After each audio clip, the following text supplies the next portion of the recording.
Hey, how's it going? Welcome, everyone. Hi, Cactus. Yes, rip to the Ara Aras. FBI, open up! Hey, yo. Hello, Dingado. Welcome.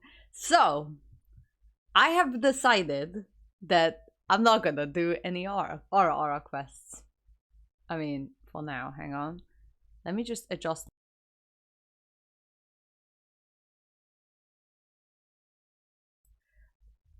Well, just stop the alarm then. For God's sake. Okay, so Cactus, we actually gave some worm tablets to Chula, so hopefully she's gonna be alright. Actually, we kind of fucked it up too, because Dingardo given her some tablets yesterday, and he didn't tell me. So I was like, maybe I should give some tablets to Chula. So I gave her some tablets too. So now she's double wormed. I mean, wormless. Yes. So that's something. So yeah. Anyways, we I was those should be fine. So, well, at least we gave her the medicine, I guess.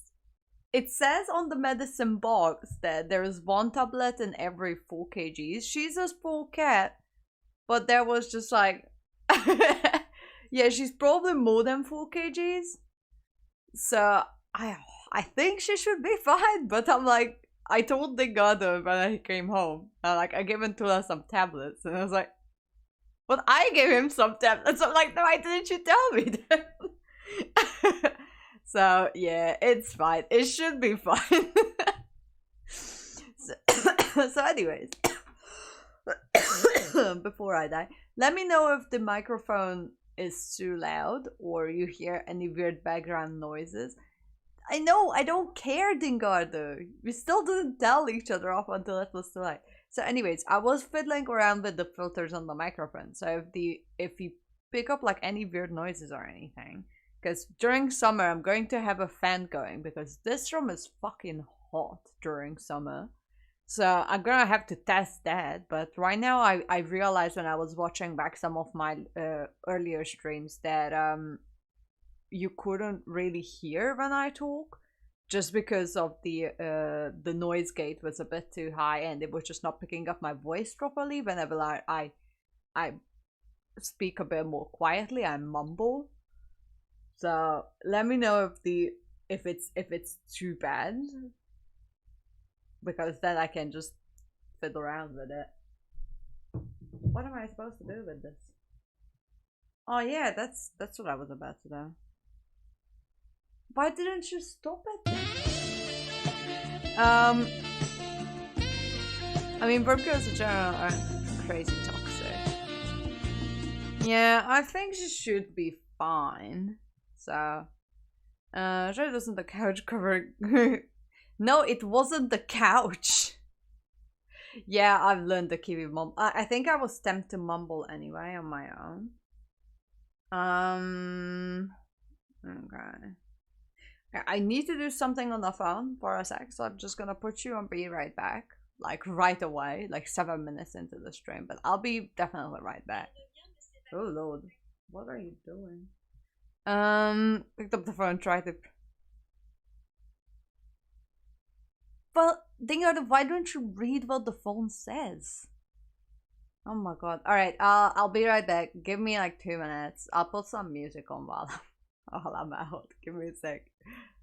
Give me a sec. Looking for the best music for you.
Okay, I'm back. Hello. Jesus Christ, Cactus. What the fuck? What the hell are you doing? Oh my god. Cactus. The fuck? Okay. I'm glad that you had fun while I was out. Drugs?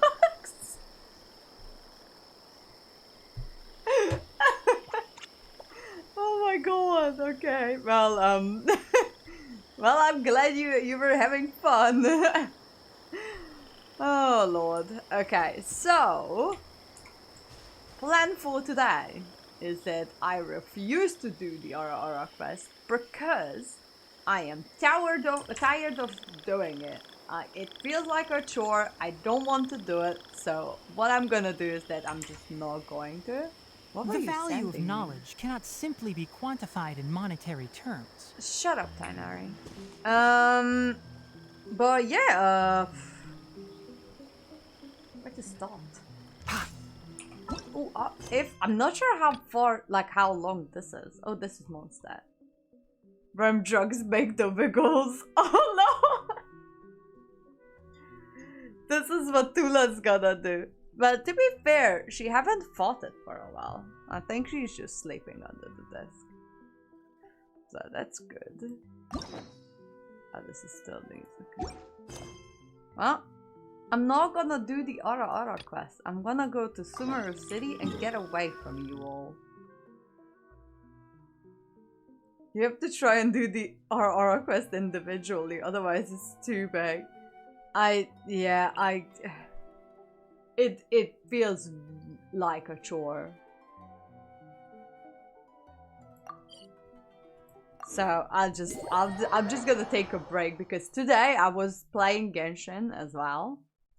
And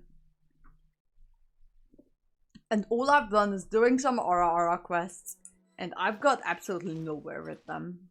So I was like, okay, I'm not just taking a break. But did you find the 76 of them? I don't want to. Okay. Okay, Trent, now that we know that you're a robot, you okay? Ad Astra Avisask. We meet again, you two. Hello? You're not Hi, Nahidi. Catherine. Do you have any commissions for us today? Commissions, huh? Let me think. Oh, how about this? Please attend the Academia's Academic Symposium this afternoon and recite a love poem on stage. The fuck is that? Wait, say what now? Say if psych right possible, now. Please also use your camera to capture the reaction of the audience upon finishing the poem. Say psych right now. What the fuck? Oh, my microphone in this might be a bit too loud. Hang on, let me just put this down a smidge. Okay, I think it should be fine right now. I was like, it was going into the red quite badly, so I was like, okay. But what are you going on about? Huh? What kind of commission is that? I see. It appears that you're not interested in this commission. Yeah, what gave In it that away? case, please go to Port Armos and convince the Eremites there to spend some time volunteering at the local orphanage. The fuck? Hey, that's not any better. Isn't it just asking for a Mhm. beating? I'm sure the mercenaries will have some interesting reactions as well. Katrin, are you high? That's why I like Katrin so much. Question, what's up with Katrin? When they've done a maintenance on her, they fucked something up. Paimon's gotta ask. Just who exactly has been submitting these commissions to the Adventurers Guild? Oh, the commissioner? Well, actually, I just wanted to see the two of you in action. You're not actually Katrin. Was it so obvious? Oh my I god. was hoping you would actually take one of those commissions.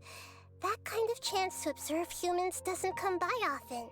Oh, Nahida. So it's Nahida. Paimon just knew Catherine wouldn't crack those kinds of jokes. When did you get into her head? Into her head. From when she said, "Ad Astra Abyssosque." Rip Gertrude. I mean, she's not dead yet. So it's been you this whole time? Yeah. Are you done resting up, Nahida?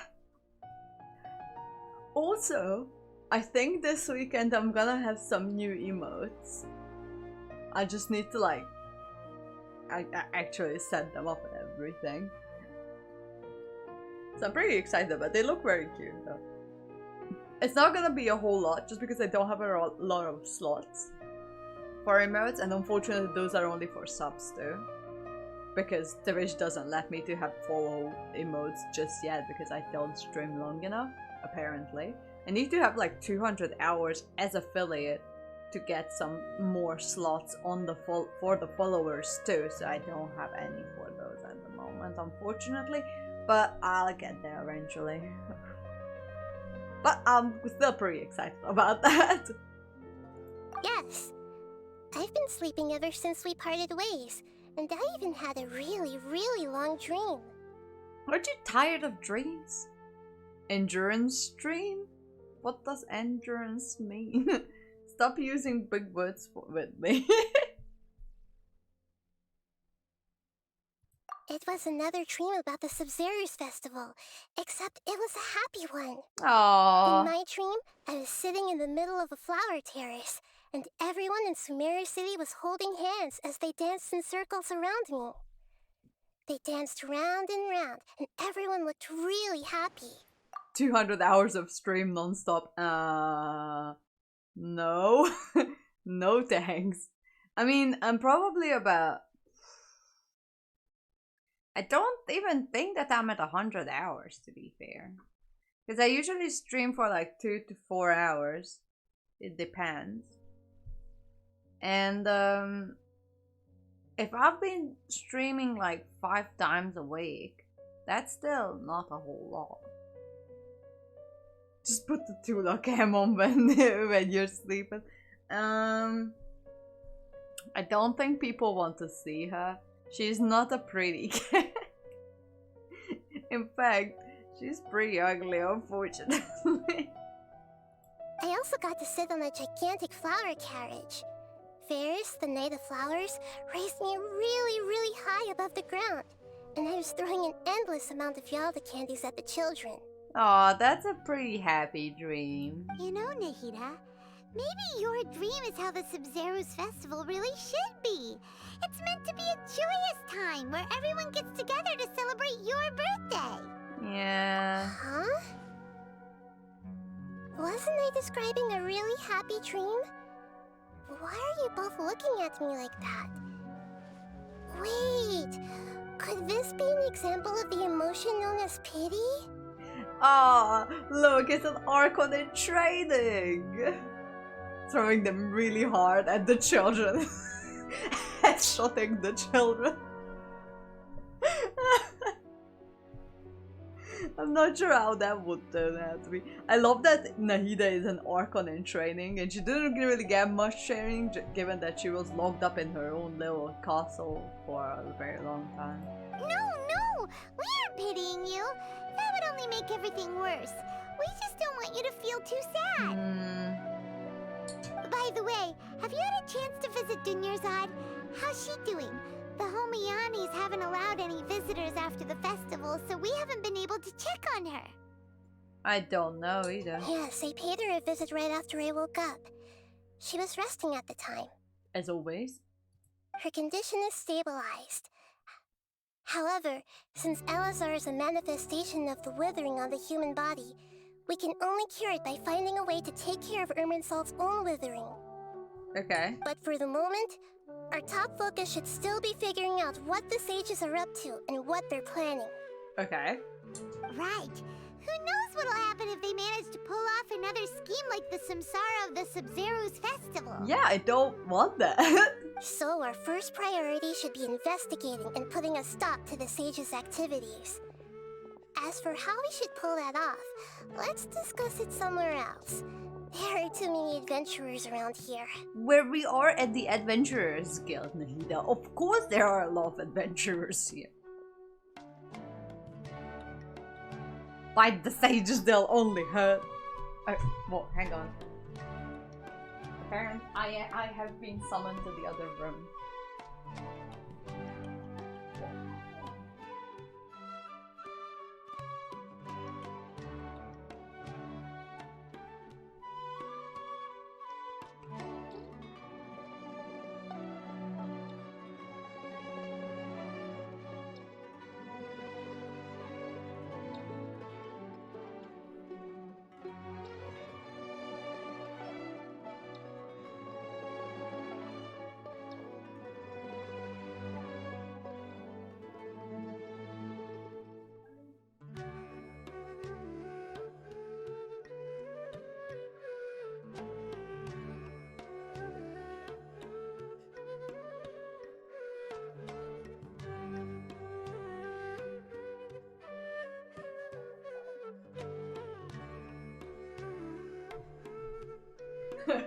Okay.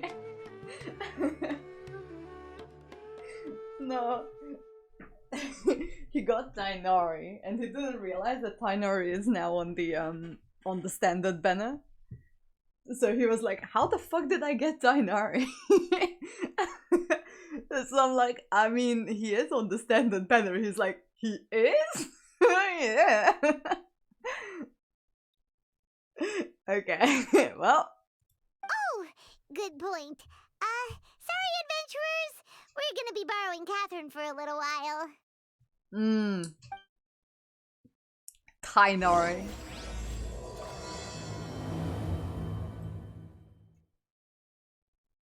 Okay, where am I supposed to go? Let's continue Trying to our get chat Candid. here. I mean, at least now you have guarantee if you want to get someone. Okay, so do you have any ideas on how we can investigate the sages, Nahida? Actually, I've already done a little bit of work on that. But for now, I want to hear your thoughts. Okay.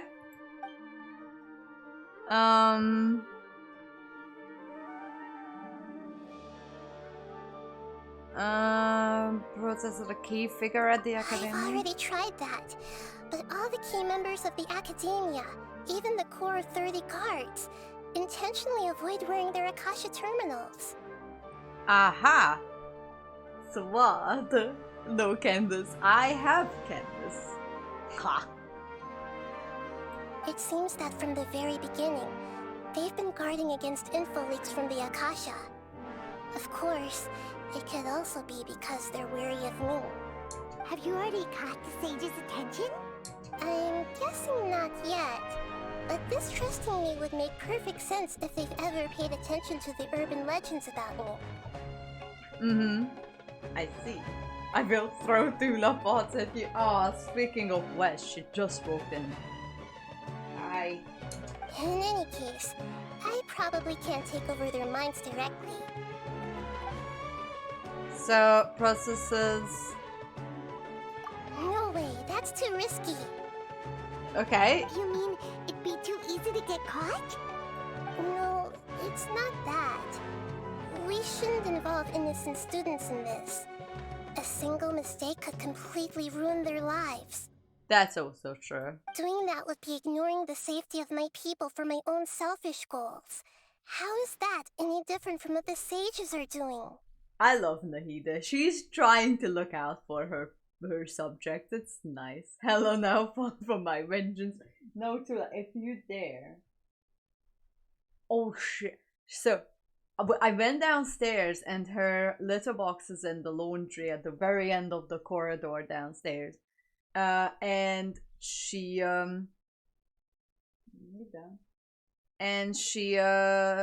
like I walked down the stairs and this stench hit me. I'm like, what the hell? I thought she peed on the stairs somewhere, so I started walking up and down the stairs, figuring out where it was. But no, she just shat in the litter box, but it was so stinky, it stank up the whole downstairs.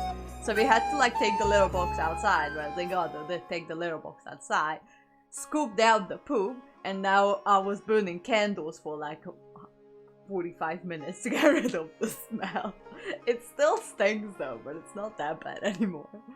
So, can you just not be stinky, please? Would that be hard? Idiot. That's a good point. Spoken like the god of Sumeru.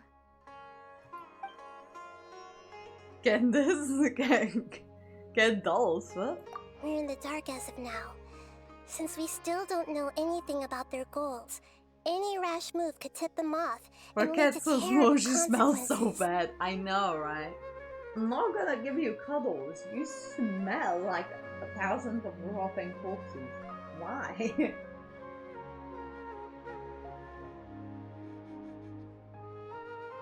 We didn't even feed you anything special. Candles, candles, candles. Cactus, are you okay? Are you on drugs? After all, every person in Sumeru City is one of their hostages.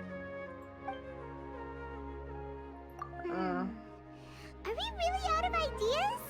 Nahida, you're super smart, so you already have something in mind, right? Don't keep us in suspense. Spill the beans already. You fed her Burnkalana always on drugs.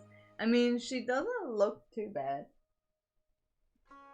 You look just as angry and pissed as always, but that's just your face. Oh, even your breath is so stinky. Why? According to a popular theory from the Vahumana Darshan of the Academia, rejecting impractical motions at the beginning of a planning session will give more weight to the actual proposal. I see. So what does that have to do with us? Okay, but aren't you the god of wisdom? You don't have to use that kind of gimmick to make us take your ideas seriously. Well, I've been thinking that if I can't directly possess the leaders, and if I can't get ordinary people involved, then I should find someone who's already involved, but hasn't decided to side with the sages. Okay, and who would that be? You're saying we should recruit a spy? That does sound like it could work. That can be a sign of... No, okay. No, she's always been stinking like this. So it's not. It didn't start recently. She's always been like this. Her stench is just regular cat breath stench. So it's not anything special. I don't think it's cat HIE.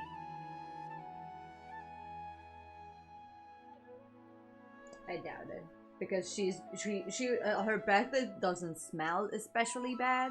It's just regular cat breath stench. Dura doesn't smell yours special either. I know. Look at her. Look at her.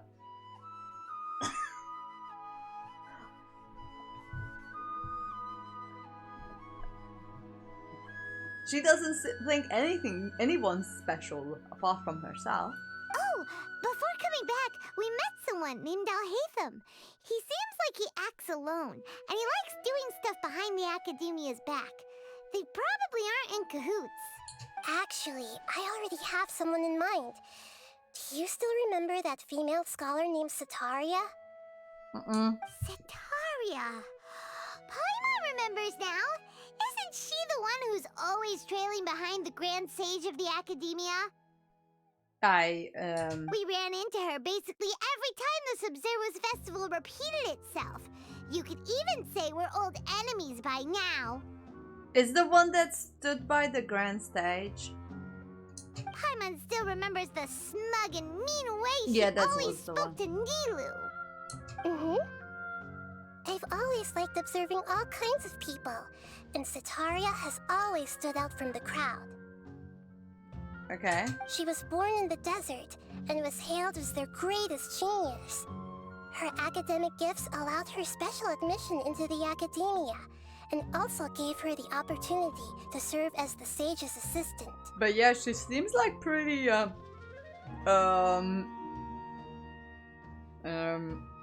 well, loyal to the sages though. Oh, Paimon didn't know she was from the desert. She must be pretty special then. Paimon feels like most of the desert dwellers around the city are working as mercenaries. The name Sitaria means star. When she lived in the desert, she shone like the brightest star in the night sky. Yeah. Later on, she was chosen by the sun. The star was given a place in the daytime sky to complement the sun's dazzling light. Okay. Soon after, the star witnessed the sun scorching the earth, which brought forth many disasters. I see. The star began to waver. Instead of staying beside such a sun, wouldn't it be better to return and light up part of the night sky? What is that But supposed in to the mean? end, she couldn't give up the radiance of daytime. To cope with her shame, the star buried her guilt and closed her eyes. It's no longer just From a the sound metaphor. of it, Sataria's just hung up on the research opportunities here. Go away, Tula. But she doesn't really support the academia. She still feels guilty about not doing more for the desert, right? She's just running away from her problems. That's not. Indeed. When they are presented with complex moral issues, many people will simply plug their ears and go with the flow until the problem can't be fixed anymore. I see. She's suppressing a lot of guilt, but before she realized it, she had already become the sage's accomplice. She can't deny her part in their schemes anymore. Okay. Wait. We must somehow make her face her problems again. That way, not only can we get useful intel from her, but she can also use it as an opportunity to redeem herself. Are you 100% sure that this is going to work? Because this sounds like something that wouldn't work. From my past observations, Sitaria will take a day off from the academia every 10 days to do some shopping in the city.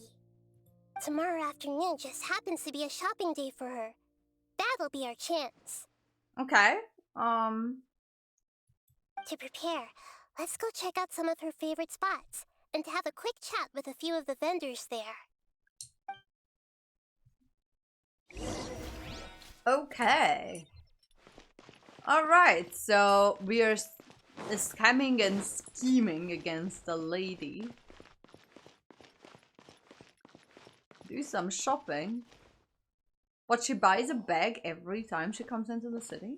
This should be Sitaria's favorite fortune-telling Oh, spot. fortune telling spot. 2 kitties! Okay.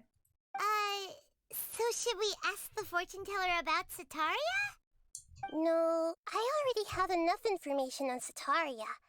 The most important thing now is for you to pay attention to the vendor's talking style and key characteristics. I see, okay. Talking style and key characteristics? Why would I do that though? My poor lost lambs. Have you become troubled over your fates?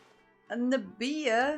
The divine voice of wisdom often echoes between mine ears.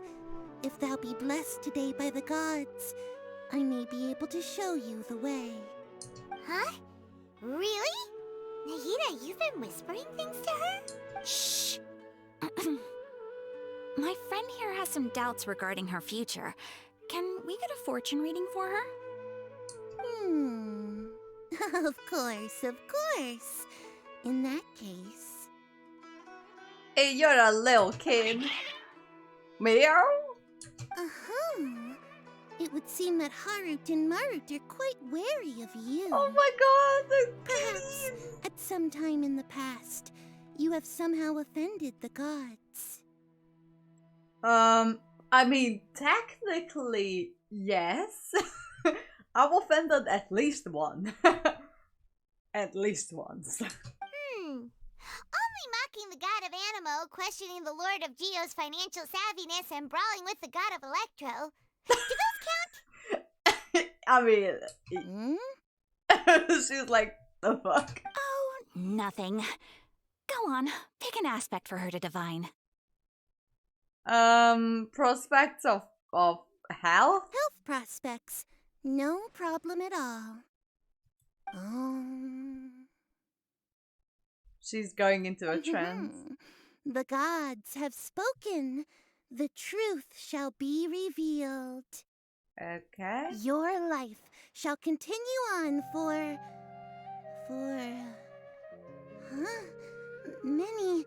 many tens of thousands of years. What the fuck? Impossible. Harut, Marut, did you two spoil my divination? I've never read a fortune so absurd. The cat is like, what? Actually, Paimon thinks this is probably the most accurate fortune telling you've ever done.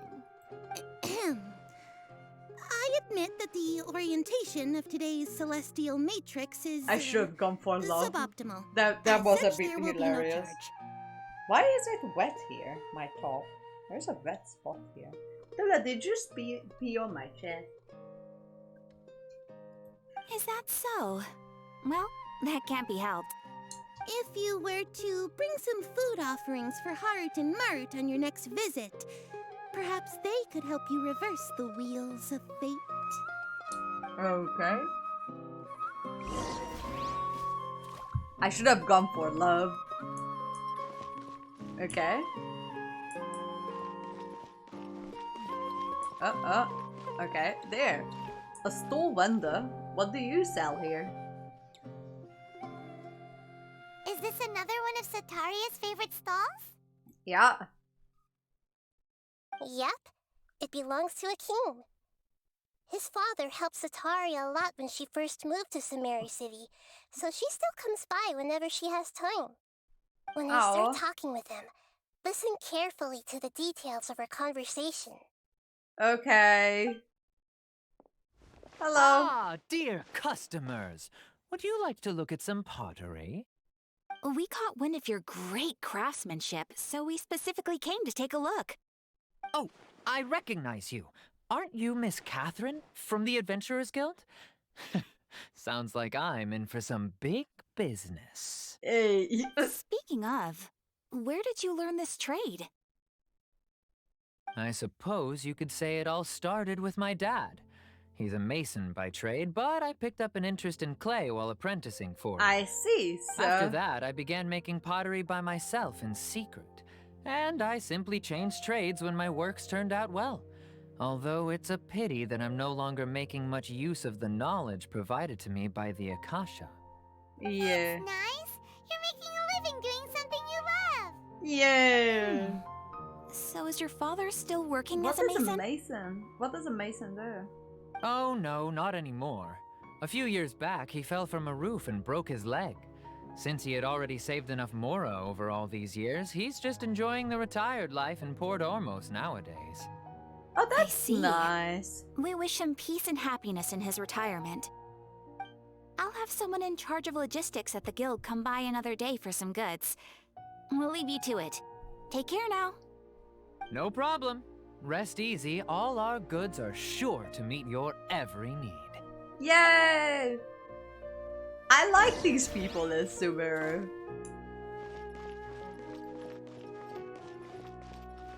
Okay, now we're going to have some omnums. This should be our final stop. Sataria is always thinking of this restaurant when she's working at the academia, so she always comes by whenever she's out in the city. Nahida, you've really thought of everything. Well, she had a lot of time to think. It's my duty to protect Sumeru's citizens, after all. I mean, that's also true. Hi there. I feel like I've seen you down by the docks before. Huh? Sorry, I don't quite remember. Oh, that's alright. If I recall, you were having a discussion with someone about shipbuilding at the time. Ah, that's right. I've always been really interested in feats of marine engineering. Imagine if someone just walks up to you on the street while you're working. I remember seeing you at another place in the city. You were talking about this very specific stuff. I'm like, Oh, you also have a cat visitor. Well, now we both have cat visitors. Ugh. Oh god. Yeah, Katrin or Naida, you're not doing After too all, good. I grew up in Liyue Harbor and spent my entire childhood staring at the ships going in and out of the port. I came to Sumeru to study, but failed to make it into the academia due to my lack of talent. Oh, so she's actually from Liyue. But That's interesting. I'm still discussing all kinds of problems with different scholars, and I'm continuing to study and perform research from the restaurant's basement. I'm sure I'll get into the academia after their next round of exams. What an admirable spirit for learning. Amazing. Oh, I hope she can get into the Sure, academia too. But you'll find hardworking people wherever you go. So this restaurant has a basement as well? Huh. First I've heard of it. That's right. It's not usually open to patrons. Most of the time, employees use it for breaks or to hold private events. Ah, I see. nice. Guess that makes sense. Well, good luck with your studies, Miss Chishan. Chishan. Yeah, that's a very Liyue name. Thank you so much. As long as I can make it into the academia as an official student, I'll be happy. Aw, okay, I hope she can make it. All of these people in Sumeru, they are just so wholesome. I like it. So, was that everybody? Mm-hmm. 3 familiar faces should be enough for Sataria. Okay. What's the point of all the information we've collected? Nahida, you still haven't told us how you're planning to make Sataria face her problems. Yeah, I don't Sataria is understand. either. already used to avoiding her problems, so we must find a way to break through her usual sensibilities. I Okay. remember that you mentioned that the Eremites in Port Ormos are all making a fuss about the upcoming resurrection of the Scarlet King. Mm-hmm. Although it's all just a boatload of nonsense, the faith of her homeland may turn out to be Sataria's soft spot. Okay. Oh, Paimon gets it now.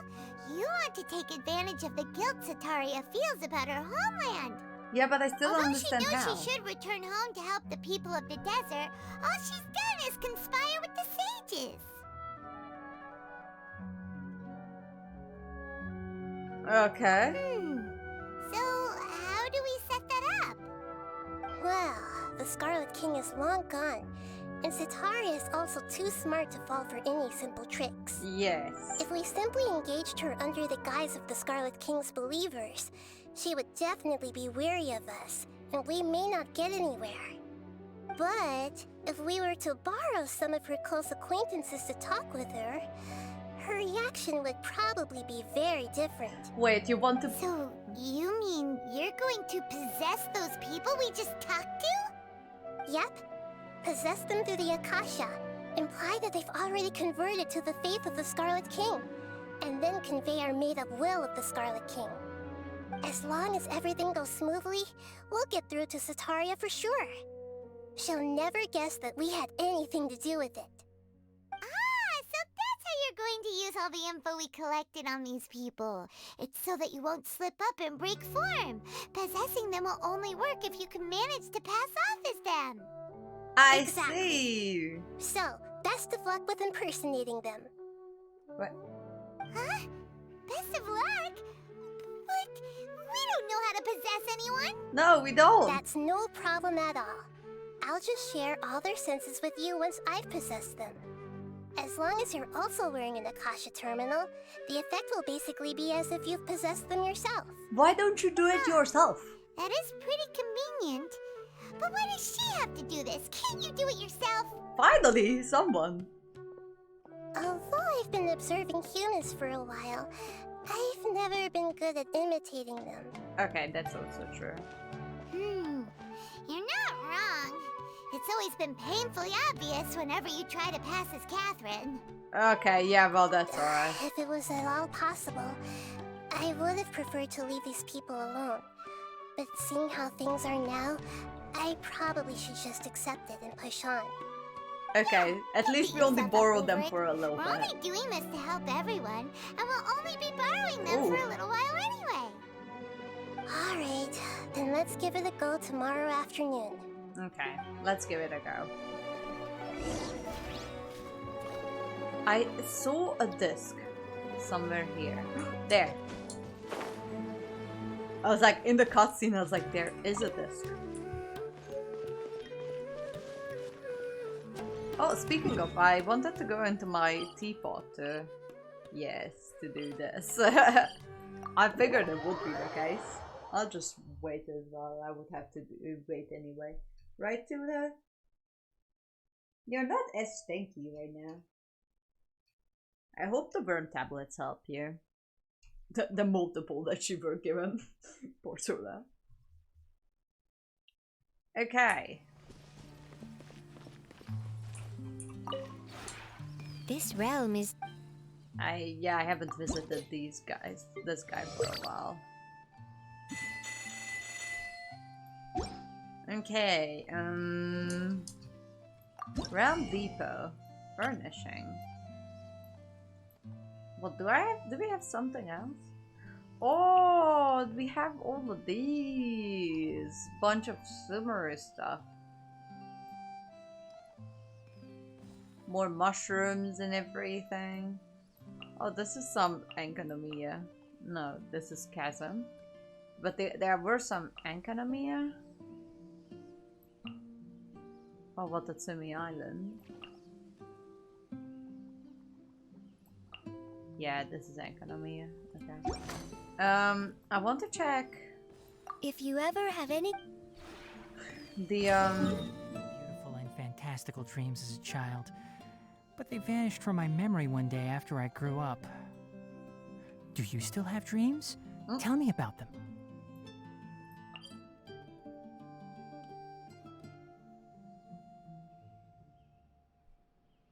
Huh?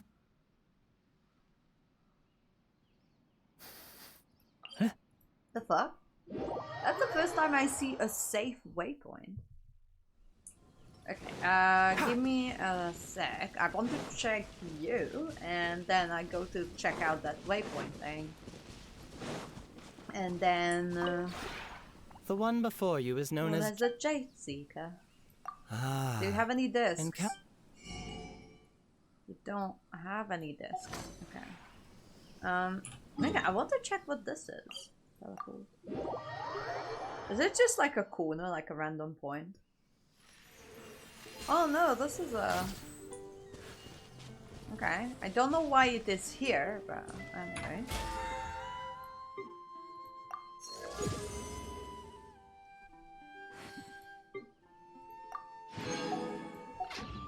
Okay. Let's go back to reality. Don't be afraid to make mistakes. It's all part of the learning process. What's this? Sanctuarian of Sur-Astana. Okay. Sultana would be easier to pronounce, but I guess not.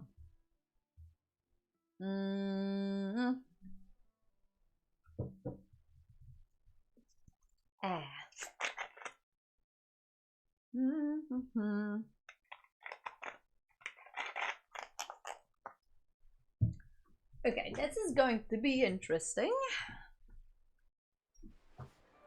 Oh, what did I get? Oh, notice. Update summary. Okay. Some update summaries, apparently. We need to wait. Following afternoon. Alright.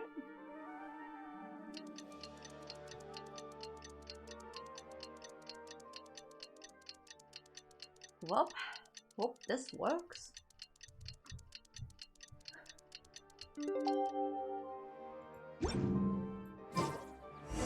Alright, let's go If you then. press a leaf between dry sheets of paper, you can make an attractive and handy bookmark. Okay.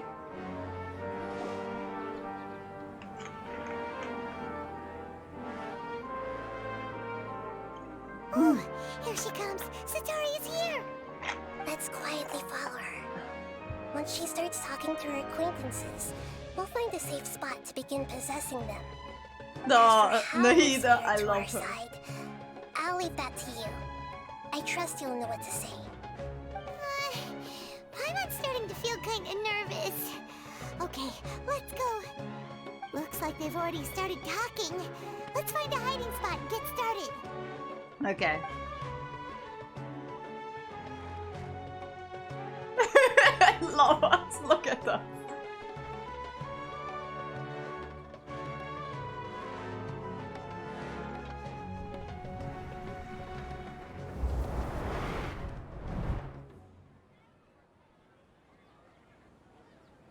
You're just That's a right. child. You really can't force anything when it comes to love. Aww. And besides, everyone around me has a very different background and outlook. Oh lord, this feels weird. Are you still listening to me, Nabia? Oh, of course I'm listening. You were talking about troubles with your love life, right? I heard everything you said. Okay, yes. Okay then. You just seemed a little distracted for a moment there. Don't worry, it was just me who got possessed. Strange. Your cats seem pretty worked up. Is something wrong? I always thought they were quiet, happy kitties.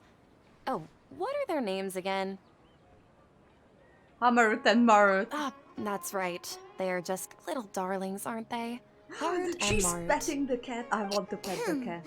So, which fortune do you want me to read for you today? You must have come for another echo of the divine voice of wisdom. I'd like to get another reading on my love prospects, but to be perfectly honest with you, I feel like I've been a real mess recently. Oh A god. mess? Well, could you do a reading on how long it'll take me to finish my current project at work? I really just want to get it over with. I hear you. No problem at all. The gods will reveal the truth. Okay.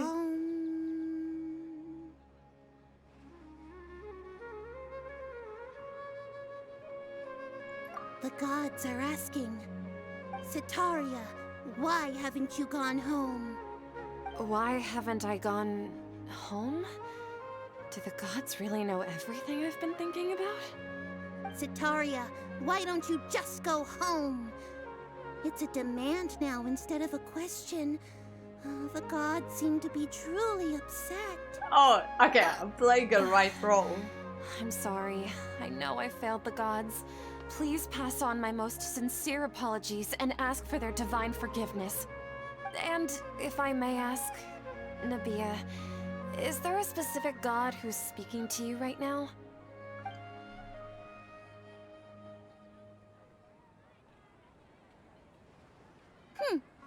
What an inconsiderate and naive question. The god who is speaking to me is, of course, the wisest and mightiest I of love all, this quest already. the Scarlet King. The Scarlet King? No wonder he would make such a demand of me. Oh, wait a second. The Scarlet King passed away a long time ago. Even though news of the Scarlet King's resurrection has been spreading like wildfire, it's all just a misinformation campaign from the academia. How can the Scarlet King still exist in real life? Hang on, spreading like wildfire is all just a misinformation campaign for the academia? The academia is spreading misinformation on purpose and she just throws it out like that? What insolence! I am the Scarlet King's most loyal believer. Do you wish to refute his voice of wisdom? Oh, no. As a child of the desert, I am only reveling in his power upon learning that his divine glory has touched even this city. I will think very carefully about his demand of me. I'm sorry. I must go now. Wait!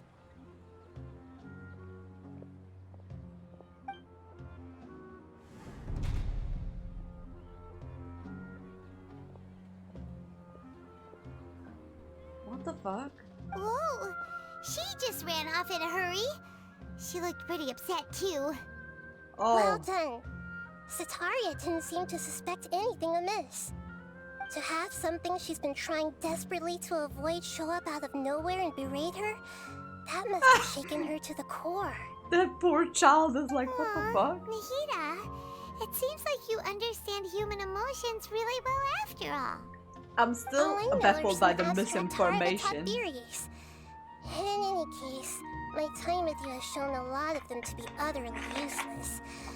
I'm still trying to make sense of everything. Anyway, enough of that. Let's hurry and catch up to Sataria. Okay, let's go. He's out of Keem's now, right on cue. Let's get ready to possess him right away. Okay.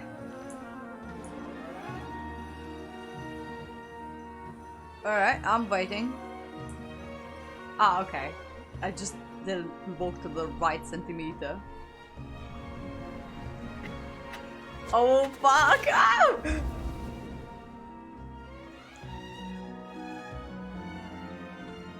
It's okay. I just got caught up in something. Oh, actually, didn't you ask me to help you look for work? What kind of work were you looking for again? Gardening. Gardening? But don't you hate everything to do with plants? I still remember getting mad at you for secretly throwing away the bonsai that I gave you as a present. Well, you see, a friend told me that the secret to self-improvement is to work on things you're not so good at. I know. I mean, I know Fair that the enough. masonry, I didn't but think that he's was not a something you mason would anymore. consider. Plus, why I thought it was gathering instead is that if his dad was a mason, he probably taught him some masonry, so he is a professional in masonry. Why would he need help from an amateur, someone who's not a professional in masonry, which he is a professional in? That's why I was like, okay, probably gardening, because she is in the academia. She probably knows more about plants and everything than he does. That's why I'm like, probably that's why. Speaking of, how's he doing? Is he feeling any better? Oh, that's good to hear. I have been thinking a lot about him. If I could get some more time off, I'd love to pay him a visit. Yep. Actually, while we're talking about him, is he still living in Port Ormos? Yep. Yeah, he's been retired there for a while. If you could find the time, please write him a letter. Please pass on that recently, faith in the Scarlet King has taken root in Port Ormos and has begun to spread across Sumeru. He has a quick temper and has always been a devout follower of the Dendro Archon. I don't want him to get into a fight with those Scarlet King believers because of a difference in beliefs. Oh? So, who are you siding with in all of this? The Academia or the Scarlet King? Yeah. I'm so jealous of you. You were born a child of the desert. Yet you chose to betray the Scarlet King, and now you spend all your time with those crooks from the Academia. Akeem, you don't mean you've also become a believer of the Scarlet King? What's so strange about becoming a believer of the wise Scarlet King? In fact, aren't you the strange one? The one who still can't pick a side? Can't pick a side? Me? Whoa. Well, Simon had no idea you'd be so good at this. Well, I was too harsh a You bit. really zeroed in on the issue and put it right in front of her. It might feel a bit overwhelming for Sataria. But once everything is over, I'll be sure to pay her a visit to her mind and explain everything. Anyway, let's keep going. Okay, so at least Nahida is being nice to her after everything. Come on! Sataria's already started talking with Shishan! Shishan! Let's do this! So, Shishan, have you noticed anything weird in the city lately? Like, as if someone was trying to preach to you about something? No, I've been spending all my time studying in Oh, the base. right. Speaking of strange things, I celebrated the Sub-Zerus festival so many times that I lost count. That was really weird. Wait, how could you be aware of that? That should be impossible. Nothing in the report indicated anything like that. Are you still failing to realize that the Academia's lowly tricks could never deceive all of Sumeru's citizens? Geez, Sean, don't tell me that you've converted to the Scarlet King as well. Yeah. What an absurd question. You make it sound like I should be ashamed for becoming a believer of the Scarlet King. In reality, shouldn't you I be love the this one who is quest. ashamed? You, who worked side by side with the academia and treated people as nothing more than experimental subjects? Please, please stop! I Even think we now, freaked her Sataria's out. still trying to run from her problems. I think it was She a can bit no too longer obvious. justify everything to herself. Hey, she's trying to talk to the guards. What should we do? This is the most important part of all. Quick, get ready. Mercenary, you're a member of the Corps of 30, correct? Please help me pass a message to the Matcha right away. The situation in the city is getting out of control. Please, try to remain calm, miss. Tell me what's happening in the city. Okay, so Heretics are infiltrating the city, and they've already converted many residents to their side. So the corpse of Sudi is basically the police of Sumeru City? Heretics? What kind of heresy are you talking about? The Scarlet King! Many people I know have suddenly started believing in him, but he's long dead. It's impossible. Miss Sataria, nothing is impossible. You know my name? The Scarlet King is immortal, and all who defy him will one day pay the price. Oh, you're You must freaking her face out. the truth, Sataria. You tread a treacherous path, and the longer you ignore it, the tighter the Academia's grasp on you will become, and the deeper you will be ensnared. Child of the Scarlet King, never forget that the desert that belongs to you lies elsewhere. What's so strange about becoming a believer of the wise Scarlet King? In fact, aren't you the strange one? The one who still can't pick a side? What an absurd question. Oh my Make it god, sound we're like I freaking should her be out. ashamed for becoming a believer of the Scarlet King. Sataria, why haven't you gone home? Okay, we freaked her out. We freaked her out.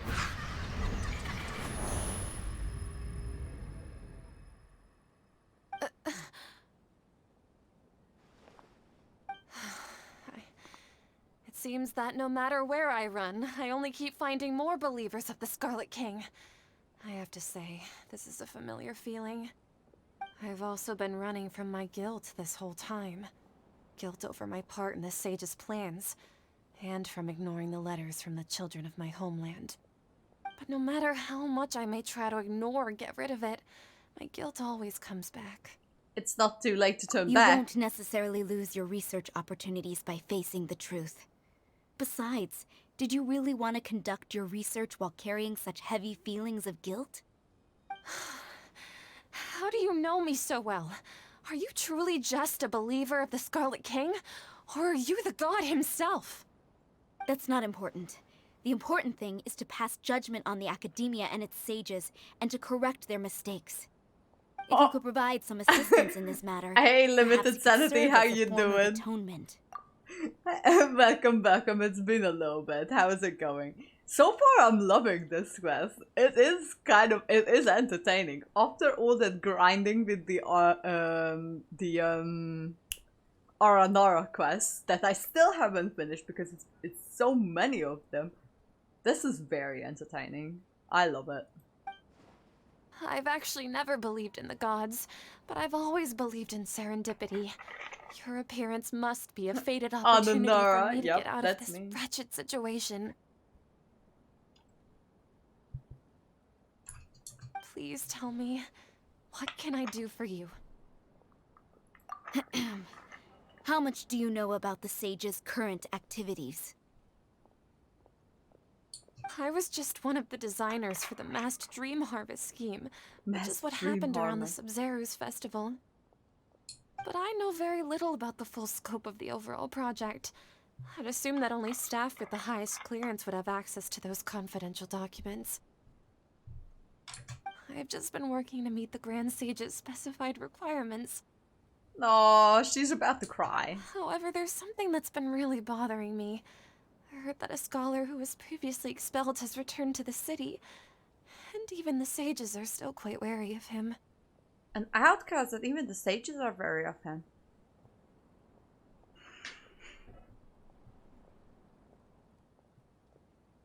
Hey Chachak, how you doing? I'm just guessing that the person who's been expelled from the academy and the sages are quite wary of him is actually Al-Haytham. And that's why we can see Al-Haytham and Sino fighting in the desert. Because Al-Haytham is like, yeah, I probably went too far, got expelled from the academia, and yeah. Noise. But a lot of people still probably won't know that he's expelled, but... Oh. To fight against the academia, we will need to figure out the nature and the purpose of their work. Is there a way for us to get access to the confidential documents you mentioned? It should be possible if we're willing to take some risks. After all, I'm an assistant to the Grand Sage, and I've been working on many tasks outside of the project. One thing, though, I won't be able to transfer the documents to you through the Akasha once I get my hands on them. The sages have always closely monitored all activities within the Akasha. Let me see... let's use the most primitive method. Send someone to pick up the documents tomorrow evening at the Academia entrance. The Academia entrance? Wouldn't that be too conspicuous? Don't worry about that. I assure you, this won't be a trap. It wouldn't. It really I'm only wouldn't. suggesting this location because it'll draw more scrutiny for me to leave the Academia again. It'll be safest for me to distract the guards long enough to hand you the documents.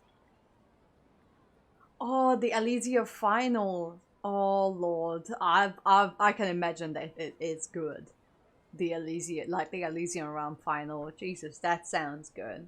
Do you think the story will return to the base characters after that, like Bronya, May, Kiana, after the Elysian realm has ended? All right, I trust you. So, if I were to successfully complete this task, would it mean I've atoned for my wrongdoings? That'll depend on the judgment of the Dendro Archon. The Dendro Archon. That's right. Her people are the ones we have endangered. As the God of Wisdom, she's also the one responsible for judging and guiding the scholars. But she's Maybe been locked it's time up. for me to find a god to believe in. Yeah. Just as Nahida predicted, we've managed to bring Sataria to our side. The Traveler's execution was ingenious. She's the one who deserves all the praise. I mean, you're the one who conducted the plan Now itself. that we've made plans to meet again tomorrow evening, all we can do is pray for Sataria's mission to go off without a hitch. Yay! Hey, but if we're going to pray to the gods, aren't we just praying to you? God of Wisdom and Guardian of the Scholars? Me? No. The truth is the true Guardian of Scholars. I've always believed that. Anyway, let's meet again tomorrow evening at the It's Adventurers weird Guild. to pray for a god who's alive and well and right there. I know that, to be fair, she wouldn't, I don't know if she would need, but there is this, okay, I am conspiring right now, but do you remember, I'm not sure if you guys remember, there was this side quest in Inazuma City when there a young boy was praying to not take exams at school or something like that, and he said that she met this classmate, a girl, who was always pushing him The to value study of more knowledge and do cannot well simply on the be exams quantified and in whatever. monetary terms. And he said that after a while, after he started studying and everything, that girl has disappeared.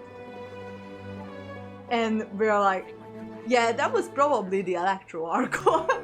So, does the Dendro Archon really need something like that to, you know, to like the Akasha to possess people? Keep up. Or she can just take a form of anyone if she really wanted to. Probably the reason why she can't do it is just because she's not that experienced of a god just yet. But still.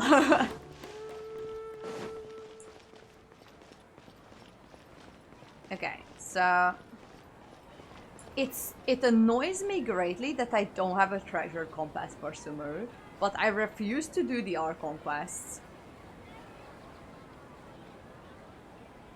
Oh yeah, that's the Oh Archon can hear me quest. That's the one.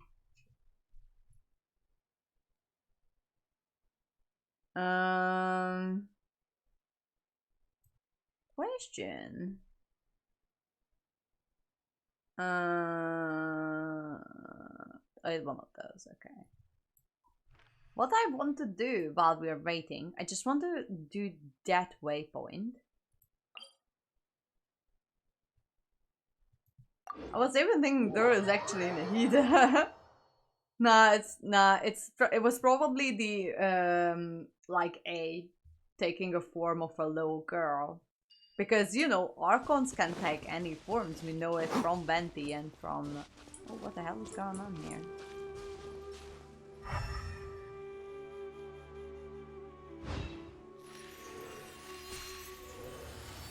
Well, we just wait, really.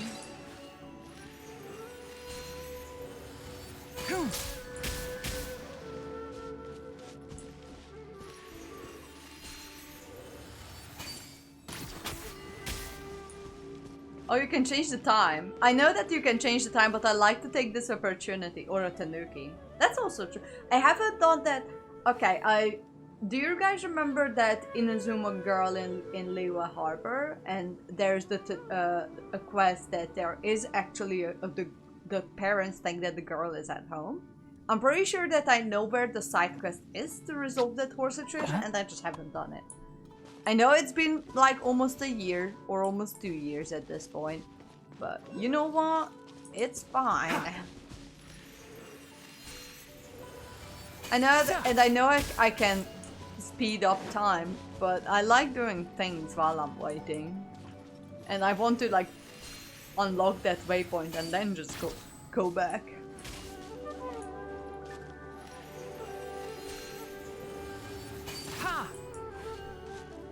Okay, and the last one.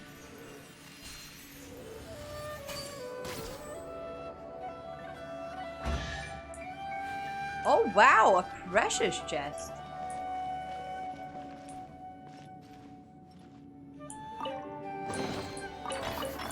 Smells like something good is inside. It's been so long since I've done it, Chachak, so I don't remember, but I remember playing quite a bit. So for the longest time, I have my commission set to Mondstadt just for this achievement here, and I still couldn't do it. I still need to do it like one more time, as well as the Shejnaya does not believe in tears. That's the one, the reliable helper. I need to do it like one more time to make it right. So that's the one that I need to do, and that's in Mondstadt. Also, this is also in Mondstadt, so I've been trying to do that for about a year now. And then I want to set my commissions to Inazuma, because I know that there are a bunch of hidden achievements there that you can only access by doing the dailies. So...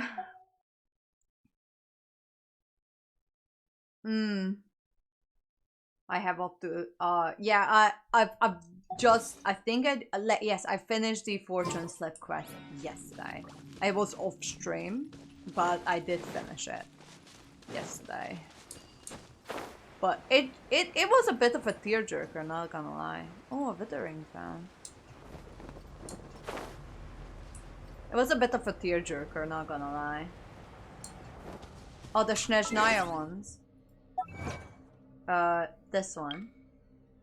These are in Mondstadt. So these two are in Mondstadt. I finished this one. This. And so this one is connected to that Fatui guy that stands in the cathedral as well. So if you go into the building itself, there is a Fatui guy always at the left. If you do his quest, eventually you get to the end of this and he leaves. And he says that he's given another commission by one of the Harbingers, and he leaves Mondstadt, and you can't find him anymore after that. So the other one I'm doing is this one, if I can. I only have like one of these left to do, and then I'm done with this one too. And I need to do one more of Whisper of the Wind, but the problem is that you get these commissions at random. So there might be weeks in between when you finally get the quest that you need to complete.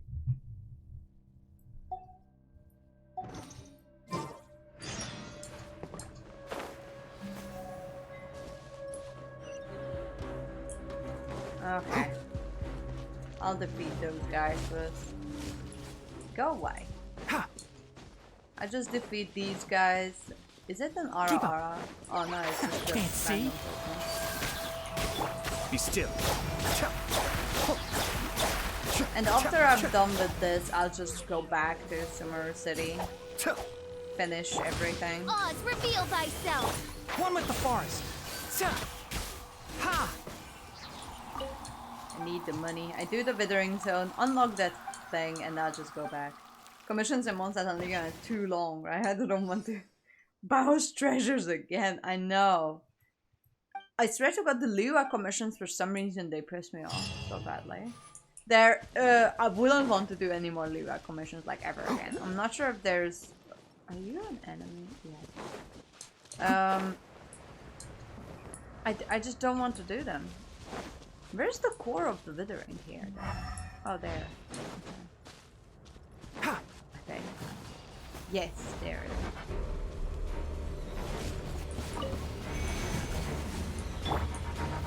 Gather!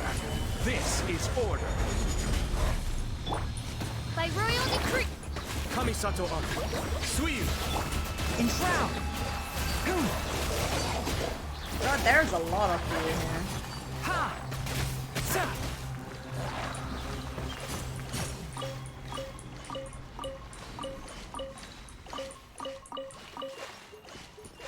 Okay. Don't worry, we're just taking a break in the Sumeru Archon quest. I'll be right back to doing it anyway. Oh, for fuck's sakes. Rude. Where is that? The Dendrogonum that I would need to summon. Is it up here? I always end up not getting a rare quest. The same one over and over again. Yeah, I'm the same, unfortunately. That's why I've been doing the Mondstadt quest for a very long time now. And I couldn't do those, God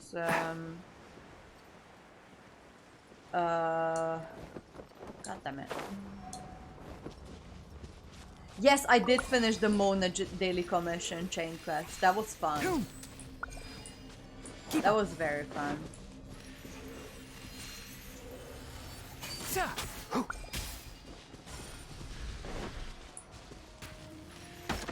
Oh, fuck off. Ha!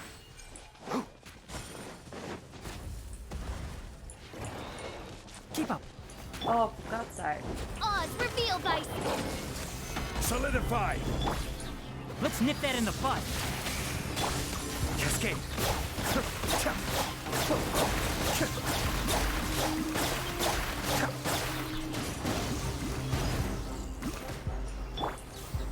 Stabilize!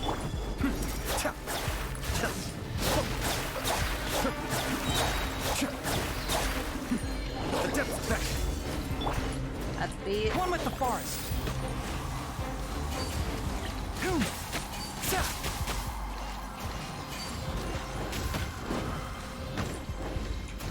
Cascade! Alright. All of my guys are almost dead.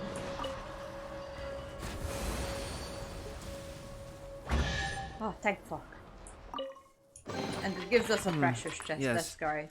Very nice. You see when Shrew to the boy gives candy in the shrine? Oh god, yeah, I remember him.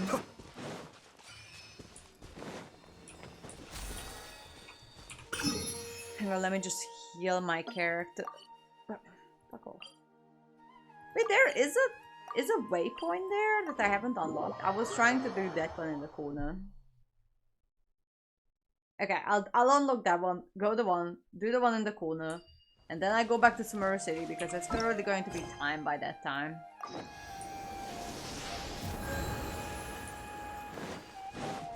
I'll just take the opportunity while I wait. I know that I can speed forward the time, but I just don't want to. I mean, I got similar, so I haven't done Inazuma quests in a long time. I want to set my commissions to Inazuma after I'm done with the Mondstadt ones. And never do the Mondstadt ones ever again, just because I'm sick of them. Where is the waypoint here? There, okay. It's probably a huge cave here too. That I'm just not gonna do today, because I can't be fucked.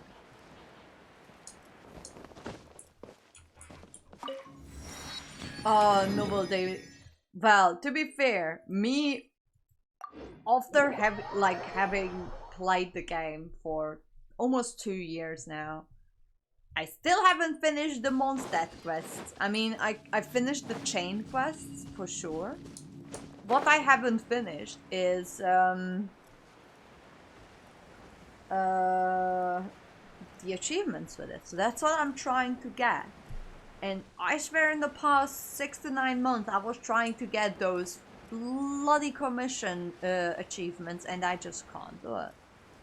Fuck, they're so frustrating too. Oh, it's a flower. Why everybody in a 2 kilometer radius wants to whip my ass right now? Oh. Can't see. Ha! Ha! I hear everything. Be still.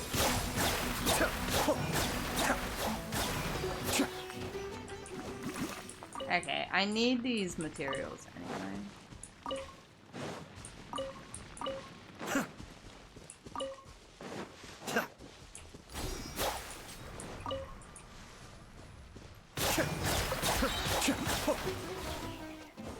Okay, I harvested that flower. That's great. Just need to find the road. Wait, I am over the road. I know that there is a Sealy, but I have no time for you, Sealy. I'm sorry. I don't have time for you either. Why there's a mirror agent just standing there menacingly? She's just enjoying her deployment in Sumeru, I guess. Why are you guys here? Stop. Yeah, Chichak is the set truth of like a random commission.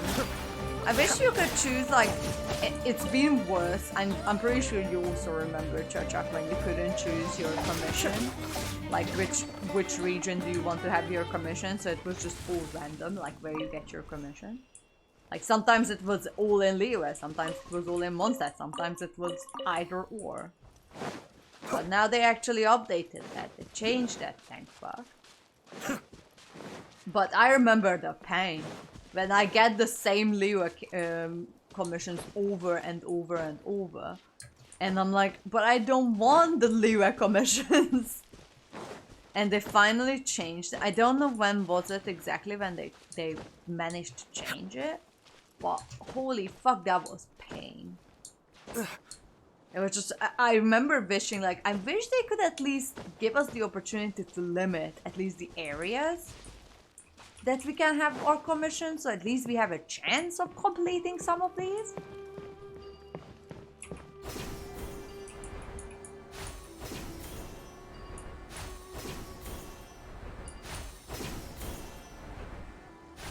There we go, the waypoint.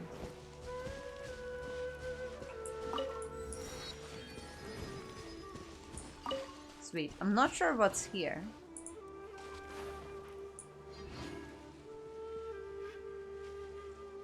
I'm pretty sure that place is going to be unlocked soon, just because the landscape looks funky. So that's probably going to be a playable area here. Alright, let's head back to Sumeru City and speed forward the time a little bit.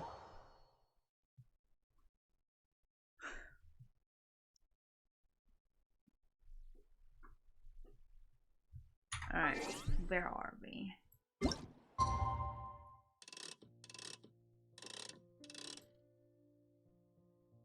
My cat visitor has made themselves home at the couch.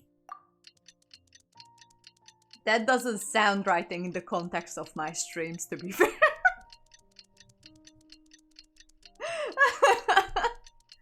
Well, my cat visitor is probably taking her usual spot under the desk. It's just like a set of drawers here, and she loves to sleep behind it, or like rather under it. This cat doesn't fart. Well, I'm sure good I've on you, forgotten count your something. blessings. Not to Theme worry, them and I'll daily simply send commissions, someone to like- fetch it. Like the weekly As soon as I remember what it was. Also, you can pick and choose. I mean, it would be a bit too tedious. I mean, on the dailies. So,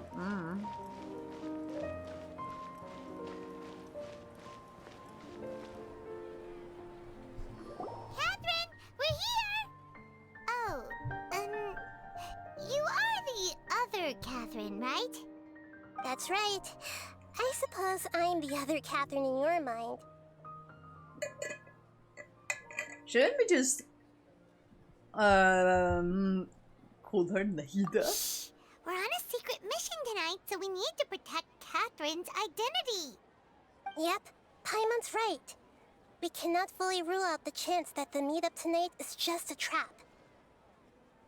If something were to happen, my existence may be the only trump card we'll be able to play. After all, the academia should still be unable to confirm the existence of my consciousness in the outside world. Yep, exactly. Just what Paimon was thinking. What I don't fully understand is how Nahida could track us down on the Golden Emperor Archipelago, though. I don't fully understand that. Somehow I gave myself hiccups. Going, oh no, there she is. She just came. What the hell? Why do you have water on your head? Were you given some food? You look like someone was given food. Looks like it was this person. And you have some on your head. Please clean yourself. Thank you. So you can skip the ballooness code. Yep. Anyway, enough about that. Let's just make sure to be on our guard. Off? What do you feel is off? A little too quiet. It's the middle of the night. Of course it's quiet. You're not getting paranoid, are you? I am getting paranoid. I think she's right. It really is a lot quieter than usual. Oh, defend the monolith. There seems to be fewer people on the streets. I'm not sure if this is the case for the entire city, though. Huh. Maybe it's just a coincidence. Maybe Sataria figured out a way to not only distract the guards, but also to get everyone to go to sleep early, just so we can exchange the documents in peace. I think you're way too naive. Something's about to go down. Feel a little off. But now that we're here, let's go ahead and meet her as we planned. Well, regardless, as long as you're here with us, Paimon feels a little safer. I have a feeling that this is not gonna protect the pilot. I like the name Protect the Pilot, yeah. I have a very bad feeling there really about that. aren't many people out right now. Let's hope it'll be this quiet in front of the academia, and that Sataria managed to distract all the guards. Paimon's not known for a good intuition. Fucking hell, I am so scared. There's just legit no one out. Something major's gonna go down. They figured out what was going on. Safari, or what her name is, got caught, and we are about to get caught too. Fucking hell, I'm scared. I really don't want to go. why are oh fuck. I don't like this, not one bit. Nothing's happened. I know nothing's happening right now, but something's gonna happen, like, very soon. Oh, the academia. To be fair, the academia looks much smaller. How do they house so many, like, classes and students in there? If the building... I mean, there is a whole ass library behind it, too, but still. Oh, I'm scared. Cutscene. Ah! Cutscene!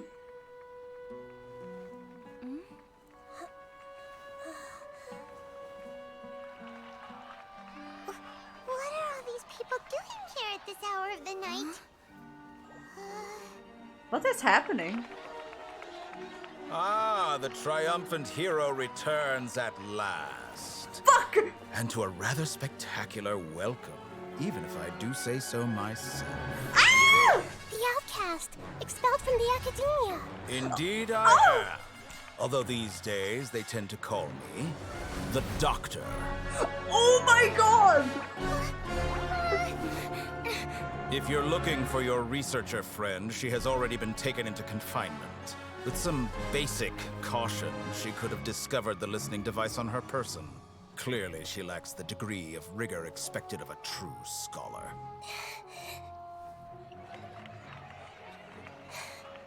The people of Sumeru City. What have you done to them? I simply made some minor adjustments to their Akasha terminals. Now they can deposit information directly into the subconscious. As you can see, all these lovely people now believe this traveler is a hero who has just saved the world. My experiment is a success. What the fuck? And now it seems they can no longer hold back their sheer adoration. No, what should we do? These are all just regular people. Just run! Run! Leave now. You need to get out of here. What? That guy's a Fatui Harbinger! We can't just leave you here! Nor can I abandon the people of Sumeru.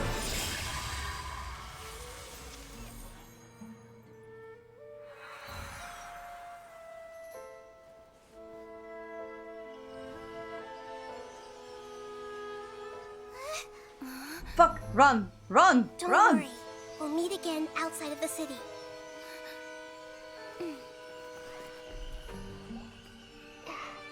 I see. You appear to have overridden their mental faculties with your own consciousness. To possess such a powerful mind, you must be the god of wisdom. Oh, fuck!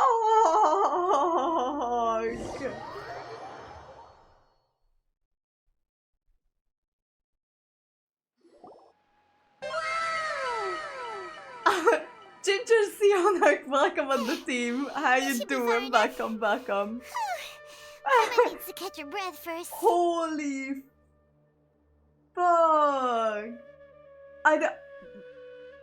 I've read the manga. I know what he's capable of. I'm more disgusted than anything, but holy fuck!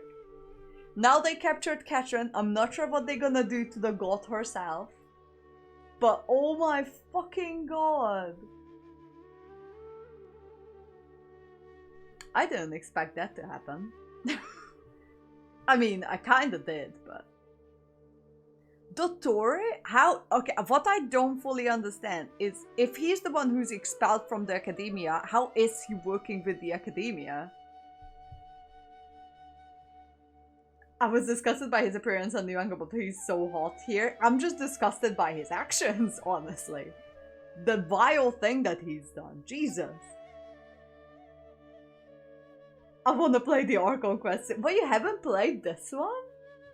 Oh no. I'm sorry, Chechak, if I spoiled that for you. I have no idea what he's capable of other than torturing Kalai.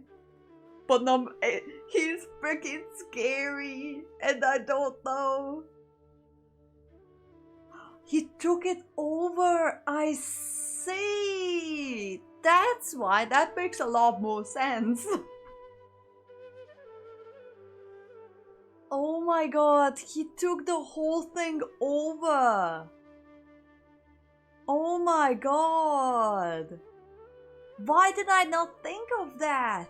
Holy fuck. Is the heater going to be okay? We only made it out because of her. Not sure. I wasn't counting on running into a new Harbinger here, let alone such a high-ranking one. That guy was number 2. So scary. Oh my god, I'm so fucking scared. Oh my god, they made me so hot. I mean, okay, I kind of understand where you come from. They made him look attractive. However, fucking hell, I didn't expect him to show up. Like, I know that he would show up because he was in the trailer for the whole version, but holy fuck! Genshin stories are getting better and better. I know, right? That's how I feel about Scaramouche. He scares the fuck out of me. I know, right? Jesus. Scaramouche is another scary character. Like, he's basically a clone of a god without the god's power, and the god's power is still in him. And now he has a whole fucking noses. Doesn't it make him the Celestia approved Electro Archon? The fuck? I want the right and the eye to protect me. I need to gather all the Archons I have in my team and fight this bitch. I mean, the Tora. He called himself the Doctor. Remember, Tainari told us about him. Sataria did say that someone who once got expelled from the Academia came back recently. Yet he took over the whole fucking thing. Why are people attracted to him? His eyes are scary. I know, he looked way too young for me. I was never attracted to Scaramouche. But I was excited because when he first showed up in an event at 1.1 update, I was like, oh, a character from Inazuma, a region that's going to be released at one point. But holy hell.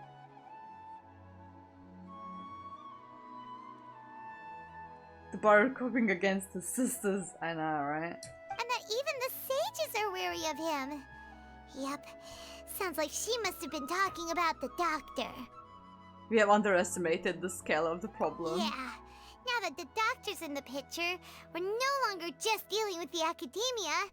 They're in cahoots with the Fatui. Of course they are in cahoots with the Fatui. That was clear from the very beginning. But what are the Fatui after this time? Another Gnosis? Yep, they are after the Gnosis. Yeah, things would be a lot easier with Nahita's help. Nahita said we'll meet again outside of the city. But we can't just keep waiting around, right? Let's go find someone who might be involved. You mean... Oh, right. Wasn't he invited by the sages to work on some project when we were staying with him in the Vidia Forest? That has to be the same project. Okay. Tainari. Even though he turned it down at the time, he might still know something. Don't you just want to watch the world burn? I mean, he is second in the Harbingers, and the Harbingers are loyal to the Teresa, who wants Gnosis. So I'm pretty sure as a side project, like, well, yeah, while I'm at it, I'm going to get the Gnosis anyway. I mean, we don't know for sure he took the Academia over. Yeah, I mean, yeah, we wouldn't know, but Ginger, can I just call you Ginger? Or Sionach? Sionach. Just tell me which one would be fine. We're just going to put Nora after your name, because that's what we do here. Just ask Chachak or Cactus, they're gonna know. But they are loyal to the Teresa, but not actually loyal to them. I'm fine with Ginger, okay. So I don't know. But I wouldn't put it past him that he's Ginger Nara. There you go. Chachak is already served your name. Yeah, I'm pretty sure that he's taken over the Academia just by sheer force. There's no time to lose. Let's go to Gandharvaville. Alright, we gotta get Tainari involved. Ginga Ninja. These names are getting out of hand. Alright, where are we going? Gandharvaville. Alright, Ginger, good lurking. Oh lord, I hope we don't not late and the Fatui didn't take over Gandharvaville yet again. Holy fuck, this is like right in the middle. I thought that the previous Archon cast was pretty freaking insane. This one is just took it to a whole other level of insane. No, we're not gonna sacrifice Tainari. What are you talking about, Cactus? We're not gonna do that.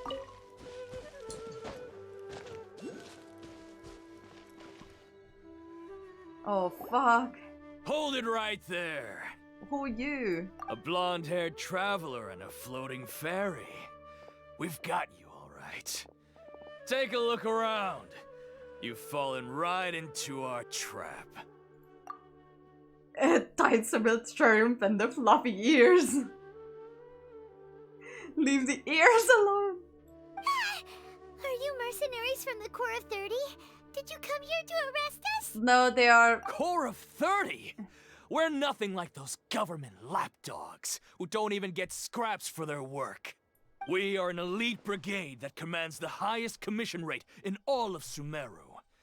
We're here on the orders of a client known only as the Outcast. That's the Taurus, though. The Outcast?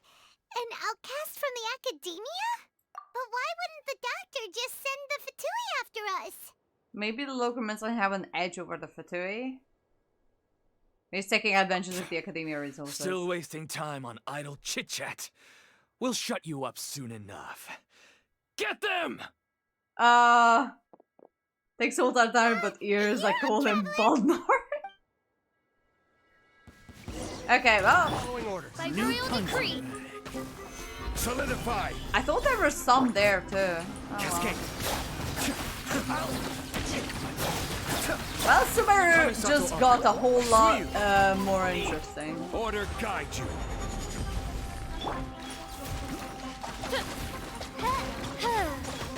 Okay. Shadow Raven, let night If you would have thrown all of them at me at once, that would have been fine too, but oh well. It isn't over yet. Here comes reinforcements. More people? Okay, well. Keep up. One with the farm. Oh, 10k! That was my first 10k with Tainari. I still need to level his talents to get him up to his full potential. Reveal thyself. Oh, I saw Ayato climbing a Zhongli's pillar. Is that what elite mercenaries are like? Yep. Zhongli's schlong was as big for Ayato too. Yeah, looks like we'll have to keep our guards up. Yep. But this doctor guy seems like a pretty tough opponent. He knew exactly where to set up an ambush. Did he predict that we would try to find Tainari? Tainari is in danger. They're gonna take Tainari. I did 5k with Raiden. I think I'm one of the strongest hit so far. Cactus, I know in the Spiral Abyss I've done about 100k in Raiden once with her ult. Because the Spiral Abyss, when you do it, it gives you like stats after you've done it, and it gives you the most damage that you've dealt. And it was like more than 100k, and I'm like, holy fuck! So yeah, that was pretty insane. Going up against smart people is tough. Anyway, let's keep going. I hope they didn't catch Tainari, or they didn't abduct him or something. Hey yo, Emerald mercenary, don't hurt me please. Where's Tainari? Is he still around? Is he safe? Is he getting... did he get abducted? Tainari? Kolei! Oh my god. It's Kolei's here. Tainari is gone. Tainari is gone, I'm gonna tell you. Oh, it's the Traveler and Paimon. What are you two doing back here? Hello, we're looking for Tainari. Hey, it's nice to see you again. Are you doing alright? Yeah. To be honest, I'm not doing too well. My Elazar has been progressing at a faster rate lately. I'm finding it harder to complete more intricate tasks. As a result, Master Tainari is taking me off the patrol schedule. He will only allow me to stay here and coordinate other people's tasks. I mean, that's reasonable, honestly. Tainari is trying to do what you can. In the Wild is pretty... Oh, you've done it in the Wild. I've done it in the Spiral Abyss. So in the Spiral Abyss, you get all those buffs as well. Slapped pretty hard with her booba sword. Delete! Oh my god. I'm just more worried that Tainari is now kidnapped. Oh, Kale. Speaking of Tainari, did he go off on patrol? We're here to talk to him. Oh, Master Tainari? He just left the Avidia forest a little while ago. He was headed to Party's DI. Huh? He left? What? Isn't Tainari always saying that he never wants to leave the Avidia forest? He even turned down the sage's invitation. I thought it was weird too. Master Tainari always prioritizes his work as a forest watcher above everything.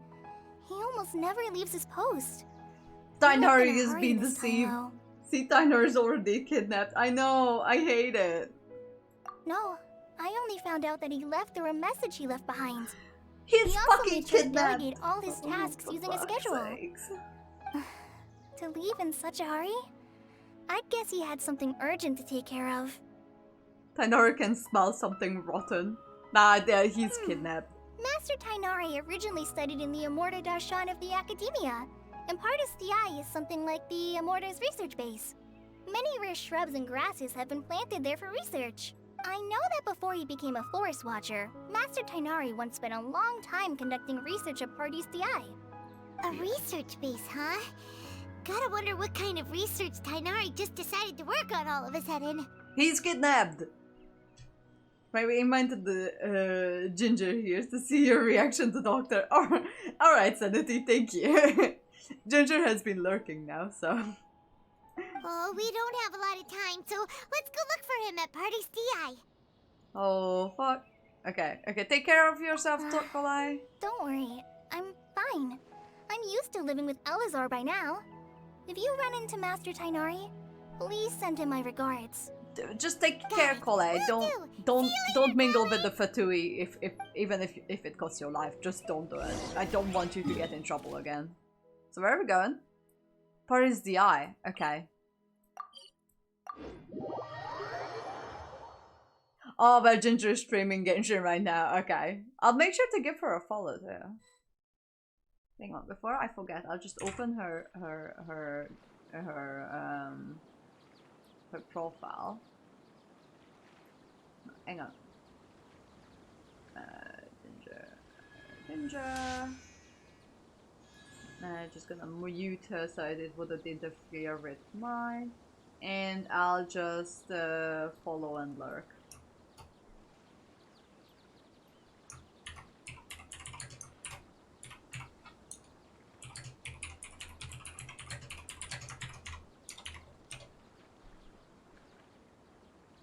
Oh, hang on. I just need to see her. Berlin, you're This wine tastes the same as I I was just telling her that I'm the one that brought you in to see the whole doctor part.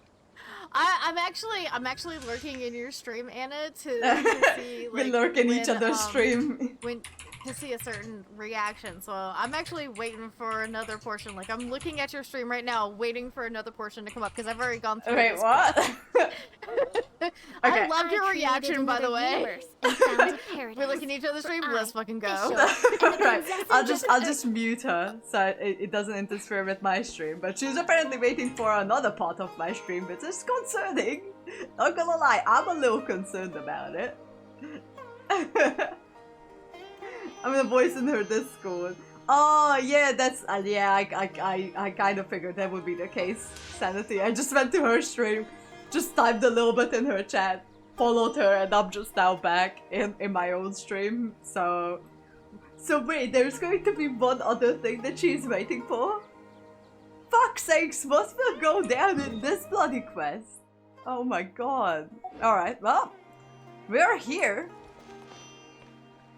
Fuck, Getron's here too. What the fuck? Wait, look who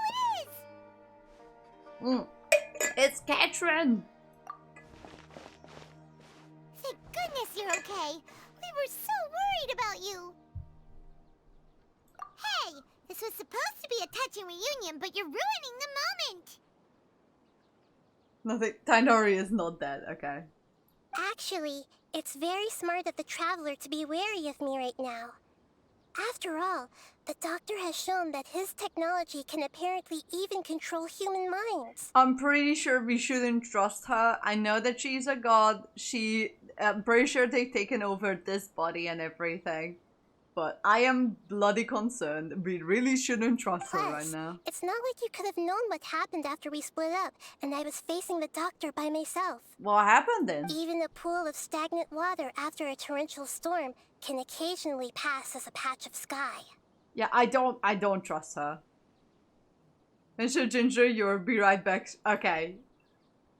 If Ginger is still here in the chat, I'll just show her my be right back screen. If everyone's okay with that. That's the be right back screen. Guys, Cactus, yeah, I can. my loyal viewers, Chachak and Cactus have already known the drill. We have the couch and the quack couch mode. So we have that whenever I go to pee. It's like an ongoing meme at this point. And the couch sound emote or the couch alert is the best thing I've ever created, I swear to God. Paimon feels like only the real Nahida could come up with such an obscure analogy. Okay. Huh? But I wasn't trying to win your trust or anything. All I wanted was to clarify my point. Clarify your We point. understand that point now. Please, Nahida, tell us more about what happened. Are those poor people alright? I might be a huge Kia simp. To be fair, I'm more of an Ayato and Child simp myself, but I couldn't left Kia off my fantastic couch, so. When you left, I was still in the middle of restoring everyone's minds. Thankfully, when the doctor mentioned depositing information into the subconscious, he didn't mean engraving information into their minds. Okay, so it's just basically storing it, but not engraving it. That's good. Instead, he did something closer to creating hallucinations. That was still within my power to fix. Simp for child is sus. I know, I've been sus all my life, Cactus. Luckily, I managed to finish my restorations and mind jump away from him just as he was about to capture me. What a relief. The doctor sure pulled out some hidden cards, but good thing we had Nahida with us. I wouldn't be relieved just yet. How are you still here? How is Catherine still here? How didn't they just put Catherine back in some kind of research facility and just lock her up there? They obviously know that Nahida can control Catherine somehow. It still needs an interaction between Kia and Child. Oh my god. That would be great. Or I need an interaction between like Kia, Child, and Ayato, because Ayato is my second husband. So children nuggets, what the fuck? Cactus, what are you on about? No, I don't trust Catherine. I'm sorry, Nahida, whenever this is you or not, or someone just pretending to be you as you're pretending to be Catherine. I don't trust you. I gave away my true identity when I restored everyone's minds, which means we've lost another one of our trump cards. Also, the doctor is already an expert at modifying Akasha terminals. Maybe it's only a matter of time until he captures my consciousness inside the Akasha. Yeah, that's gonna be a bad Would that thing. mean you'd no longer be able to jump between minds? Then how do we stop him? He's still at the academia, so it's possible he already started messing with the Akasha. Ugh, it feels like he's toying with us. What a nasty piece of work. I don't like him at all. Mushroom drugs, Cactus. Are you on drugs? Oh. Okay, we are currently... I'm just collecting everything away. Because I'm a punk. I hate it. I hate it. I'm just gonna do a bruh. Bruh. No. Bruh. Bruh. Bruh. Plus, character's combat ability alone is apparently enough to make him worthy of being number 2 of the Fatui. Bruh. Doesn't have control over that, Catherine. No, Ginger, don't mess with my head. I'm just going to do the quest and see what happens, but I can't believe that they don't have control over all the Catrins, given that Catrins are all, as it turns out, Fatui robots who've been placed in Adventurers Guilds, or the guild. It's just one guild, okay, but this is We shouldn't give up hope just yet. Let's try to find another way to attack this problem. To attack the problem, okay. Actually, Nahida, how did you know we were trying to get to Party's DI? Have you been waiting for us? Yes, I have. I can see the traveler's elemental energy, so I deduced your destination by looking at the direction you were moving in. I don't believe a word she says. You didn't come here for sightseeing, right? Did you find any leads? Tainari. For a scholar we know. His name is Tainari, and the sages once tried to reach out to him. Why don't you come inside with us and see what we can find? Okay. Let's just hope we won't get him into trouble. Okay. Enter. But we can go into this thing? Oh yeah, we can, because it's a greenhouse. That was my thought. Don't worry, I'm just confusing myself, and I'm like, oh lord, no. Oh, these are the guys with the wreath. This is the girl, Hypatia. Oh my god, Hypatia.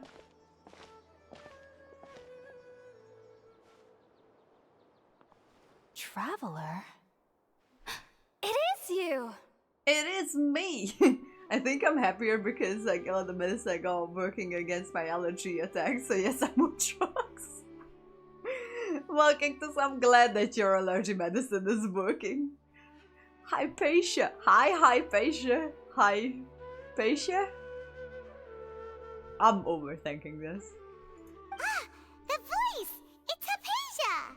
Oh, Hypatia, not Hypatia. Hypatia. Long time no see! Hello! What a pleasant surprise! It's so nice to see the two of you again. Hello, Hypatia. She's a scholar we met in the Avidia Forest. When we last saw each other, she was still training That's in Nara. what's it called? Satyavada life? Oh, I see. That's right, we're old friends.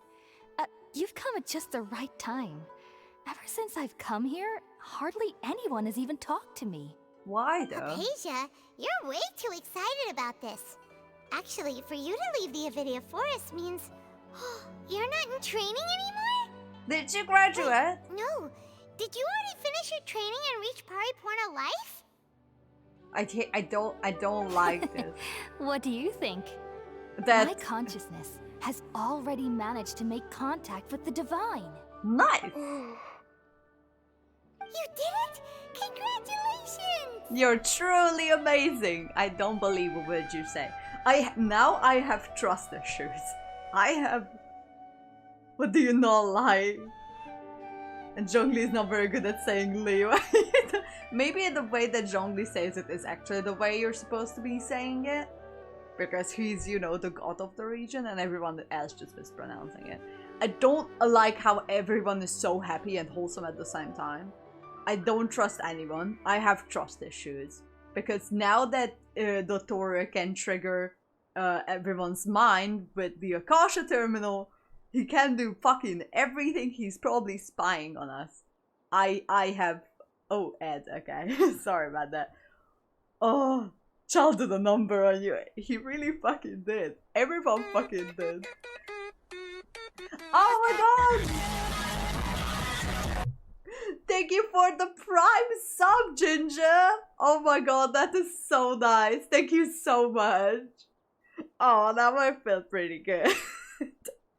Oh, it's... Oh, yeah, basically I have trust issues since Child. I mean, Child was a Fatui Harbinger, So I didn't really trust him in the first place, to be fair, because Fatui Harbingers, you know, or Fatui Harbingers.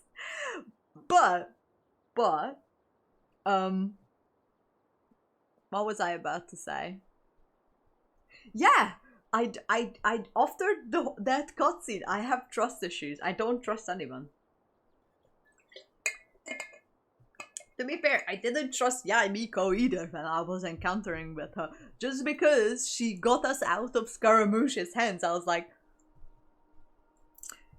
she's in the same boat as the Fatuis. But turns out it's not the case, because Yaimiko turns out to be Yaimiko. But I just didn't know at the time. But I have trust issues. It's so exhilarating to share this sublime joy with others at long last. When my consciousness made contact with the gods. Ah, what a supreme and unparalleled experience that was. She's having a seizure. That sounds incredible! Just nipped it in the butt. I don't trust you neither. Don't worry, Cactus. You don't have to. You've been on the channel long enough. And she's a kitsune. Yeah, well, that's also true. She tricked me so many times that I have trust issues with Yaimiko as well.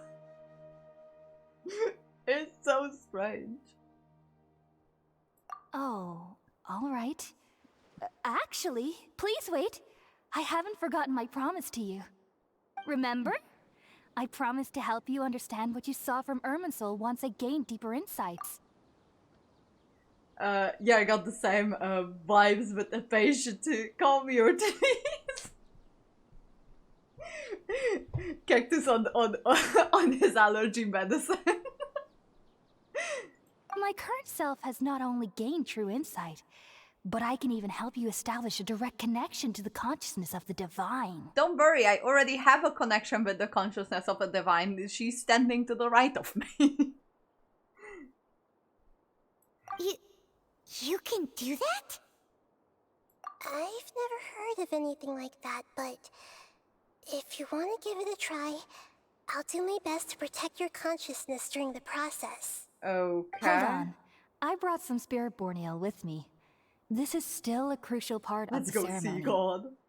I already saw like multiple of those. Again? All right now. Hold my hand. I'll help you establish a pathway to connect your consciousness. Okay. I have a bad feeling about this. Ready? I'm not. I've got no choice. Is she really good?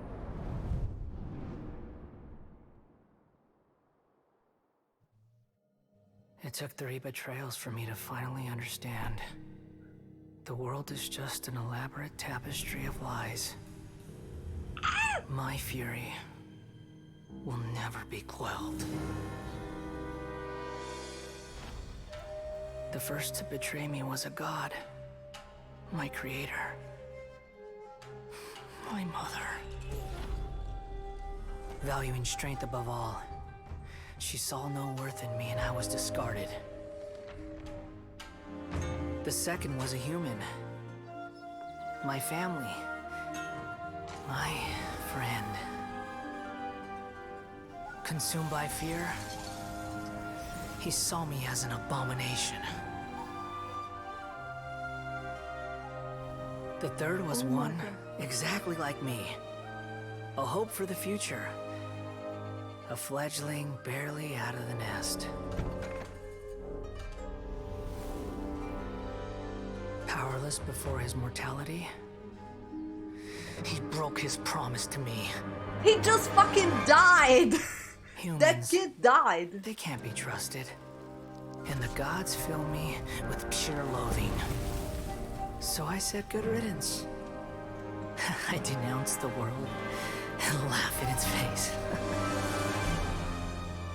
My chest will never again be defiled by worldly filth. I will scrub away every last trace of human emotion. Then it will be empty, a blank slate. and ready to receive a supreme gnosis, brimming with pure divinity.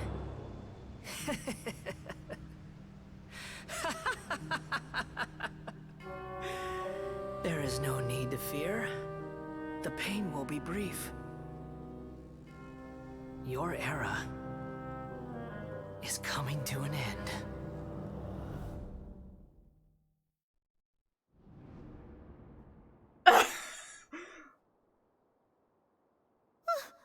What was that?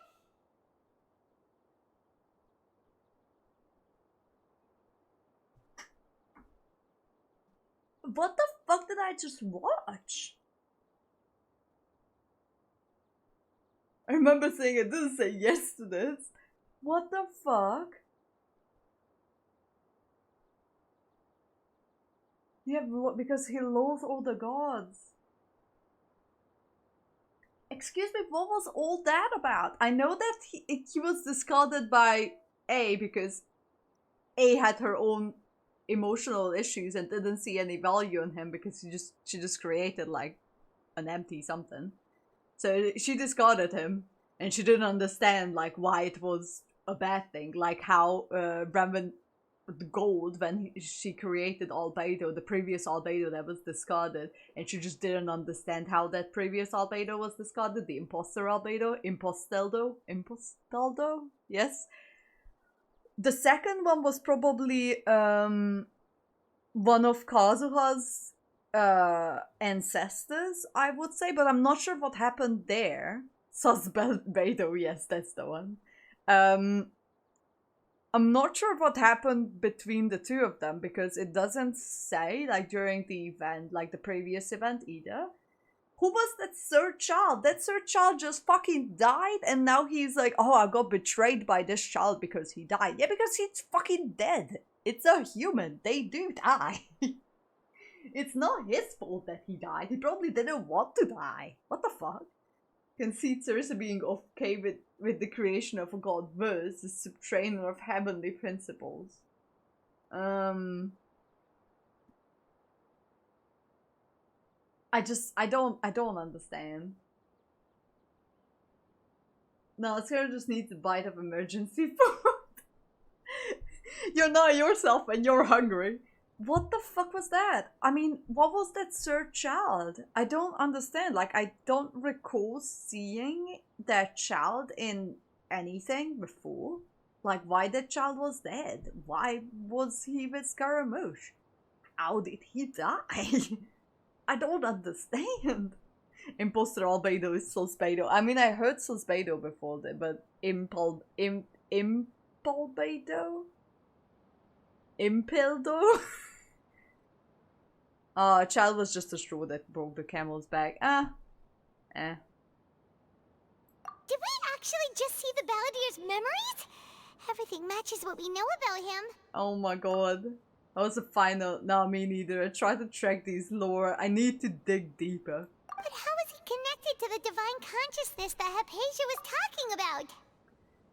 So, yeah, I mean, I understand that with all the grief and everything that he experienced, that just broke him mentally, but Sapoor trying to get a bit Scaramouche.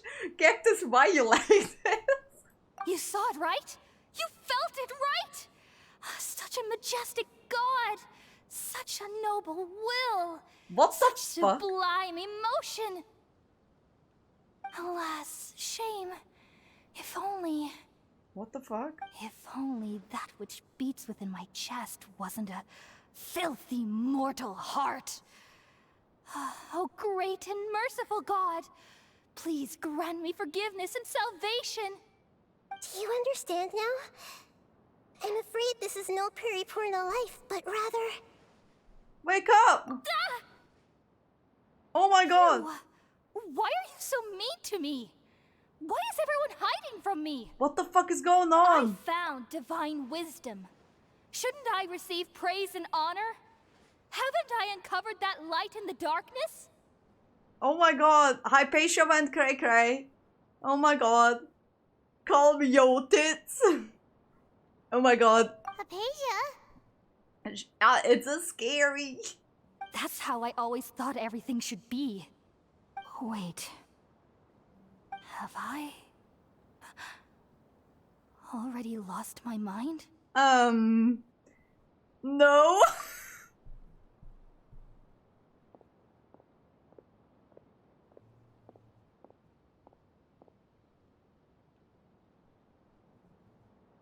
Wait, something isn't right. Yes, something isn't fucking right. That's right. Run! Run the fuck away. Oh lord, another cutscene.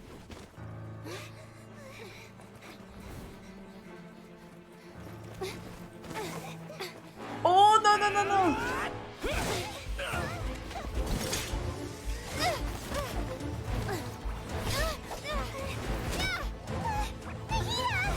Oh no no no no no! Ow!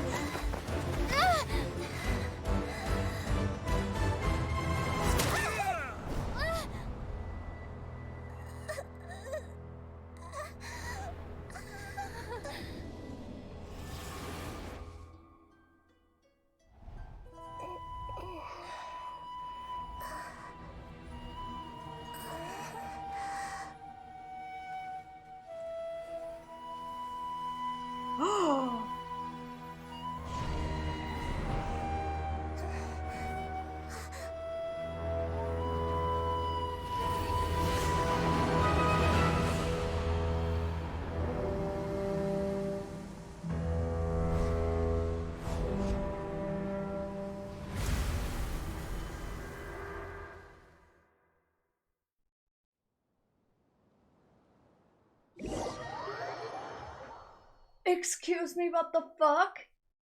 How was I Nahida all of the sudden? What? Why am I Tainari? Okay, we finally lost him. What? Are you okay, Nahida? Wait, no. Something feels different. You're back! Oh, the Traveler's back? Oh my god! What happened? Nahida was controlling your body for a while. It seemed like she jumped over to you as an emergency measure right before the Catherine puppet was destroyed. Oh After my that, fucking god. Tainari heard the commotion and came over. He helped us defeat the mercenaries and then he ran with us all the way here. I'm skipping with a very strict timed artifact rush just to see your reaction. Oh my god. What the fuck? What is going on? The more I see, the more I confused I get. So is Dotori after Scaramouche, after us, after the Gnosis, or all of the above? What is going on? Why was Tainari in there anyway? What the fuck is going on? Why is Nahida in a bubble? Why the god is kept in a cell, in a bubble, in her own palace? Why does she see Scaramouche? Why did we switch bodies? Ginger, tell me your theory, and I'm just processing my emotions in the meanwhile. I have way too many questions. I don't have any answers. Poor green marble girl.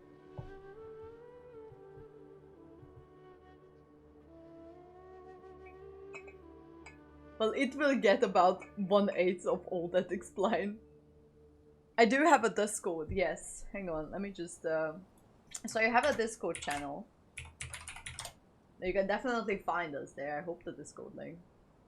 And of course, hang on. My name is just Hungryana on Discord if you want to find me as well. But you can also join the Discord server if you want to. But what the fuck? Just what the fuck? Did this time she didn't transfer to my mind, or mine swapped places? You swapped places? You mean your consciousness also went into Nahida's body? Yeah. Yeah, I did. Hang on. My account. Okay, I can't share my account right now because I'm in streaming mode, but it's basically just Hungry and without the numbers, and I have an anime girl as as my profile picture, so if you want to find me or whisper, oh, I see you whispered as well.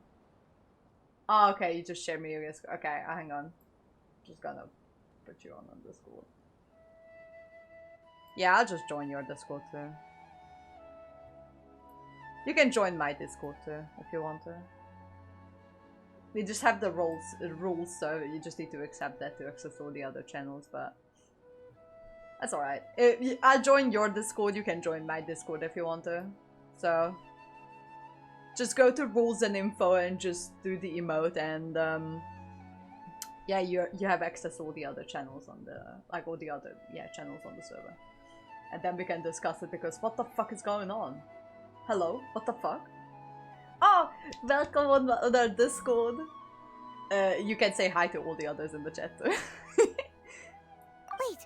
then where is Nahida's consciousness? Where is she now? I never imagined that an individual's consciousness could be transferred around like this. Had I not seen it with my own eyes, I would have never believed it. I don't think this can be achieved with current human technology. Yeah, because it wasn't human technology. Also, while we were running, the consciousness in your body told me to pass on a message. She said, "The doctor has found a way to trap my consciousness, so I can't journey with you anymore." Fuck. But even in a moonless night, a shower of starlight can still drown out illusions and lies. Oh no! Nahida's trapped in the sanctuary of Surasthana for good this time! Fuck. Was that message all she left for us? It's pretty vague. Fuck. Fuck.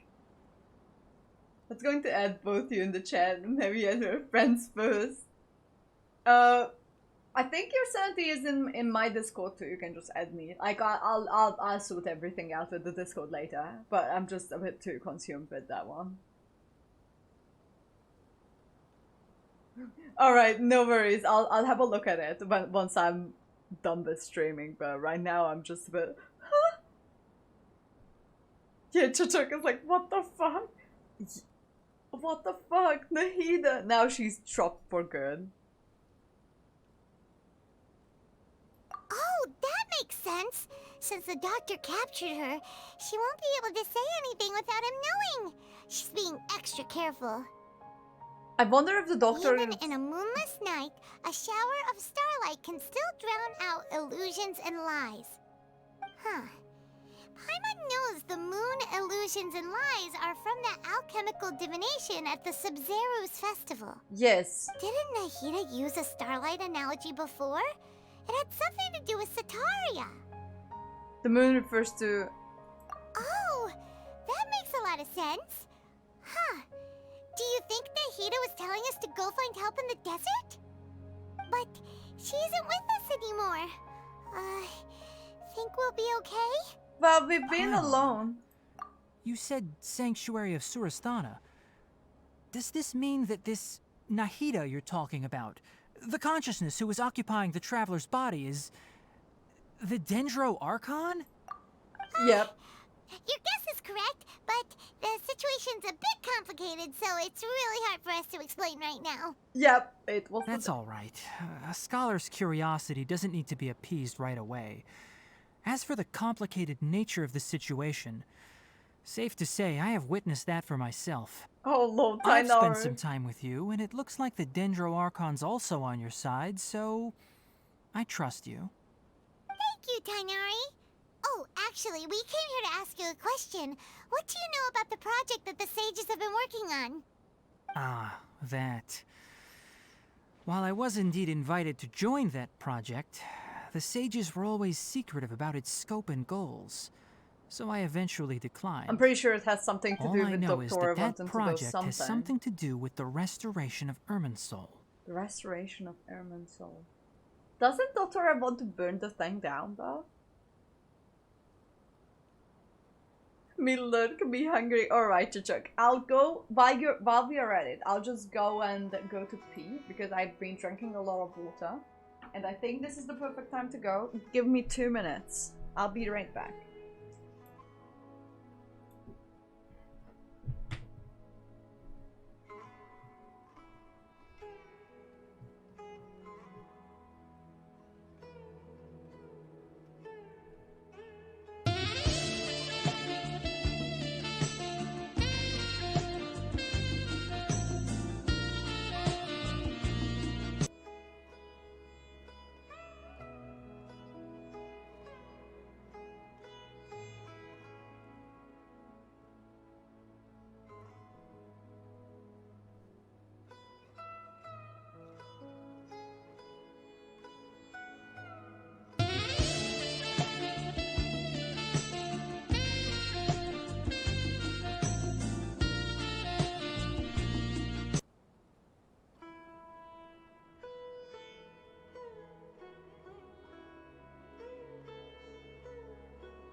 I'm back. I got myself some new beer.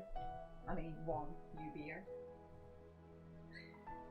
I'm just noticing that my my microphone with the new settings is a bit more too sensitive. Oh, that's alright, Sanity. Have a good Genshin. FBI, open up! What do you mean FBI open up? Shut up. So yeah. I'm probably gonna have to change these filters on it a little bit. But still doing it enough so it doesn't kill my voice when I'm mumbling. What nasty thing you did? What nasty thing? I just peed and got myself another beer. Huh? Did you see something when you were in Nahida's body? Huh? Excuse me, people who are still here. The academia is turning him into a god?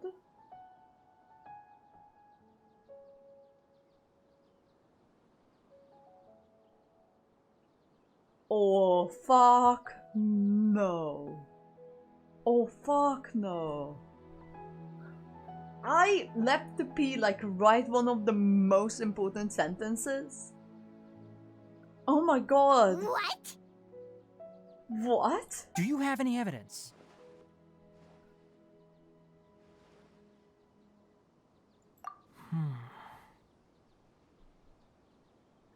What?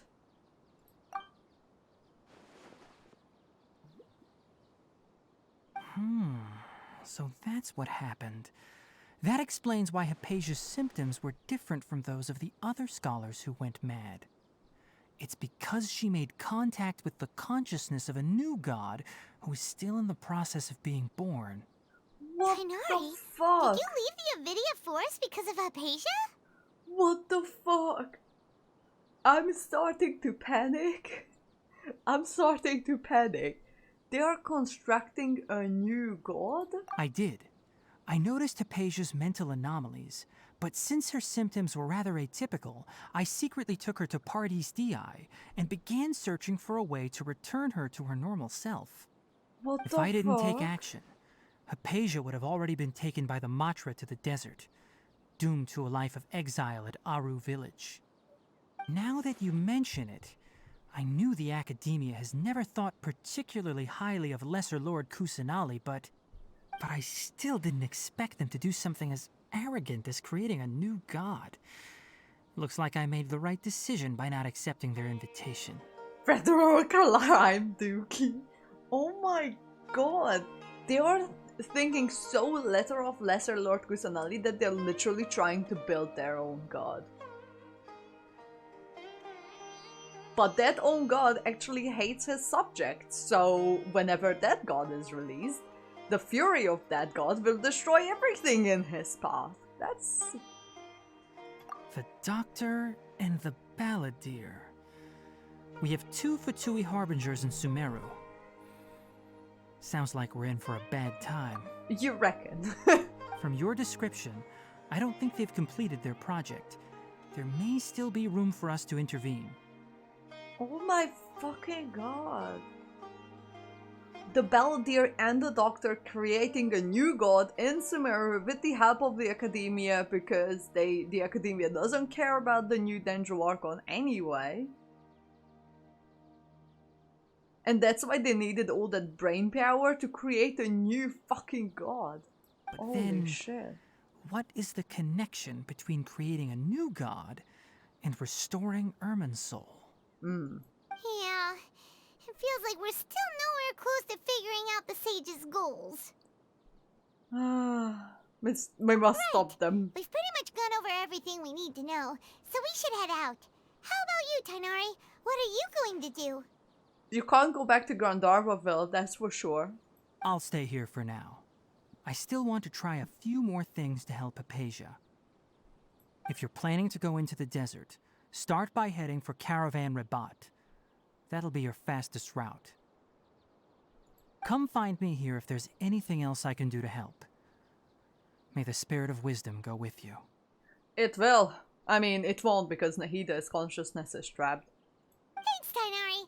Hopefully Hypatia will feel better soon. We're off then.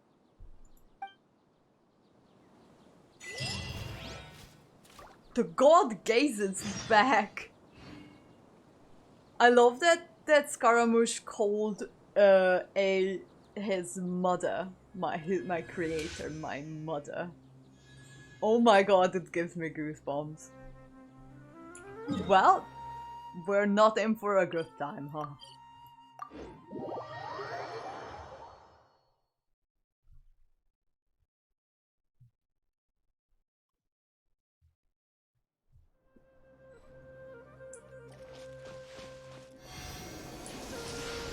Oh my god, anxiety dookie time. I know, right? Now I'm really tempted to just continue. Like, I'm so tempted to just go ahead and continue. Also, there's a floating roof there. Do you see? The floating roof.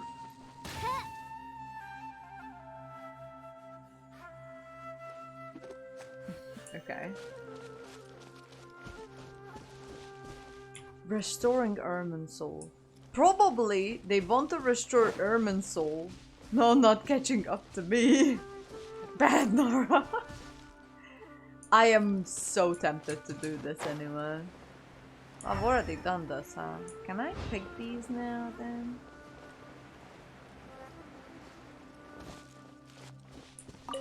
Holy fuck. It's just... okay, hang on. It's just the... oh my god. My brain is hurting pretty bad. This ginger's... oh lord.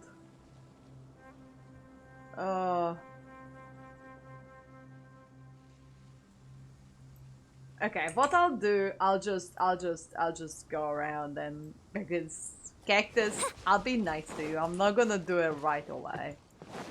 But holy fucking shit, what the hell was all that about? Nahida is trapped. I can't do anything about it.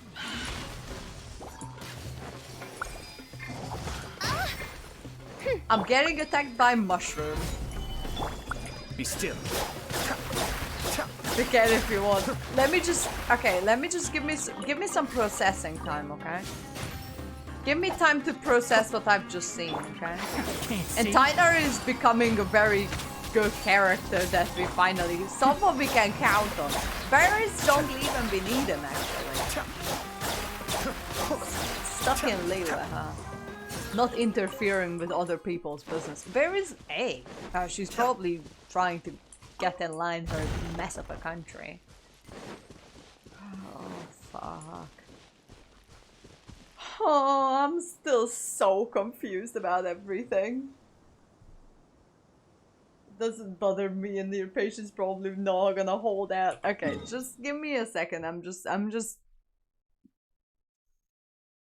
what the fuck was that all about? Holy fuck. You can always count on dice.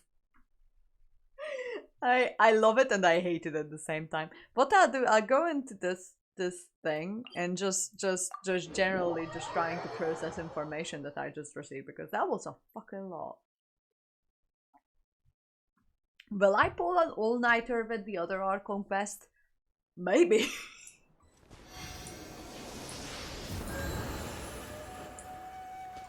But imagine how fucked everyone was when Kandria came at them with these monsters. I heard that there is another one in the desert. I haven't found it yet because I haven't been in the desert. But holy shit. I've already taken that chest. Good lady.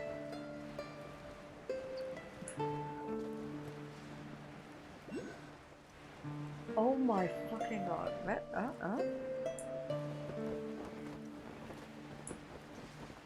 Is there a Dendroculus here? No. I don't think. Anyways, I'm going to do... It's in the knuckle. The knuckle? Okay, hang on. I swear to God I can't see it. Knuckle.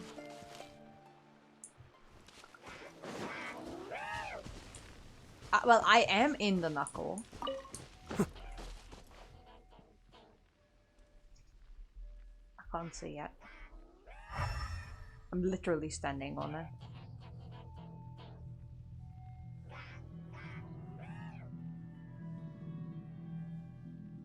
We can just walk in. Where?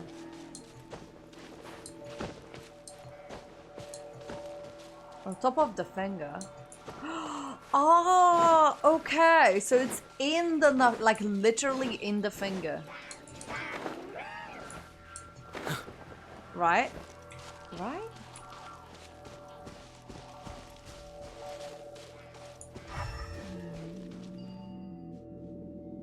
Nope, I can't see it. Go onto the hand. Okay.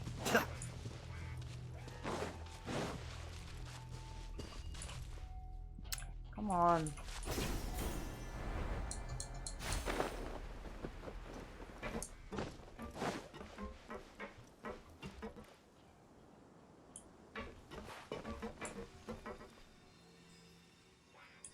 Then go back inside in the finger. In that finger?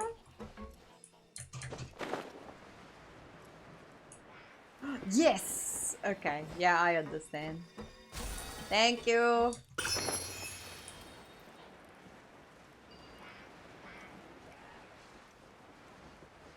Smurt. Dood dat je maar fingies or I will almost. Kijk, I hate it. I hate it actually.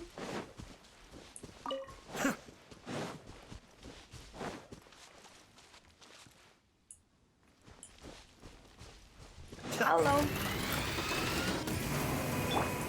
By royal decree. Okay, so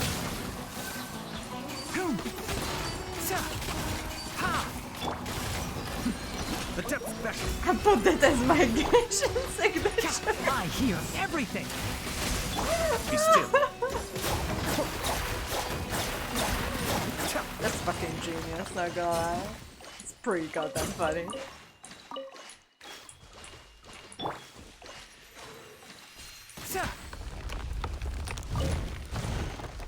Oh my god. So, okay, so let me get this straight.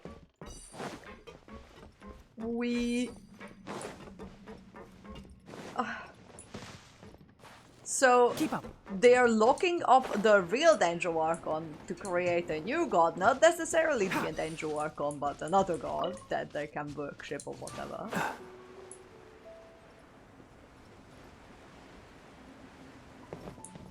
And it made Hypatia go cray-cray. Tainari doesn't want Hypatia to go cray-cray, which is fair enough, because he knows Hypatia quite well.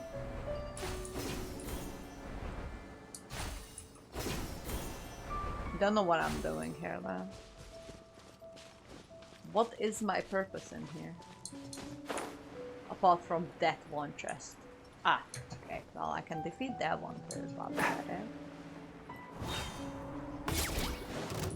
But holy fuck. I will have order. Can't see. Ha!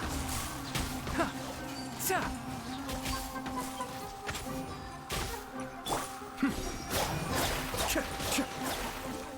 Alright, you guys drop a bunch of shit.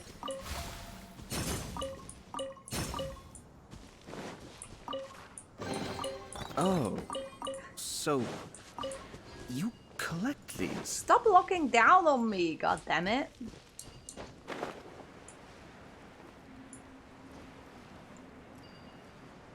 Oh, there's the Dendron monument right there too.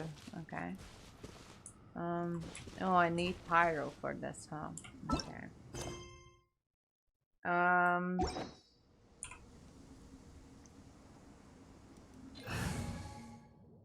Okay, I just want a redemption. Not really a redemption, but... Klee can help. Because I don't trust Alhaitham either, even though he's super hot. I don't trust him. La la la. I don't trust him one bit, I'm not gonna lie to you. I have trust issues with these handsome men. Except for Ito, but Ito has a bane power of an Onikabuto, so... Jumpy, jumpy, go! So there's not much to be scared of either, because he legit doesn't know.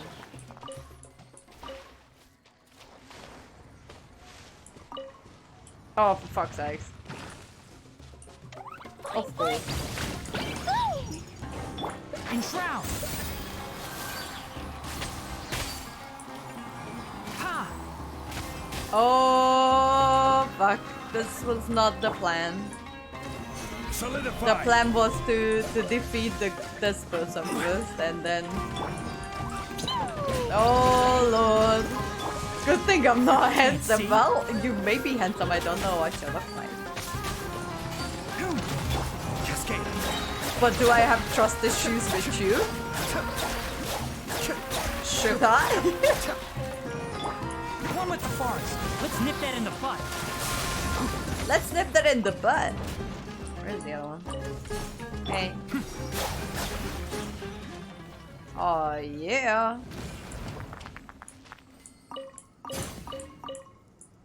Okay. Yes. Very nice. Okay, It's a thing! It's a thing! Do I know the song for you? Please let me know the song. Do I know your song? Yes! Oh, fuck.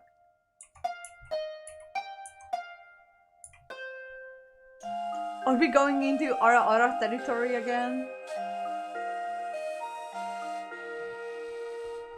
The Danger Archon is currently in danger. Okay, what did I do? What's this good for? Oh!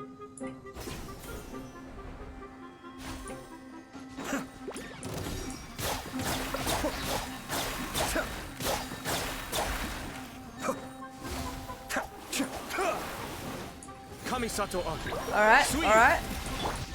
Boing, boing, boing! Woo!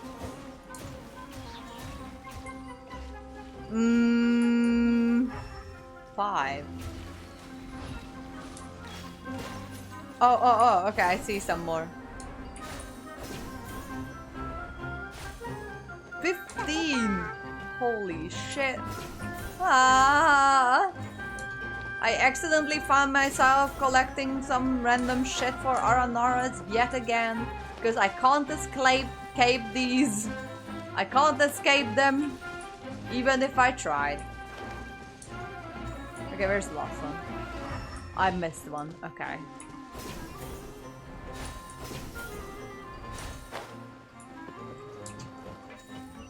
Oh. Okay, what? I'm going. Oh.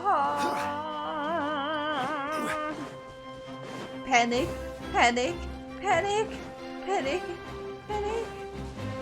Return. Up, return. Offer. Oh. Precious chest, Jesus. Certainly worth the extra mile. Okay.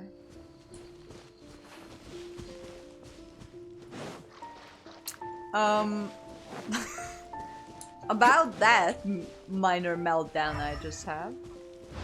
Oh, there is a thing. Oh, okay. Where? Okay. Where is the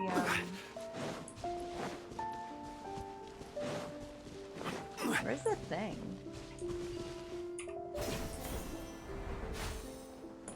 There is another thing up there. Hey. I wanna go up there. What's here? Keep finding these whole new worlds. A whole new world! There you go, we've done it. I've started singing yet again.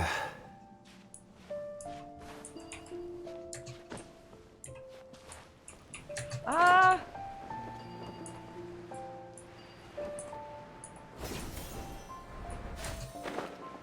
Okay.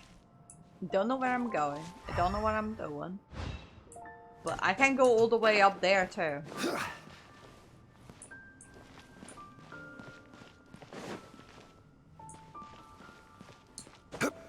Okay, I don't know what I'm supposed to be doing here.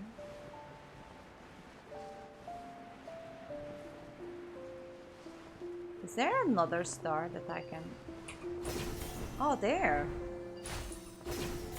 I can actually go around. Alright, well that makes a lot heaps more sense than what I was trying to do. You okay, bud?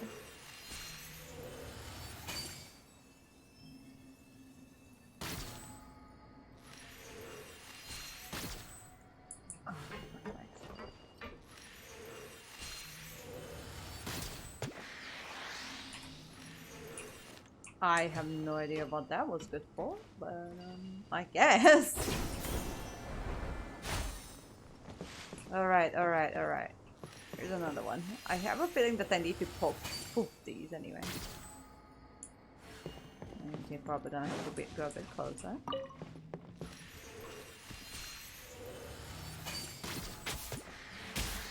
Alright, so that's two. There's the third one. I have a feeling that I need to poof that one too.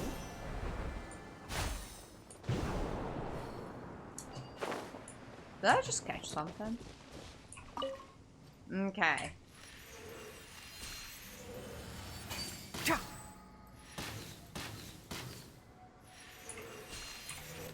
Alright. Did this make any sense whatsoever? Kinda?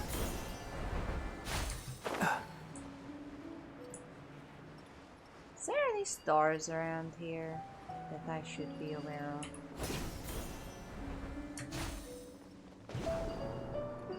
There.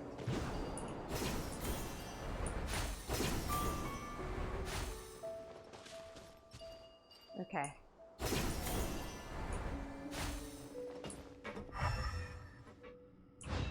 Let me in! That didn't do shit. There's probably some puzzle that I would need to solve here first. That's okay, I can do that later.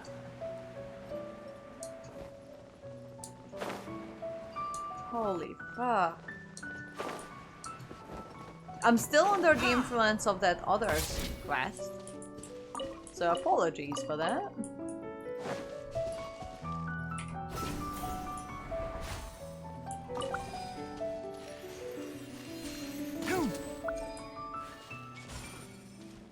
Okay, then two.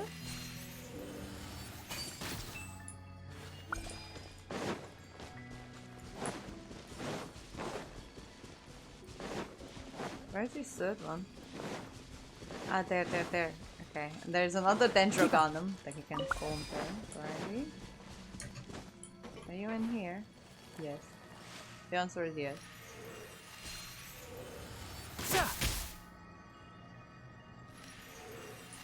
Okay, I don't have the Dendrogonum anymore. Hang on. I'll fetch another one of those. Linari. Get the Dendrogonum. Go back into the cylinder.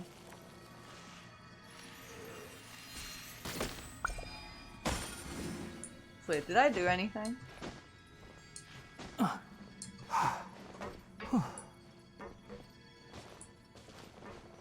But I've done them.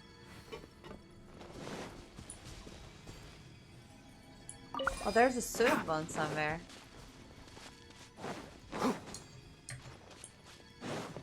Hang on, is it in that cylinder? If I have to guess, I would say yes. And yes. Okay, well.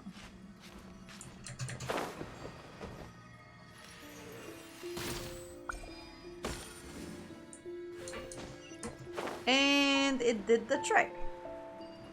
Yeah. Right, first I collect that disc. Okay. And then I collect the remarkable chest that gave me a like coconut. Something good is right. inside.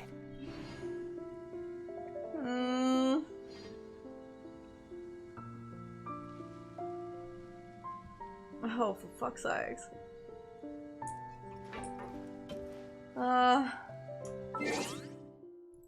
I'm still under the influence of this thing. I don't know if I should start the other part of the quest or not, or should I just go around and try to explain what had happened? If you press a leaf between dry sheets of paper, you can make an attractive and handy bookmark. Pending. Yep. I'm doing pending.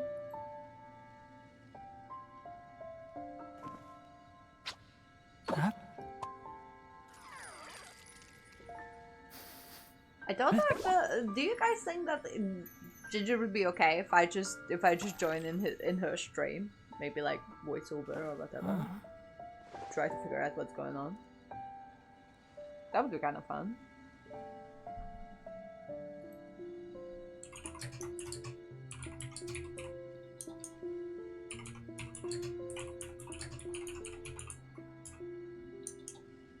Give me a second. The value of knowledge cannot simply be quantified in monetary terms.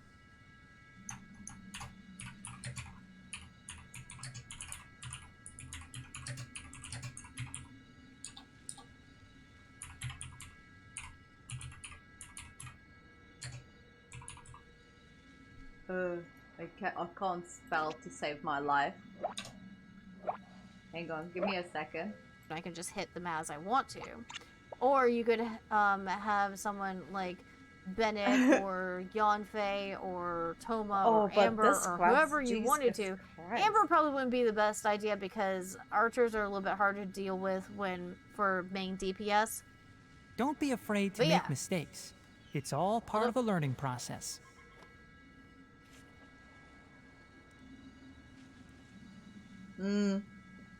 I think she's just trying to take feedback. Discord. Wait. I try to add her on Discord. Give me a sec. Give me a sec. Limited. Okay, hold on. Maybe I can. That was a bit.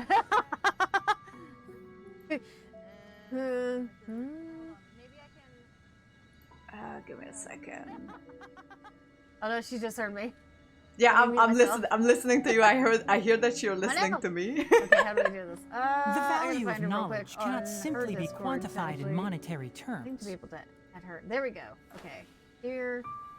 Send friend request. Okay, there we go. Yay, friend request. We're in the streamception right now. I swear to God. You are watching me. I hear myself on your stream. And I hear myself on your stream. Okay. Hey, okay, wait. Hang on. I mute your stream so it doesn't interfere with my stream. And if I just start a call, would that be okay? Hey. Hey, do you hear me? Hey, there we go. Yes, I can hear you. I just have the stream. I mean your stream on the background. Let me just put down the dialogue volume so Tainari won't speak. I muted the tab, so it should still give you. It should still give you like. Okay, so it doesn't give me the feedback. thing about Bobby. Yeah, great. So I'm just. No, it doesn't give feedback, but it should still give you the credit for me being there. Okay, I'm just walking around doing whatever. Oh, hang on, where did my Streamlab go? Nice. Oh no. Cactus is doing cactus things. Cactus is. Wait, this reminds me of when I was playing Stray and I kept on saying kitty cat's doing kitty cat things. Yeah. Nah, it's just cactus. My dear friend Cactus on the chat doing what he does, being Cactus. I was looking at some of his chats and I was laughing my butt off at him. I was like, that is amazing. Like some of the takes that he had were like amazing. See, Cactus? I loved it. See, I loved it. It made me happy. Cactus, you're still being popular. There you go. Yeah. Cactus is always popular. So so yeah. Yeah. There's a delay for some reason in the Discord as well about my voice. I'm not sure why. But holy fuck. I just finished I didn't start the Archon quest in the desert because I'm like, it's way too much information for my small brain to process anyway.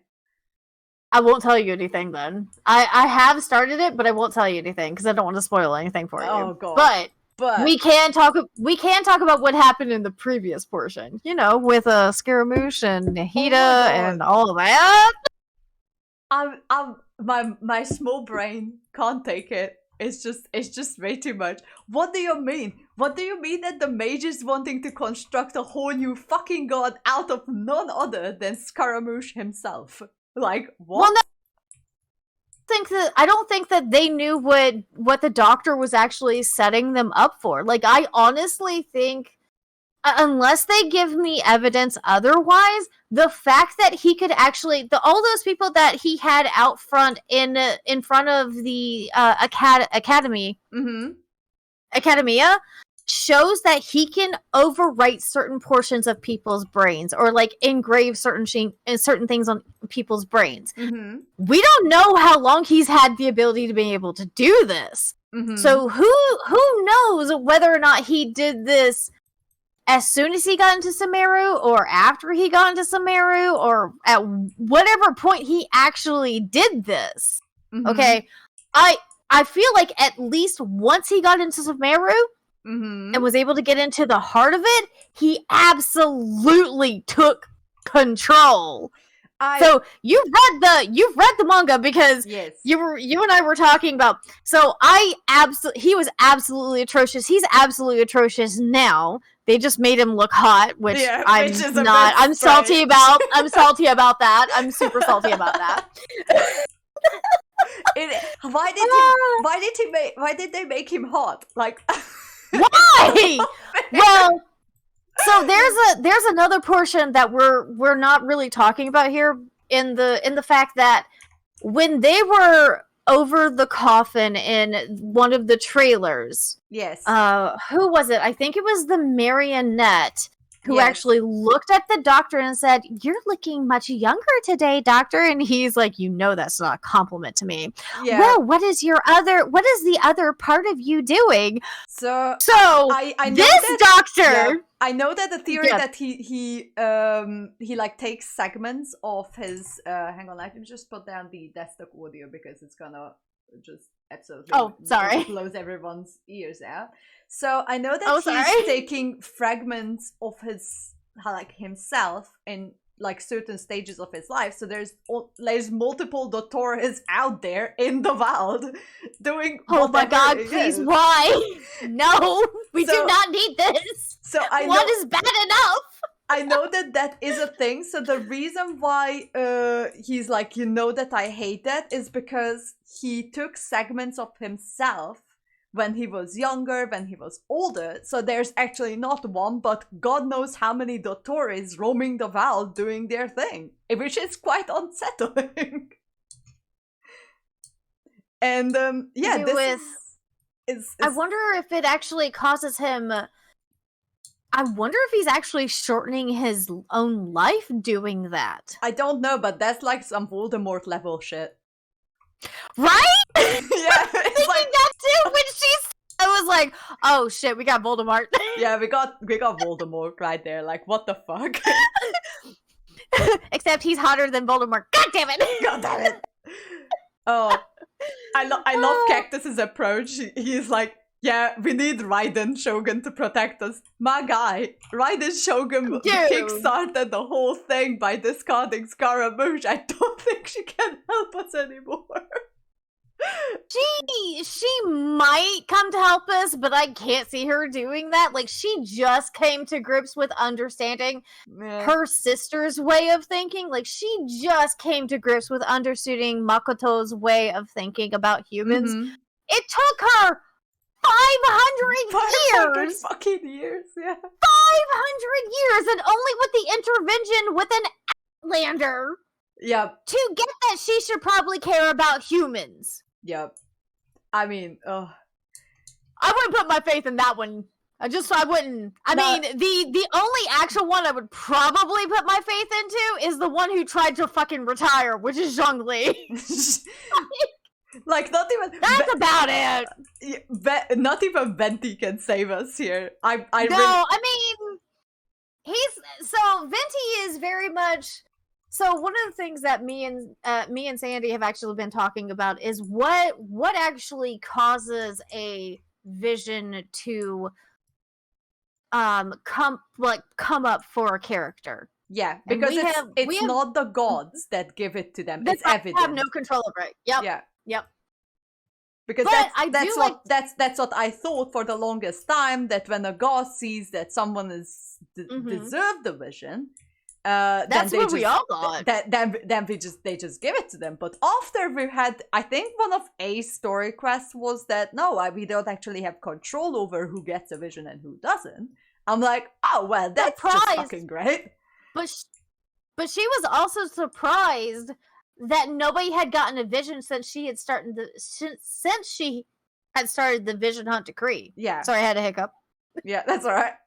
I wonder what's the connection there, though. Right. So my question there is, so how is it that the gods have no control over it, but when she started the vision hunt decree, no other Electro visions went out? Like, it still feels like it's sort of tied to the Archons in some way, but not really. Like, they don't define who it goes to. I guess maybe it's just a willingness to allow that power to go to them. Because the biggest thing oh, go ahead. I think it's just the extension of their consciousness somehow. Like how maybe, yeah, I can see that. Like how we saw that consciousness of gods go rogue, and oh god, that's what Zhao has to fight. Yeah, Zhao has to fight that shit all the goddamn time, and I feel so bad for him. Yeah, so I think the visions are kind of like that, like it's connected to the corresponding Archon's subconsciousness somehow, but it's kind of like a subconscious, so they can't actually control it.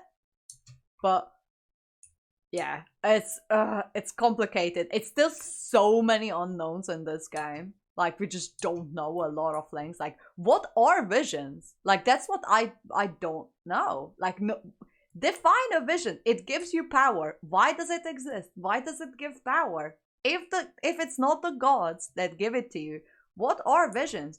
I've heard a theory that visions are a way for Celestia to monitor people who have potential to become like gods.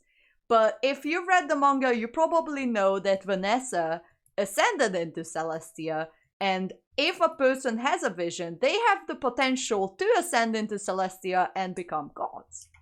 But in the manga, people pointed out that Celestia looked more like a prison, and Venti wasn't too happy about the fact that Vanessa ended up going to Celestia in the manga. So, what are visions? I wouldn't say that he is unhappy about it. I think... So, I do have my own theories about Celestia.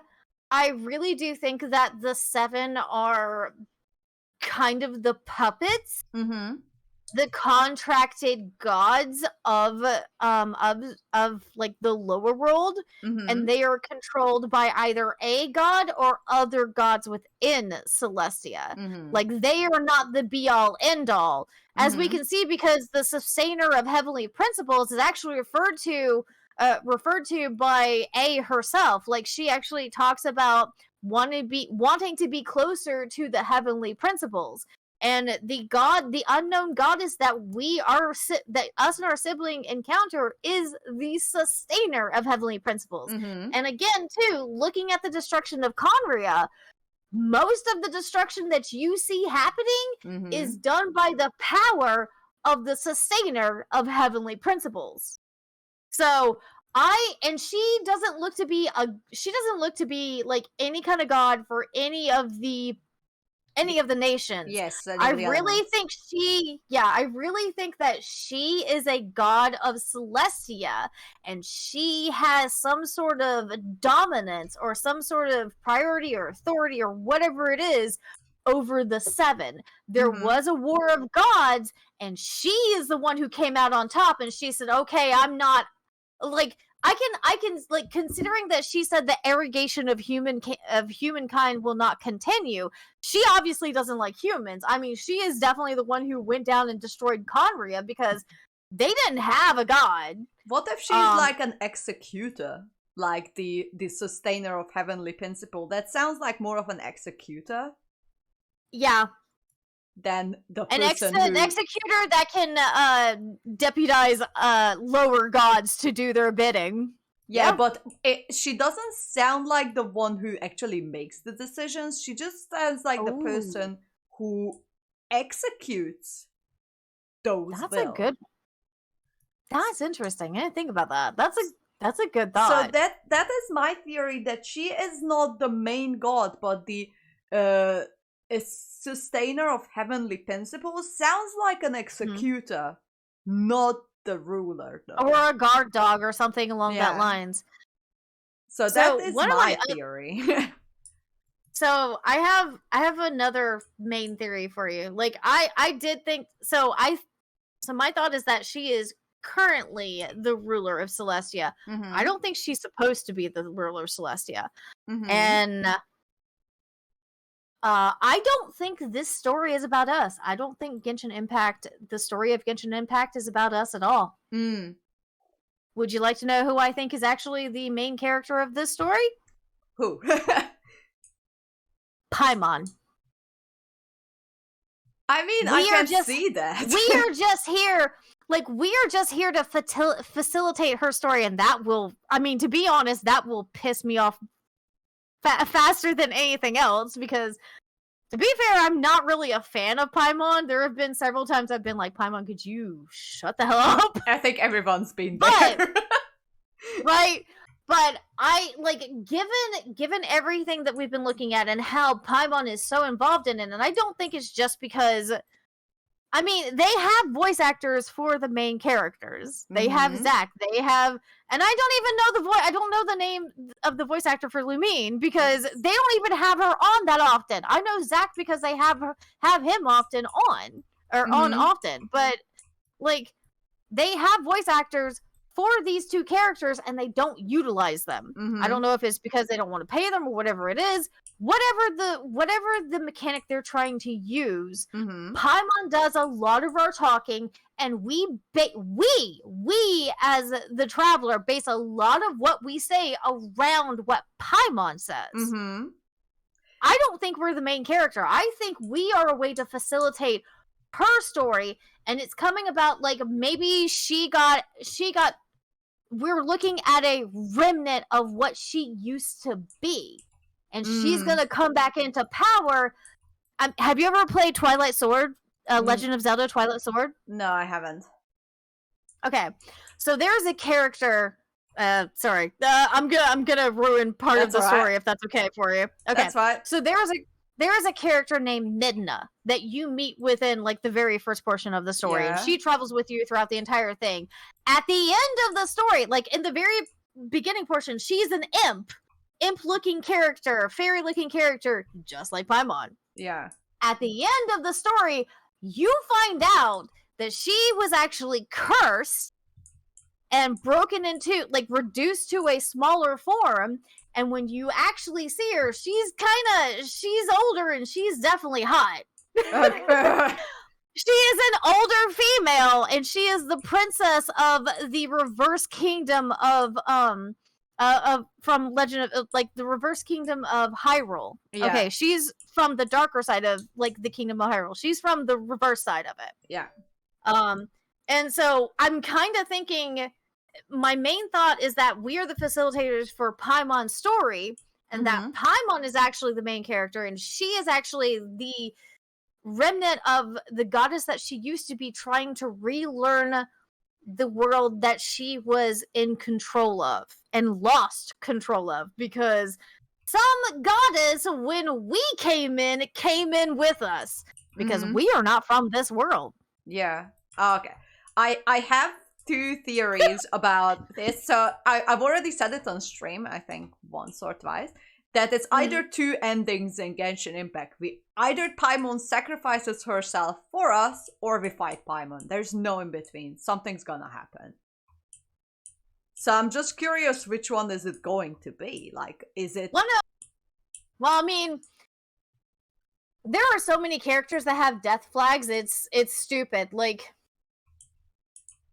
do you know some of the characters that have death flags? Because there are a few, but I also have my own theories as well. Do you play Honkai Impact? Yeah, I started playing it. I did not continue playing it. Yeah, I do know that there is a severe, like a significant connection between Genshin and Honkai. Like, yes, we are a part of the same, like, we're in the same tree of worlds.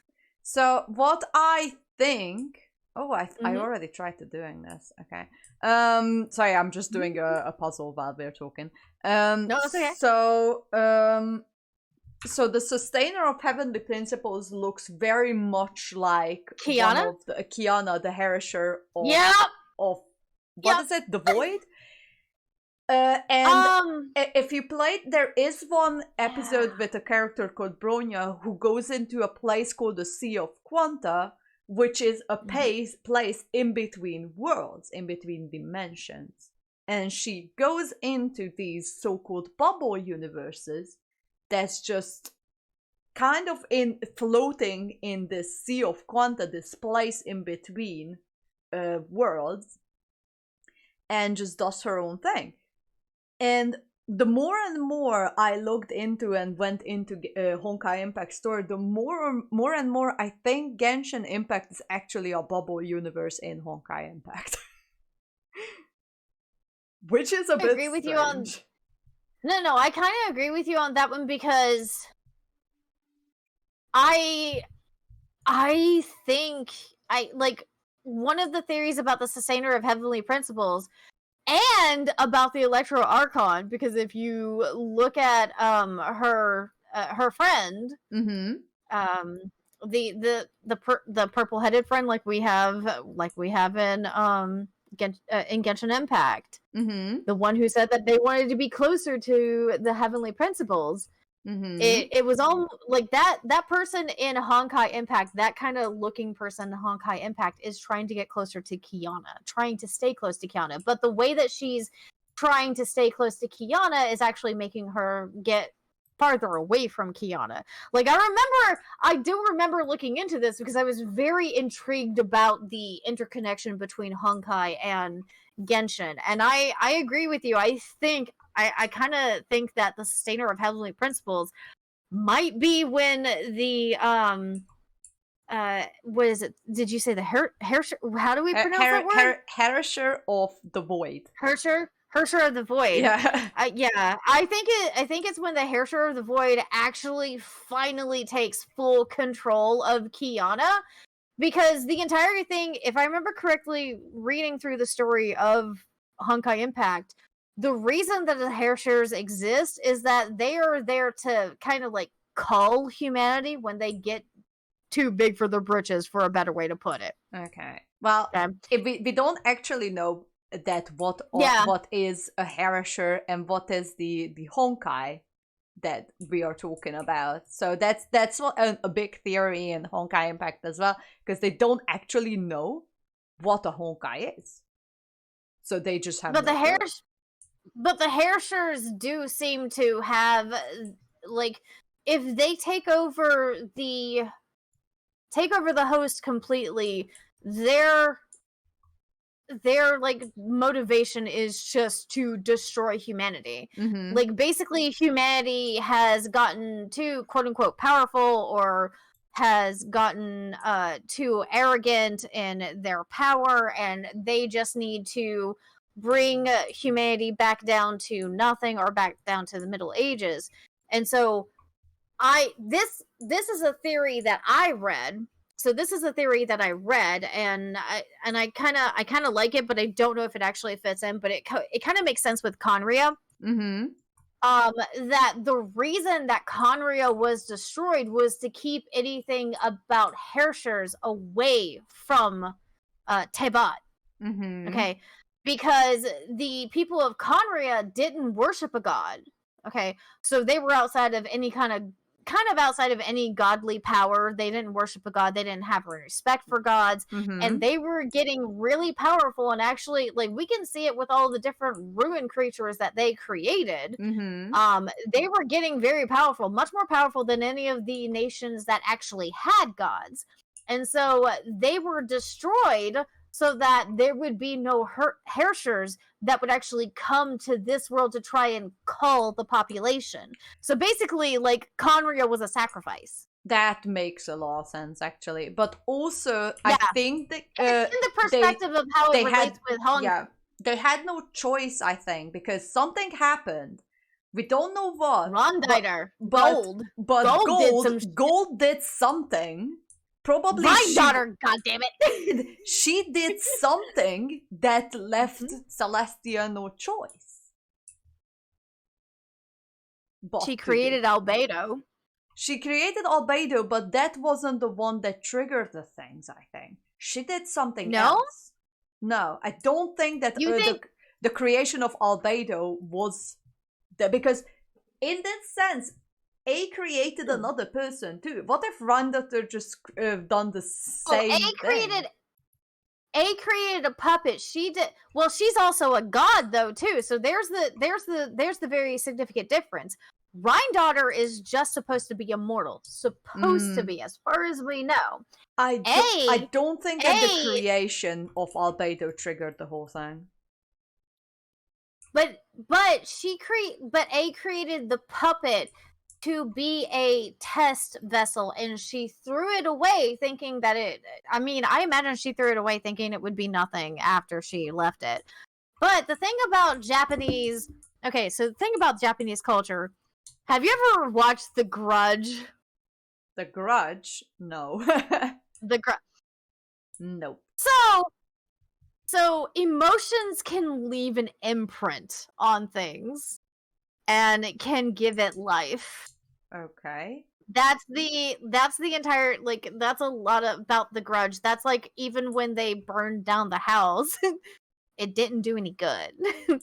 The ghosts were still there. The imprint was in the land itself. You're done, son. The ghosts will never stop coming after you. So there was an imprint of desperation, and you can see it in some of the animes, like Inuyasha. When Kikyo, who was dead, she is brought back to life and put into a clay doll. Her soul was put into a clay doll, and then it was recalled from that clay doll. But her hatred and her anger were so strong that it imprinted on the clay doll, that clay doll gained its own life. Right. So the thing is like, emotions have such a strong impact on things that it can cause it to actually give a life of its own. We also have Pokemon to look at that for that, because a lot of the Pokemon characters will actually come into existence because of strong emotions that were printed upon those particular things. So it makes sense about Scaramouche.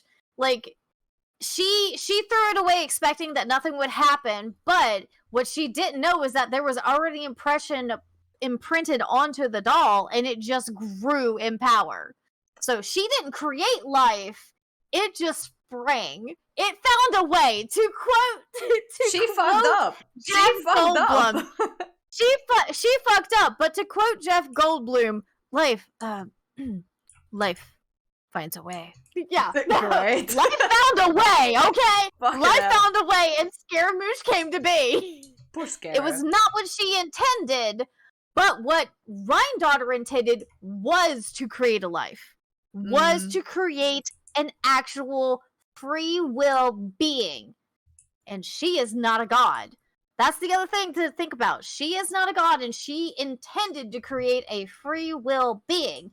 Whereas A, who was a god, just wanted to create a puppet, another body for herself. And you know what? This experiment didn't go well. But emotions had already been imprinted onto this doll, and it gained its own emotions in its own life because of that. Mm-hmm. So I kind of think that intentions have something to do with it too. No, I think there's a lot of like twisty things. what I think is that just purely the creation of Albedo didn't cause the thing. I think whatever made Rhine leave Albedo behind and give him to Alice, basically, that's what it was, I think. Because what we know that from Albedo's story is that Rhine left Albedo behind, gave him to Alice, yeah, she just fucked off. And whatever that was, that she had to leave Albedo behind, her best creation, really, tells us something that something went down. She had to hurry there. She might have been late at that stage. And that's when the cataclysm came, because she's done something, but I don't think the creation of Albedo triggered the cataclysm on its own. I think you're right, because I do remember like Albedo was Albedo was her first creation, and then she tried to create other things and they weren't as good as Albedo. It wasn't that the other things that she created before Albedo wasn't as good, because that's what Salzbedo is, basically. Like she created Durin, and Durin is an aspect of she isn't Susbedo. If I remember correctly, I thought Susbedo was an aspect of Durin, who was also created by Rhine. Yes, but what I understood is that Rhine was trying to create a pure life form, and she failed multiple times creating Susbedo and maybe Durin. I'm a bit confused around that. But when she created Albedo, that was the prime of her creation, basically, because she wanted to create life and she kept failing to create the perfect life. There would be, what the hell is the perfect life? Like Albedo is. I don't know. She like what I've heard is another theorist called Eshikai. She's doing YouTube videos and she's really good. That she's trying to create a life form like a mortal, but not a mortal, something out of this world. She was trying to create a traveler. Trying to create a what? A traveler like us. And what this Eshikai was trying to say with this is that if you there's only a few characters that hold the symbol of that 4-pointed star, and one is obviously people from Conria and the traveler. So the theory is that the traveler can wield elemental power without having a vision, basically having technology that can be explained by the world's laws, because who can explain that someone can just switch in between elements and use elemental powers without having a vision, as well as like sensing elemental power, but they are still mortal. So I think that's what Gold was trying to do, creating another traveler. Albedo was the closest that she could do. Yeah, I always found it odd that we got called human and we can control elements. I'm like, that's more superhuman. Yeah. I want need you to explain a bit more here. Because even Paimon mentions, like, there's at one point where we use Geo and Animo. I think it's actually Together. Against Child. Against Child, we use yes. Against Child. And so we talked to Paimon afterwards, and she's like, "What was that about?" Or she says something like that, something along those lines, and we say, I think it's us regaining the power we used to have, and she agrees with us. Mm-hmm. Like, if you say it's not that we didn't have the power and we gained it. If you say, like, even if you say we didn't have that power and we gained it and we use it together, like, we're learning how to use the powers together, like, she disagrees with you on that. But if you say I think I'm regaining the power I used to have, she fucking agrees with you. And I'm like, what? I mean, we did have wings in the beginning, and I don't have wings now. I gotta use a goddamn glider. There's a lot of questions when it comes to the Traveler. When it comes to Genshin Impact. Also, with the current quests, if we are not going too far, the fortune teller says that our life expectancy, because I chose the health option instead of the love option, with this fortune teller. Hold on one moment. Okay. I might be in the middle of King Deshret and the Three Magi. Oh. Okay. No. Okay, I'm out of. I think I'm out of the cutscene now, so you can continue. Sorry. Okay. So. That's not okay. I'm okay. Okay. Okay. There's no cutscene. We're good. We can talk now. Okay. So the fortune teller that we kind of possessed that to get that mage lady on our side, but it didn't quite work out at the end.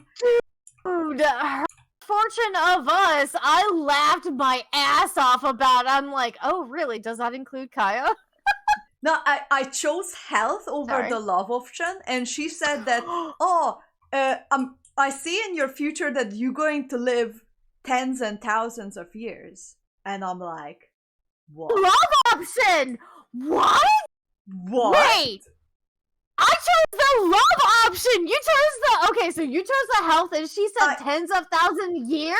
Yes, she said tens of thousands of years. And I'm like, excuse me?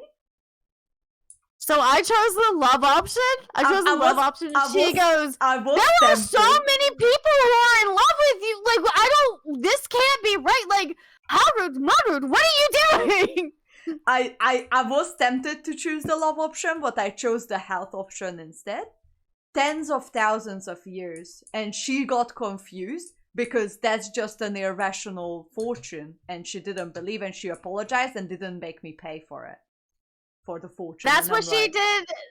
That's what she did for my fortune too, because it said like there like just about everybody. Like I have so many multiple love matches that she can't calculate them. It's incalculable. I was like, okay, hot damn. Hot damn. You mean I can lay anybody? Let's go. But I can get lucky with anybody. I'm happy. Okay, let's go. Okay, that's great. But yeah, but I chose. Good to know I can live for thousands of years too. Yeah, but that's what confused me. Like, how can I? If I'm just a mortal in this world, what the hell am I then? I'm clearly not a mortal. Then, if I can live tens of thousands of years, and even the fortune teller is confused, I'm like, what the fuck? Why? And the other thing too is if we are straight human, but we can go ahead and just worship, quote unquote, worship at one of the statues of seven and take the element, why can't the other quote unquote humans in this world do the same thing? Because what is different about we're not from this world, apparently. But Albedo, so wait, were you a part of the first portion of like Albedo's quest in Dragonspine? Were you on the game when Dragonspine was first introduced? Yes, I was. I'm an old timer. So Me too. Me too.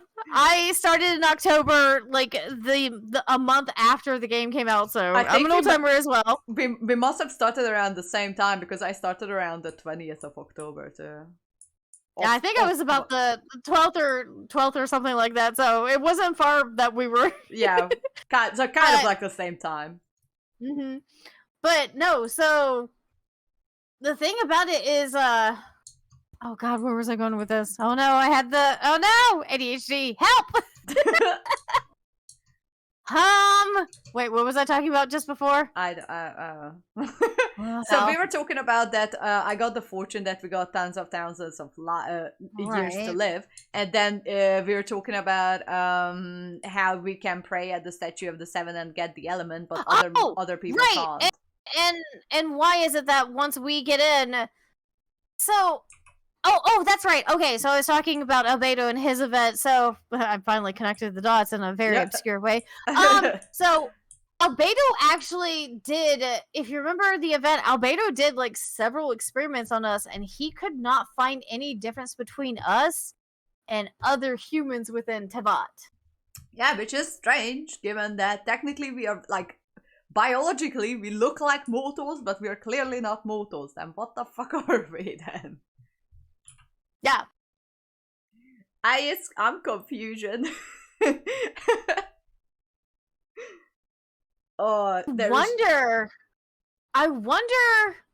So I've heard. So okay, well, I'm gonna give you something else that I've heard about the twins. Okay. That they are basically. The twins are basically travelers to find another world to be populated by humans from another world. I've heard that, and they are coming from the world of Genshin Impact. Impact, yep. Yeah. And because one of the Honkai eruption destroyed civilization, or they are just making these precautionary actions to find another world, like a plan B, to move humanity over if shit's about to go down. That's what they are basically shooting stars who have been shot amongst the stars to find a world that is appropriate. Yeah. The thing that gets me though is, okay, I have to level a gripe here. Why can our character drink? Why do they keep on calling our character underage? Our character has seen. Literally, it says our character has seen stars birth and die. For crying out loud! We all should know that takes millions of years for something like that to happen. And even if it's just we watch one star birth and we watch a different star die, that still takes at least a couple hundred years to see, because timing between stars and all that. Why are they still considered underage? But just because they look underage, well, they don't actually have IDs on them to prove that they are thousands and millions of years old. So neither does Venti. He looks like us. Well, it just irritates me, because there are a lot of people who say like the traveler is underage, and I'm like, no the fuck they're not. I'm gonna need you to actually look at the story. Okay, so sorry. Anyways, that's all right. The other character I'm confused about their age is Klee. How old is Klee? I'm actually confused about Kaya. Oh, that's the other one. But why I'm confused about Klee is, okay, so we know that she's of an elven type race. Yes. So I wouldn't say it's elf. We don't know if they have elves, but it's an elven type race. Yes. So her mother actually says long lived. Sorry, go ahead. Sorry. So what I'm confused about it is that so the timeline of Klee's life. So if Rheindotter entrusted Albedo onto Alice, and Alice instantly introduced him to her daughter Klee, but Rheindotter disappeared around the cataclysm. Does that mean that Klee is 500 years old minimum? I don't So I would say no. Mm-hmm. I would say that maybe she kept Albedo isolated for a while at the very least. I would also say that Rheindarter probably didn't know Alice outright, so she had to get some time and perspective to know whether this lady was somebody that she could trust. Unless Alice was also in Kyneria. But we have no evidence of that. We have no evidence that Alice was within Kyneria. So, as far as we know, Alice is a Mondstatter. As far as we know, strictly a Mondstatter. Yeah. Yeah. She is a. We don't have any information on her, really. Yeah. We know very little of her. We know very little about Alice, except that, in my opinion, she's a very bad mother. I mean, sorry, that's my hot take about her, but she's a bad mother. It is just depends. Yeah, why would you leave your child in the hands of complete strangers for years and years? That's something for sure. But why would you teach your childlike daughter to make bombs and think that bombs are the things to make your problems go away? Well, if you encounter, if you, how do you say it in English? Sorry, it's getting late and my English is getting worse and worse by the moment. No, it's if you take into account that they are not human but something else. Elves?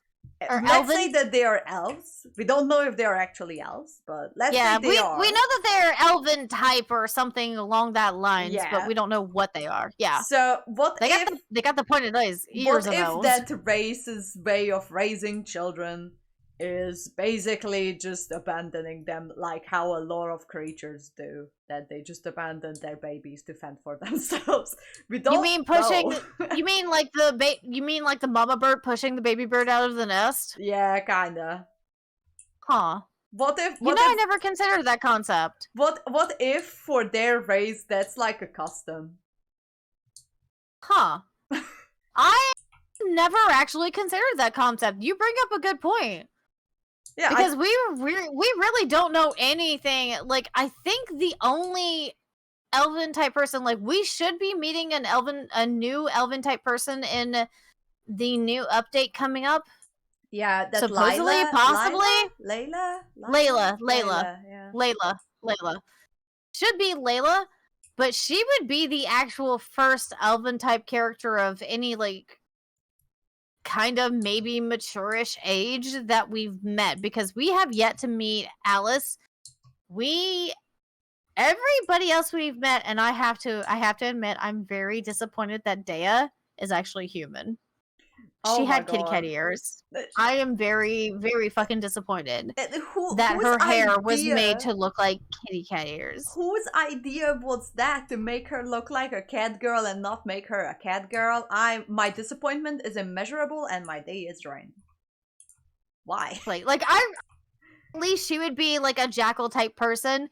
And I'm also disappointed that Sino is not a jackal type person. That supremely upsets me. And also, what is Tighnari then? Tighnari is a fox. Isn't he a jackal? No, he's a fox. Okay, but to be fair, I haven't done my the Tighnari story quest, so. I think one of his constellations actually has something to do with foxes, and that's why I could be wrong, but I really think he's a fox. Which also begs the question, what the fuck is the difference between Sucrose, Yaimiko, and frickin' Tighnari? And Goro. Aside from... Goro. Goro is based off the Shiba Inu. He's based off of the Shiba Inu. But technically, he's not a fox. He's also a canine, a dog. No, she's based off of, I thought she was based off of fox. I thought she was based off a dog. I thought she was based off of the Fennec Fox. I don't know. I don't know either. I but thought even she was then, a dog. even between Yai Miko and Tainari, why is Yai Miko's ears down and Tainari's are like straight fucking up? Like, I don't know. I don't know much about foxes. You don't have to be like, for fuck's sake, like you don't need to be that hard. I don't know. I don't know much about foxes. I'm getting confused, man. I don't know. Wait, I have a fact for you. Yep. I have a fact for you about foxes. Have you ever heard of the vixen scream? Vixen scream. That sounds oddly a... sexual. I don't like.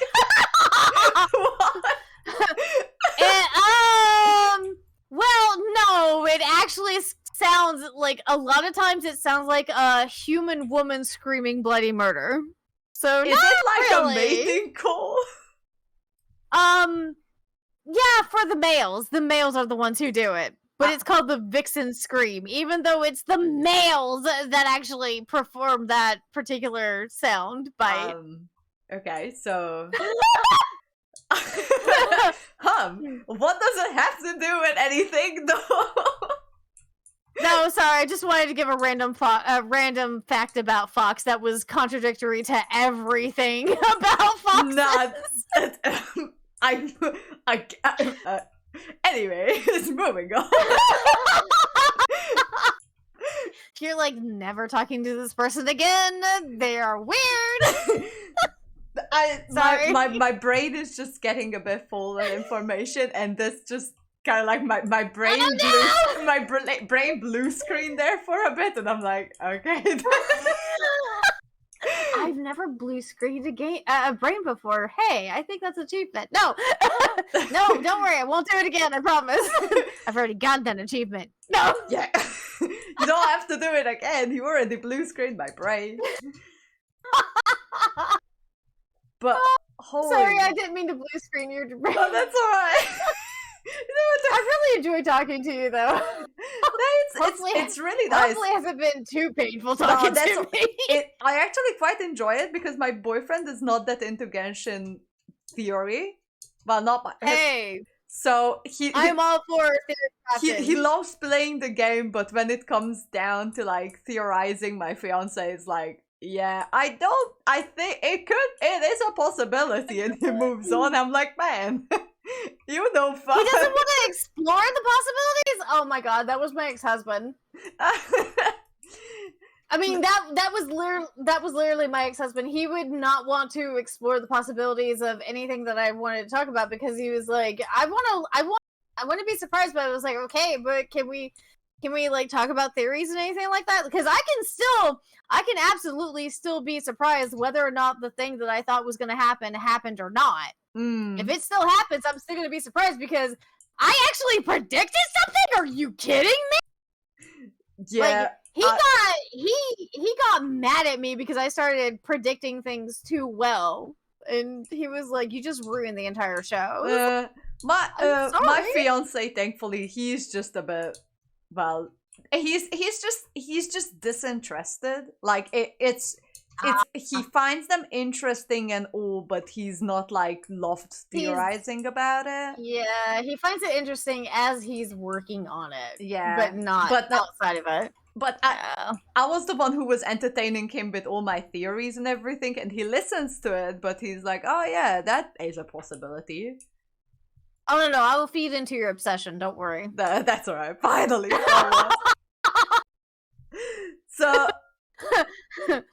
So yeah, it's but just... I'm always happy to talk about Genshin theory crafting, and Sanity, I can tell you, is also happy to talk about Genshin theory crafting. And what I can tell you is that between me and Sanity, you will get two completely different theories. Oh god. But he and I actually, like, there are some things that we agree upon, but we actually disagree on several things. But I find his takes very interesting, and he takes my points of view, and like I take his point of views, and I think they're very interesting. I don't know how he feels about mine, but he actually takes them in stride as well. So we like we at least have a point where we're not angry about anybody's theory about what's going on. That's not something that we do. We just like hearing about people's theories about how things go. Mm-hmm. We may not agree with it. But we're very interested to know what you think, and from your perspective, how is the story going? Where is it going? Because it's very interesting to see how people see the story from where they're at in that point in time, or whatever is going on. It's very interesting to me. I really like to see that point of view. I like to see that in everything. So oh god. But yeah. I just want to share that whenever they said that Katrin was like an Inazuman, a Sneznayan, god, yeah, Sneznayan marionette. I'm like, what the fuck? To be fair, I felt like I've called it. I mean, she does say error. She does too often. She does say error, and she does say rebooting, and I'm like, why would they do a voice line for that? Even if the game legit crashes from time to time, why would they do a voice line for that? 1, 2, if it was really an error, if it was really unintentional, why wasn't it patched already like a million times though? Intentional. I thought they were trying to make like a Matrix reference. Nah, do you know about Matrix? I know about Matrix, but I was like, nah, it just looks way too intentional to be an actual error. And I'm like, there were times when I've read that Katrin is a robot, and I'm like, yeah, well, that makes sense. And when I went to another theory crafter, this Ashikai's YouTube channel, and she was talking about what if Katrin is actually like older Katrin is just a one big just Sneznaya, whatever, and the Sneznaya comes after the Fatui trailer because the puppeteer looks like every other Katrin with a different hair color, and everyone was like, yep, that's the one. And when they say that when they said that Katrin is actually a Sneznaya robot, yeah, that makes a lot of sense, and probably is the puppeteer, that little girl, Harbinger, who controls them all. So that's great. That's not. I mean, that actually, when I saw the marionette, I didn't actually know that she was a marionette. I didn't know anything about her. I didn't I saw her, and I saw her in the hand of this big automaton, and I thought, maybe she was controlling the automaton, and apparently I was right, but I didn't put 2 and 2 together, and I didn't know her name, so I didn't know that she could create automatons or anything like that, or marionettes like that. And so when Nahida said, yes, I took over this Sneznayan automaton, or whatever she said for what it was, I went, what? Hold the fuck up! It's a what now? you did what with a what now? I love I'm sorry, what? I love how Genshin Impact just casually drops lore bombs like that. I remember at the very end of the Inazuman story quest, when we talked with Yai Miko, that's when it turns out that Scaramouche is not even actually a human, but a prototype that built by A. I was like, hold up. What? And you just dropped that to me like that, out of nowhere. I mean, the other thing was during the Inazuma festival, when it just casually dropped that Scaramouche was actually involved in the ruination of the family. I'm like, excuse me, what? What the fuck? And Genshin has the habit of casually just dropping lores. They like to do it on events too, and that's terrible because you can't play those events again. Yeah, I know. If you're just a newbie player coming in, good luck. Unless somebody's recorded those events, good fucking luck. Yeah. Oh lord. But yeah, at the very, very ends of Archon, that's what I'm kind of looking forward to, and that's what I loved when you could just ask questions of Nahida after the Sub-Zero's Festival Samsara. And that's when she dropped this casual information that Katrin is not actually a person. I'm like, good riddance, I guess. Well, you did. The Sarita is actually the goddess of love, right? Yeah. And I have a theory about the Sarisa and why she's doing this whole thing. Okay, so my theory. Oh my god, she's actually the good guy, isn't she? No, go ahead. In my opinion, that she's actually the good person in the whole Genshin Impact. That I agree with you, but go ahead. Let me explain. So she is the goddess of love, right? And there's like, she lost all love for her people, whatever that means, but holy fuck, why? What if her people is actually the gods themselves? Like, she's from the gods and she lost love for the gods just because she witnessed the destruction of a whole nation by the gods. And she was like, yeah, as the god of love, my heart can't take it. I just can't do it. And that's why she was like, right, I'm not gonna let Celestia continue whatever they are doing. I'm gonna take over Celestia. I think that Sarisa's main goal to take down Celestia themselves. And what I think is that the Archons, the rest of the Archons, are not completely against it. Yup. What you can see from Venti, apart from that she's he's a god, he wasn't really that mad when Signora took his gnosis. He was just like, yep, shit happens. No, he wasn't like, okay, I need to like march into Snezhnaya, find that woman and take back my gnosis. Oh, that's too much. That's too much work for him. That's too much work for him, anyways. But he also wronged her really badly. That's also true. But the other one that I was a bit weirded out about was Zhongli just giving up his gnosis in exchange for something. What the fuck? I was like, the contract to end all contracts? What the fuck was that about? I think that Zhongli agrees with the Sarita in the sense that not Cumbria, that Celestia is in the wrong. That is something that needs to be taken down. He himself doesn't disagree with Celestia enough to take matters into his own hand, but he's not gonna stop the Sarita from doing it.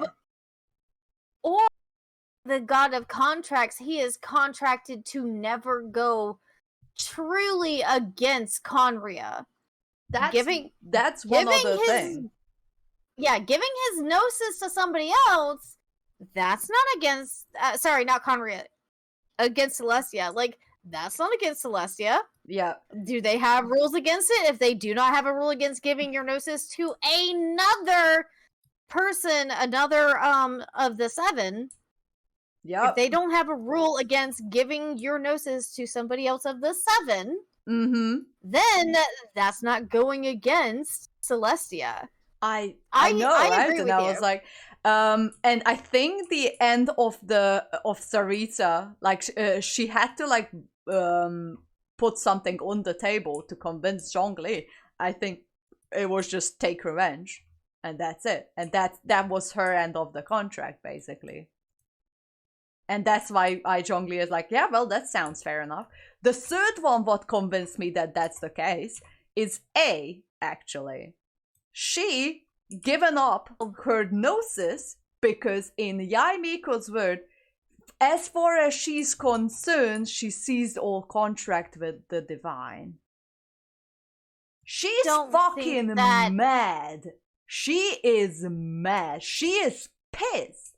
She locked up her nation. She's scared that Celestia would put Inazuma in the same spot as Conria. And I got a different theory on that one. So she just like, yep, I locked her up, locked the whole nation up. Everything stays as it is, and it's partly because of her trauma, but partly because she's like, yep, I'm not doing that. And she's just given her gnosis away and she doesn't care what happens to her. She seized our contract with Celestia as far as she's concerned. So she doesn't care if it gets taken or if Celestia gets taken down.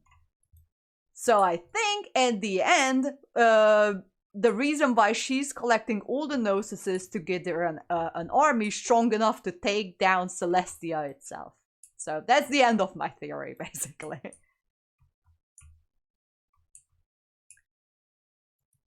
To make. I'm sorry? I have a confession to make. Oh lord, what was that?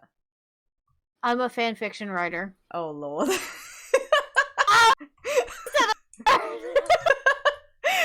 Wow. So my thing about it is like that explains the Vixen call. Oh wait, what? What?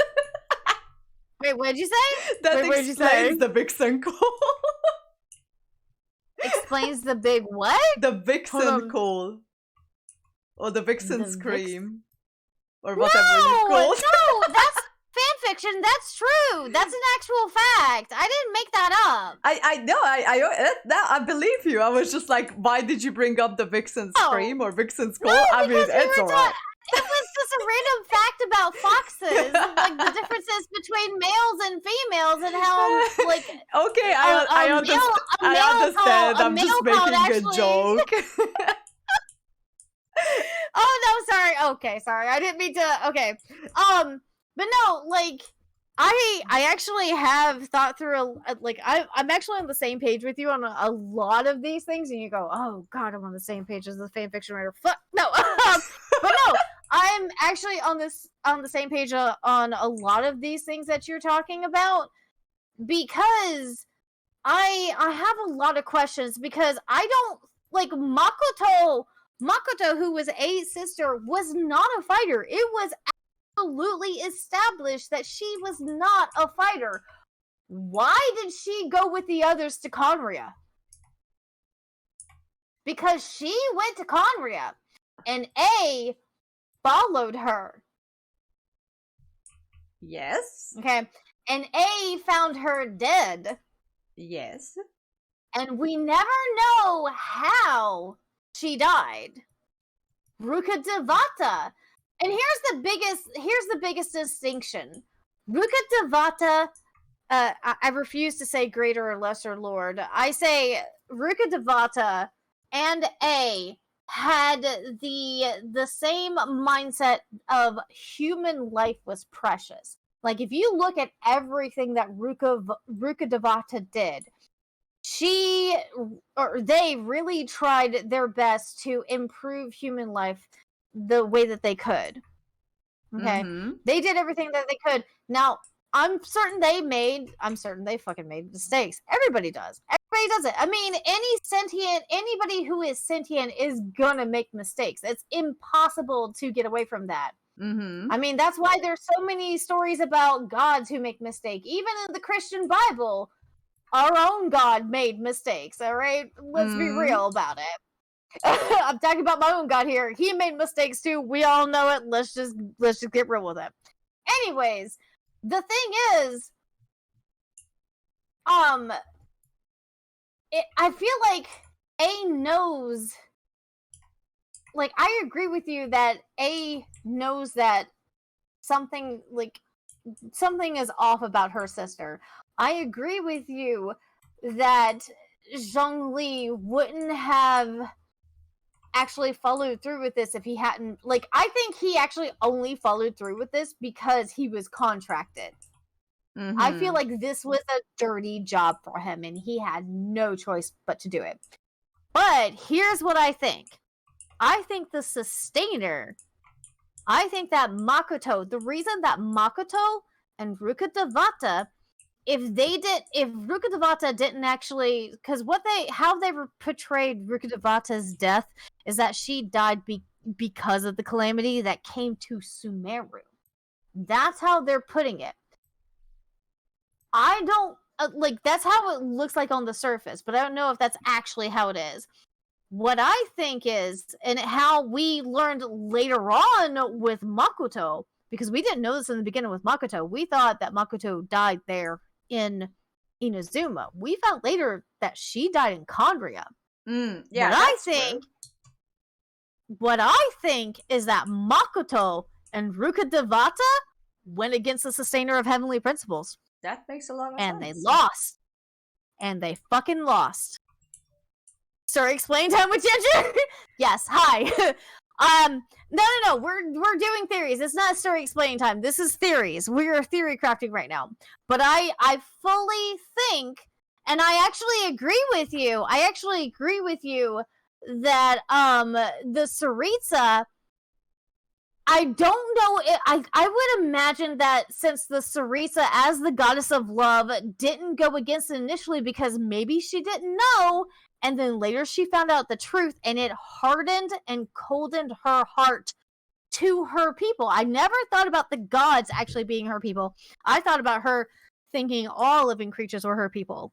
But you saying the gods being her people, that made me think a little bit. I got you. That makes sense to me. And then seeing, like, finding out the truth that one of your own kind killed two of your own kind, man, that's some messed up shit.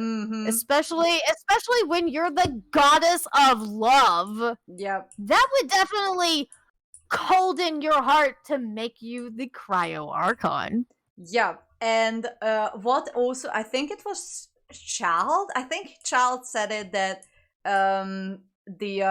basically he said that the Tsaritsa is too nice for her own good. That's why she has the harbingers to make her bidding, basically. Yeah. And I really laugh my fucking ass off that she has 2 Kynrians that she knows of. She's given 1 Kynrian a harbinger status. Yep. The Joker. Yep. He has that little 4-pointed star. Yep. 4-pointed star in his eye. He's definitely there. Yep. And then she's like, you know what? This dude over here is about to die by fire from his somebody he really cares about, because I'm not getting into that particular relationship anytime soon because I will get canceled real fucking fast about how I feel about that one. That person's about to die, and they're a Kynrian. You know what? I'm gonna save their ass. I know they don't have control over it, but the fact that a Kynrian got a vision, why is nobody thinking that's weird when they don't worship gods whatsoever? Yep. Why is that not weird? Why is nobody thinking that's odd?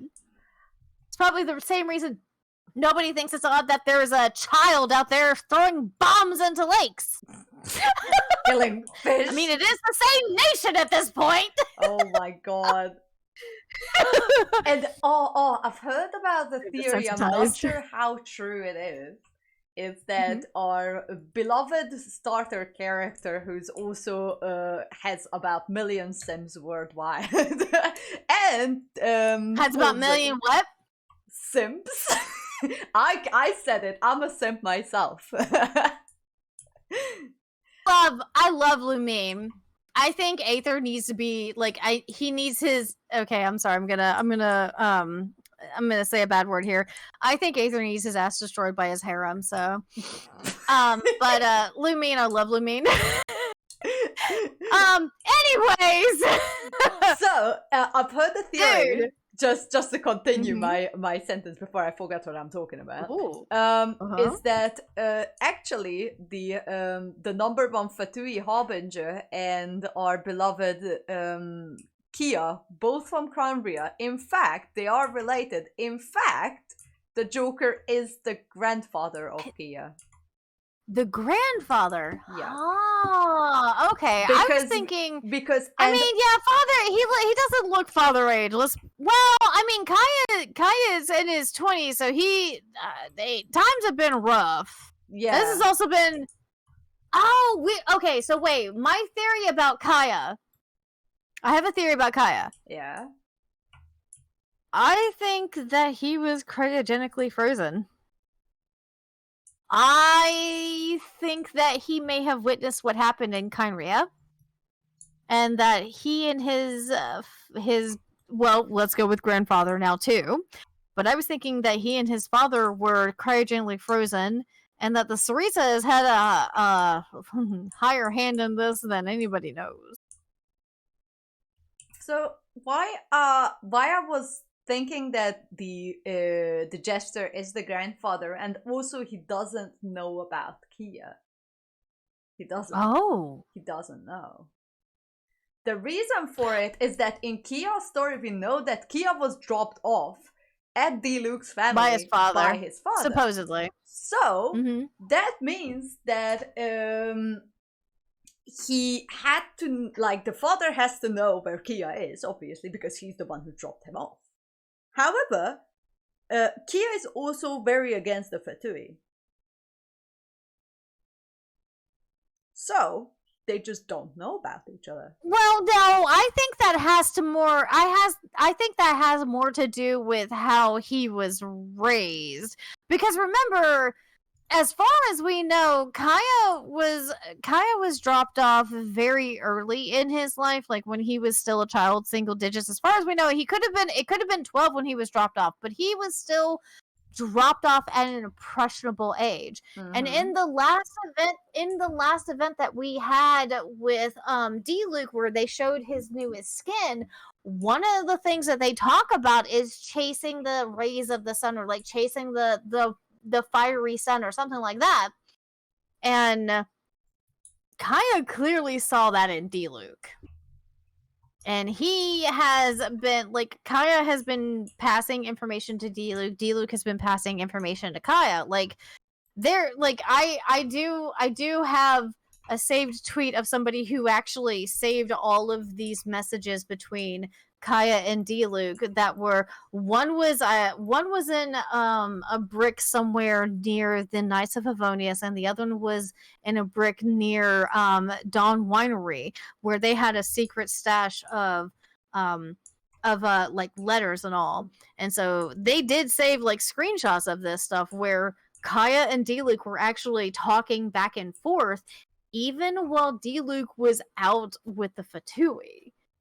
Or out like against the Fatui. So they, like, Kaya and D-Luke seem very adversarial on the surface, but they're actually not. Okay. But I really think it comes down to the fact that Kaya, because Mona even says it in her character like voice line for Kaya, that he thinks he's made a decision about his future, but he'll have to make an actual decision later on. I like the fact that if you go back and look at Kaya's story, if you look at his story and you see how he told D-Luke that he was a spy, like he literally, it says that he told D-Luke the truth of himself. Which meant, I mean, if you look at it on the surface, that means he told D-Luke that he was somebody from Conria who was set there to be a spy for Conria against Mondstadt. But up until that point, he had a very strong sense of duty to his family. But after Crepus died, he and D-Luke was so upset about the Knights of Favonius trying to cover up the truth and trying to overshadow the truth about how heroic his father had been, he felt guilty that he had been covering up the truth. He could have kept it secret to keep his mission going. Yeah. The worst, if you are a spy, the worst fucking thing that you can do is reveal that you're a spy. Tell somebody especially a Knight of Favonius, somebody in the fucking military of the city you're a part of, that you're a fucking spy against it. Yep.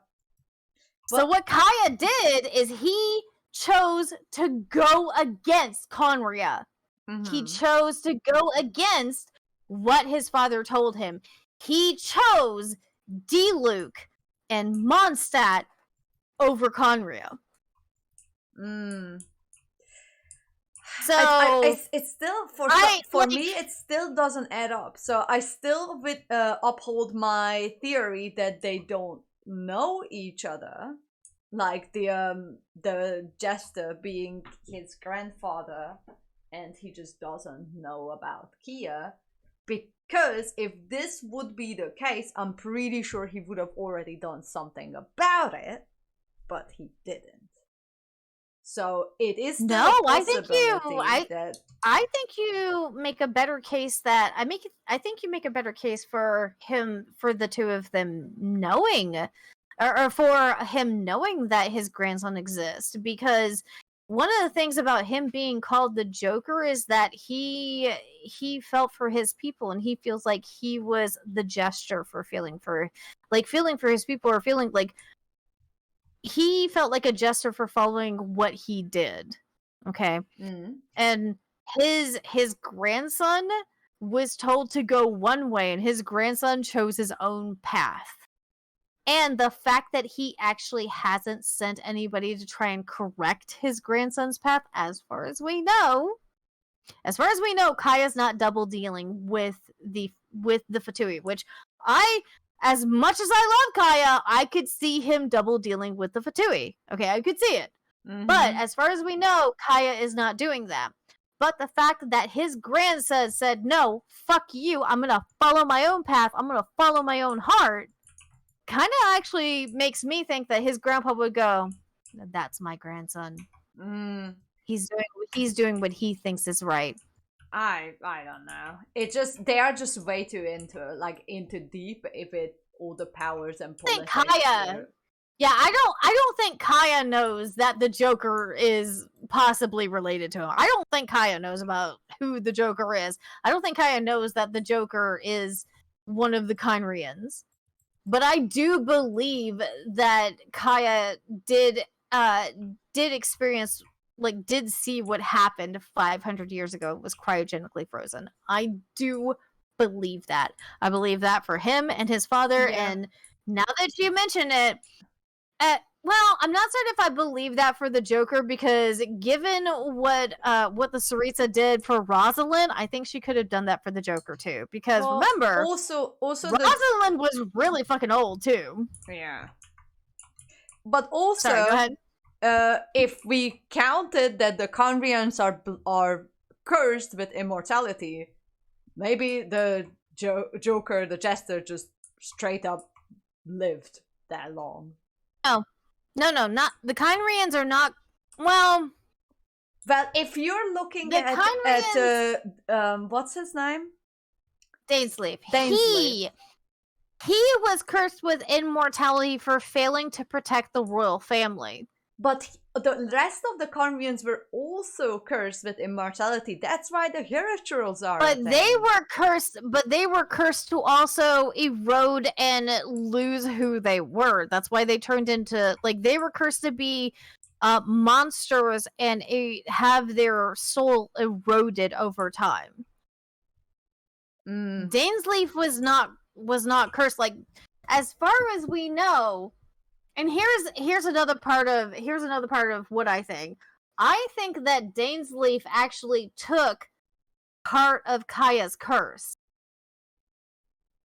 Or all of Kaya's curse. I think Kaya actually did get cursed, and as a royal guard, he took that curse, which is why if you look at Dainsleif's I think it's his left arm, if you look at Dainsleif's left arm, that is not clothing on his arm.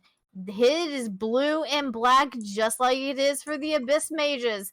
Not the Abyss Mages, the Lectors. He is turning into a Lector. I think he may have been. I don't think it was the gods who I don't think it was the Seven who cursed him, or the Sustainer who cursed him for not protecting the royal family. I think somebody on the royal family cursed him with immortal life, but because he felt bad about not being able to protect them, he decided to protect the youngest of them, Kaya, because one of Kaya's. So back in the beginning, one of the last constellation that Kaya had was Heart of the Abyss. Yes. It is no longer called that. It is called Glacial Heart. Oh, did they change it? They changed it. What? I didn't know They fucking changed it. It is not Heart of the Abyss anymore. It is Glacial Heart. Not joking with you. They fucking it. changed Fuck, that I shit. didn't realize it. They fucking changed it because they realized how on the nose that shit was. People were figuring shit out sooner than they wanted them to. Yep, well, that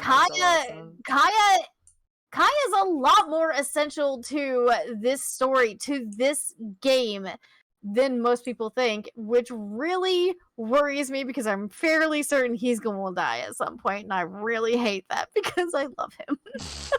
But anyways, no, past that, but yeah, no, I think that to kind of try and redeem himself, because he's not trying to redeem himself to the Seven or any of them. Like, he still hates them, he still despises them, but he still holds regard for the Kyrians.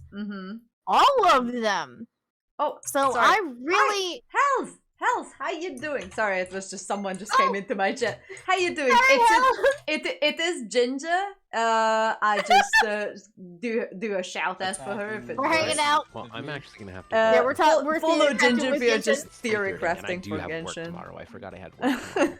Oh, I need to. I've been trying to get my shout outs working again. I can't figure out what's wrong with that. Same here. My shout outs just like stopped working at one point. I gotta figure what's going on. Over the 24 hours.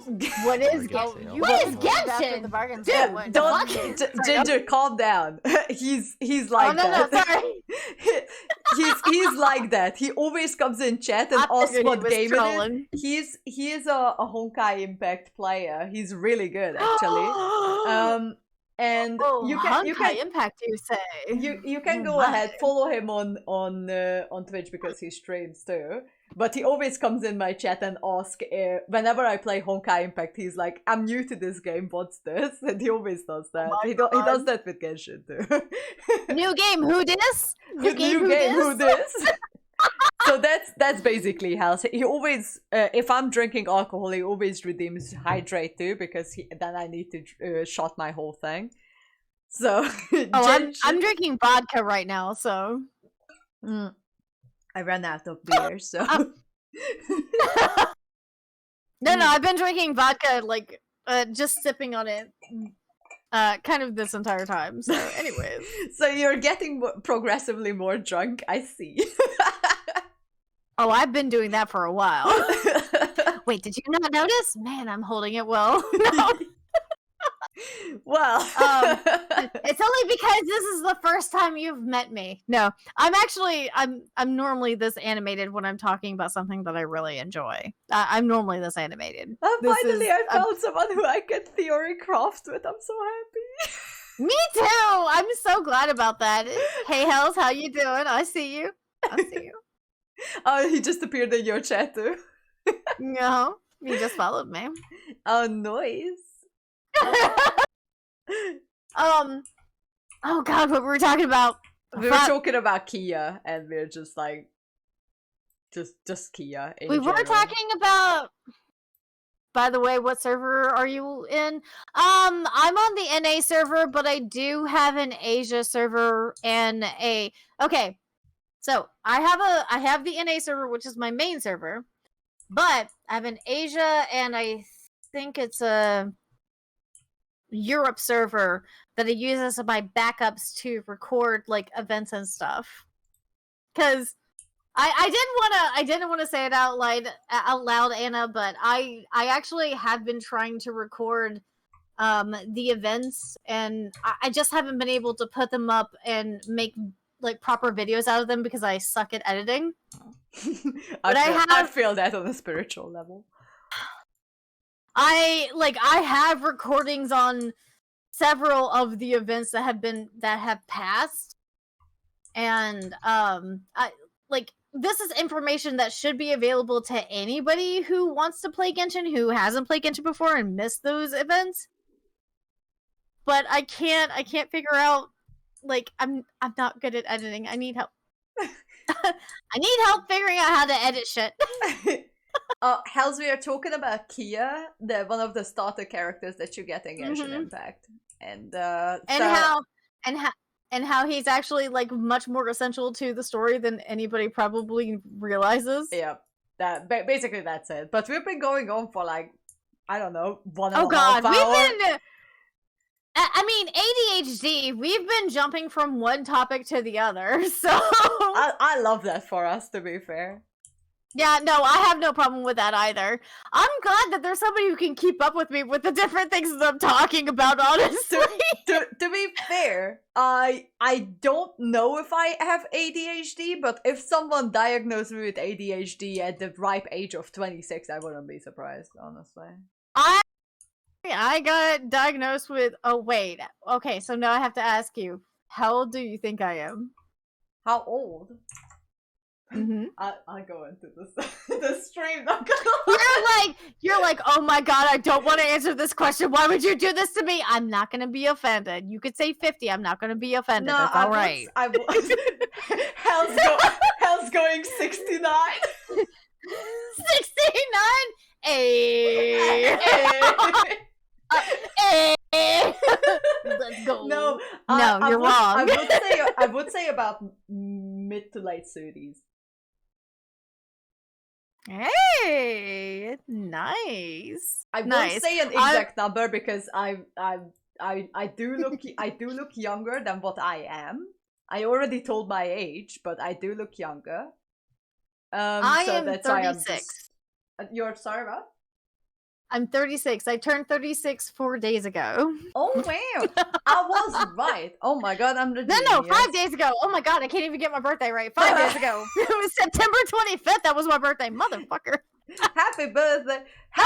What do you mean that I'm 12? I know I look young, but not that young. No. Wait, didn't you say? Wait. Oh god, did I get this? 26? I'm 26. Yes. 26. Okay, I was like, wait, she's 10 years. Don't say that out loud. Let's see what they think. Well, look, I have a fiance and he's also 36. So there you go. Hey, you gotta get that experience. Okay. Sorry. No, I'm sorry. I didn't. Anyways, no. The other thing too is the better maturity. The women mature a lot faster than guys do. And she's gonna walk away now. God damn it.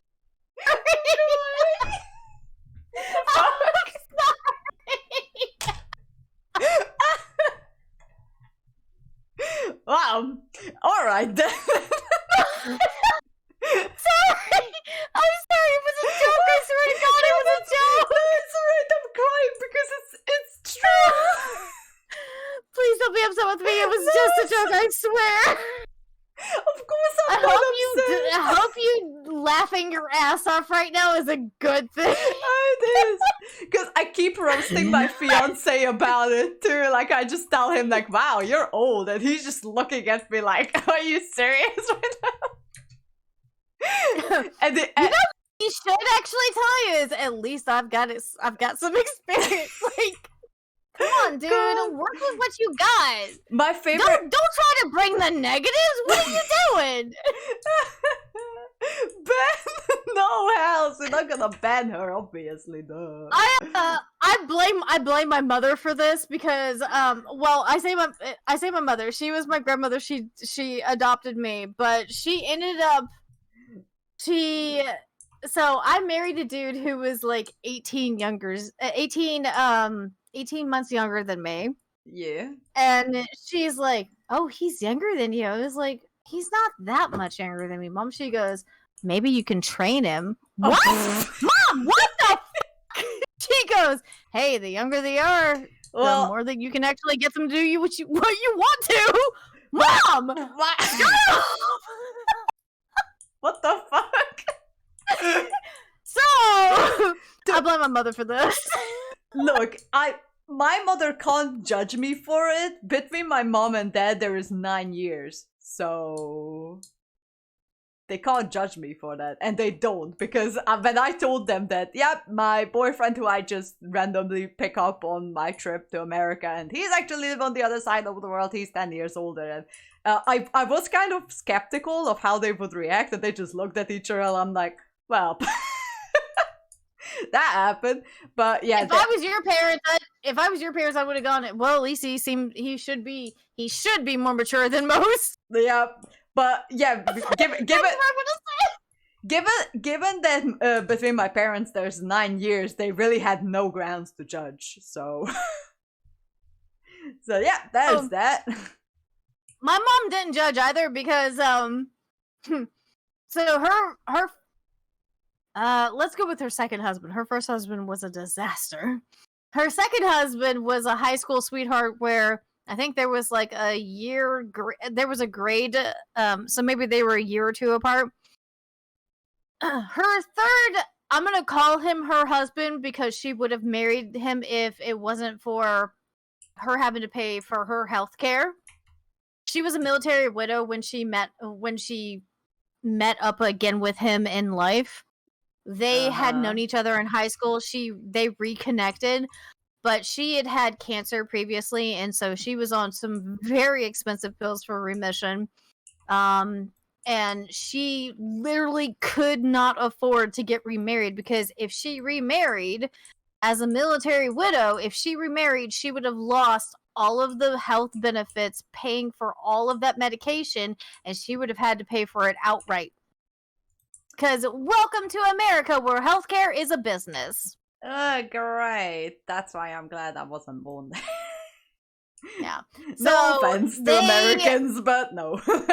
Oh no! I'm not offended. I'm not offended at all. I'm just I'm just upset that So I'm one of those dirty progressives that my family. So most of my family is from the South, and they despise me because I am a progressive who thinks that we should have health care for all. I think that we should find better solutions for energy that is clean. I think that we should find better solutions than just having police going out to everything, even if it's probably should be just a social worker call or something. Have a policeman back them up, but don't let the policeman be the only one to go out there. Okay. So yeah, I'm one of those. I'm one of those dirty progressives. Anyway, call me. Huh? Nothing. Weird. You sound like middle ground conservative. Really? Wait, do I really? No, wait, what? No, I'm just joking. I'm just bad at joking. No. General just said that on my side in my channel. Wait, do I really sound like middle ground like conservative? Absolutely Holy not. Shit! What is? No. Wait. No. No. Oh, okay. No, I'm not. No. I was about to say because that is not what I understand conservative to be. No, no. Don't worry. I'm just fucking around, basically.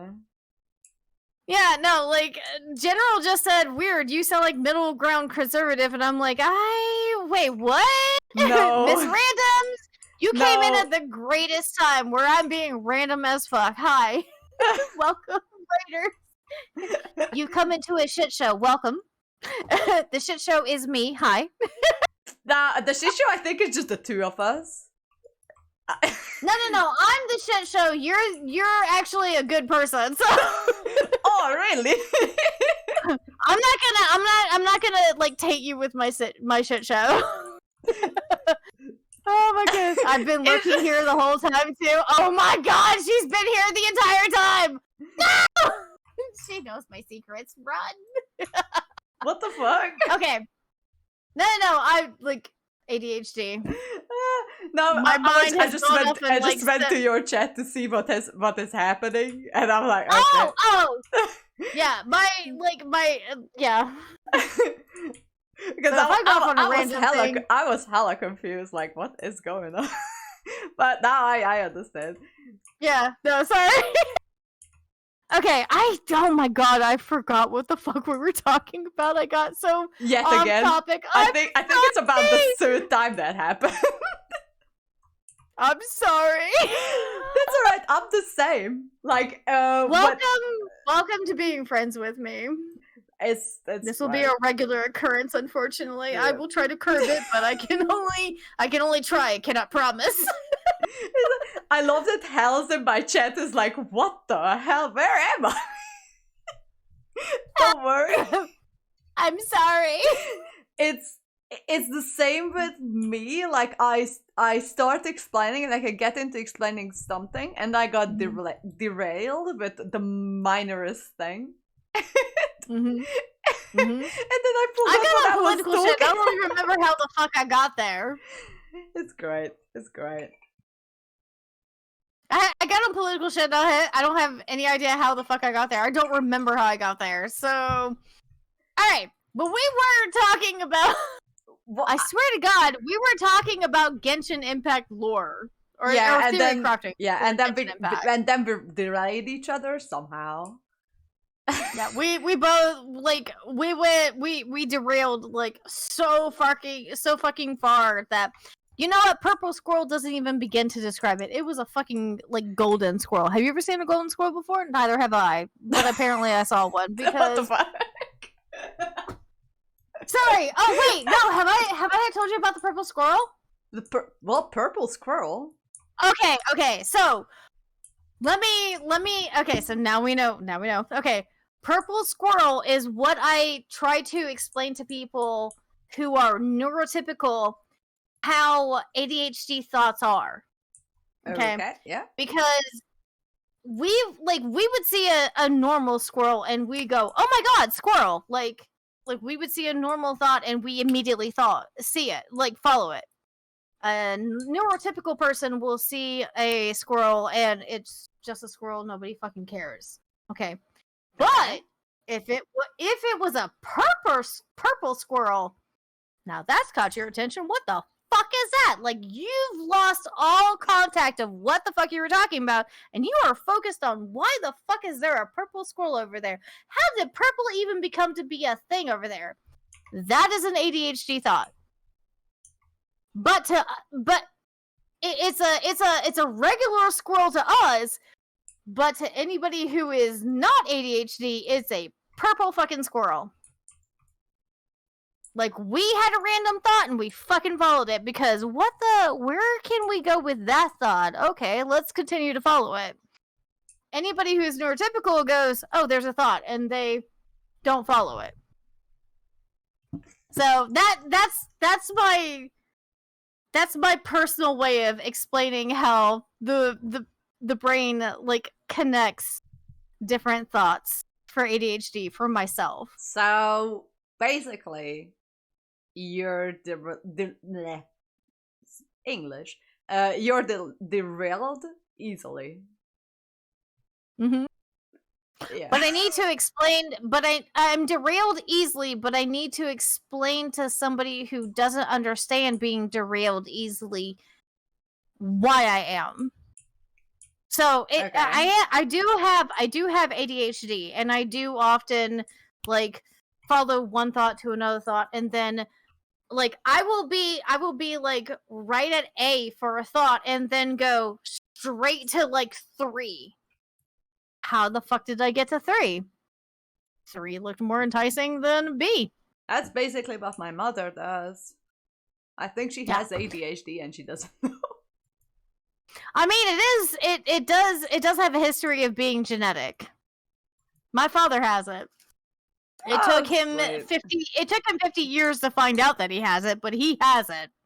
Oh. It took me 32 years to find out that I have it, but I have it. Look, I don't know if I have it or if I had it. I have moments when I'm like, the fuck was I doing again? But yeah, I don't know. I'm not diagnosed or anything. So, but I wouldn't be surprised if I had like a mild case of it. Because it happened. And I'm pretty sure my mom has it and she's just not wanting to get that figured out for herself. Because that's not the thing in Eastern Europe.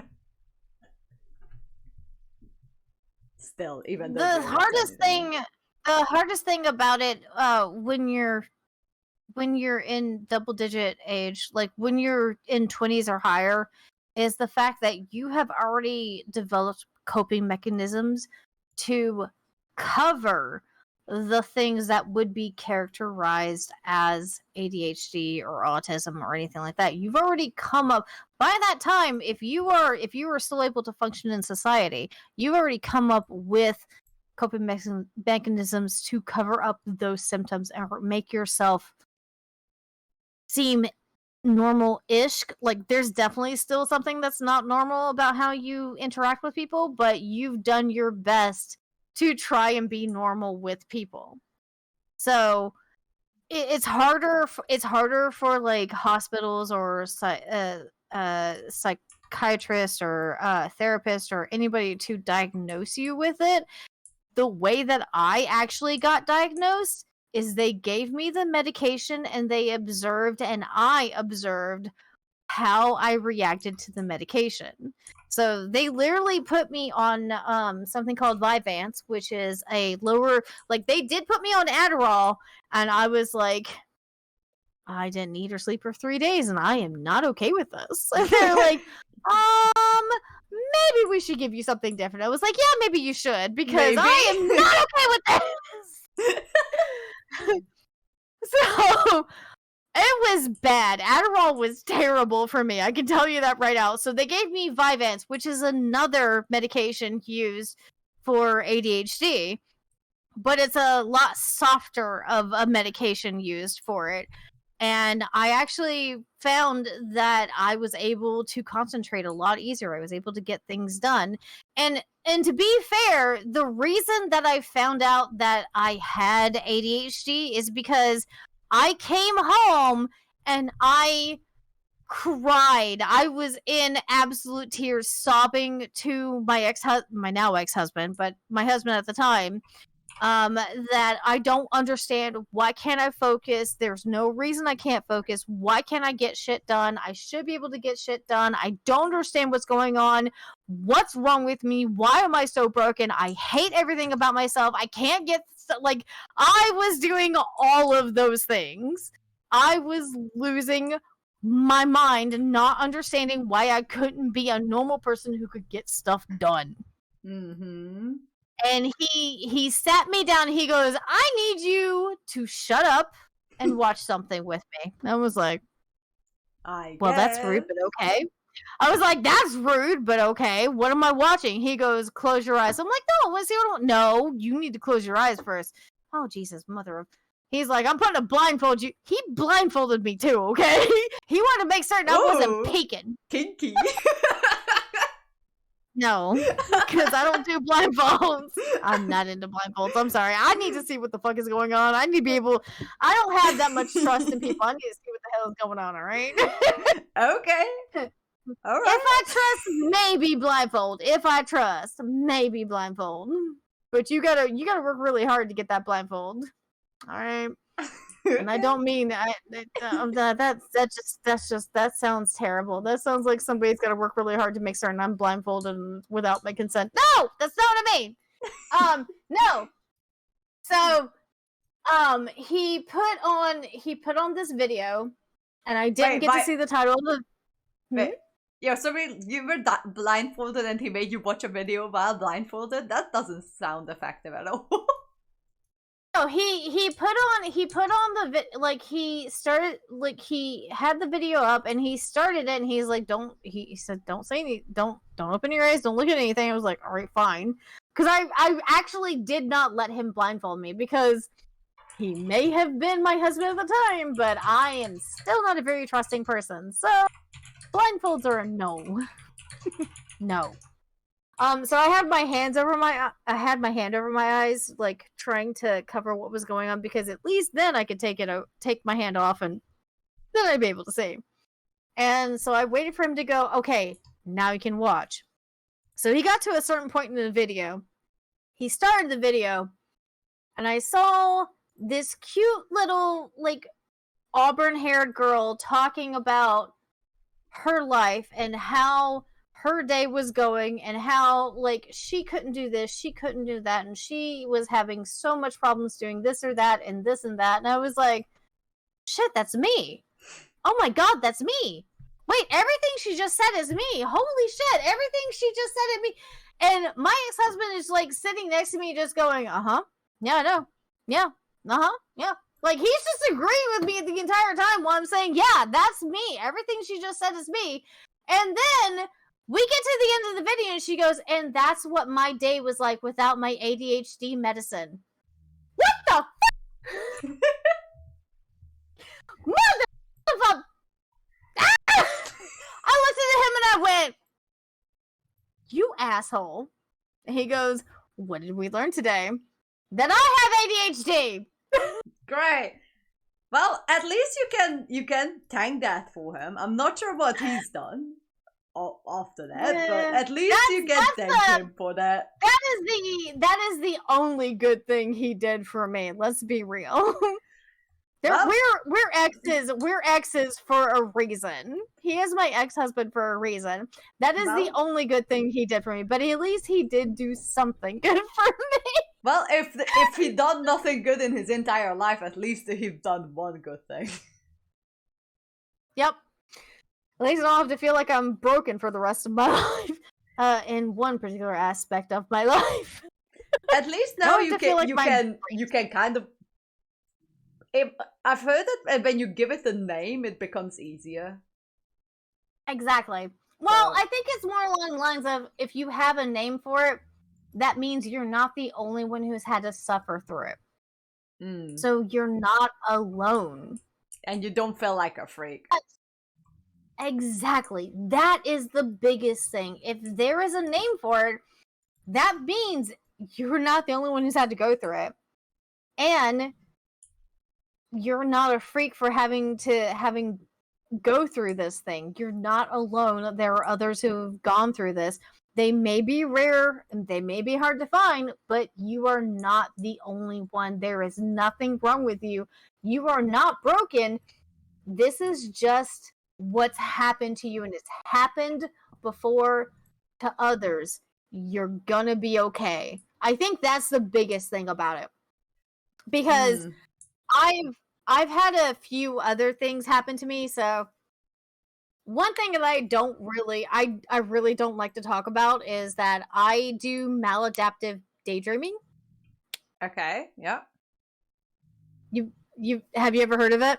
I've heard the term, yes. Really? I did. I'm really surprised about that. I've never really met anybody who's heard that term before. Yeah, I don't know where I've heard it, but I've heard it. Like, I've heard that is a thing. So, yeah. Not sure where that comes from. So one of my hobbies is writing like fan fiction, writing stories. So when I talked about being a dirty fan fiction writer, I wasn't joking. I do write fan fiction. I also do write original stories. But the biggest thing about maladaptive daydreaming is that we, in our own mind's eye, like, I know that's a really weird term, but we can close our eyes and literally see worlds that we create, characters, whether from games that we play or anime that we watch or like real TV that we watch or whatever.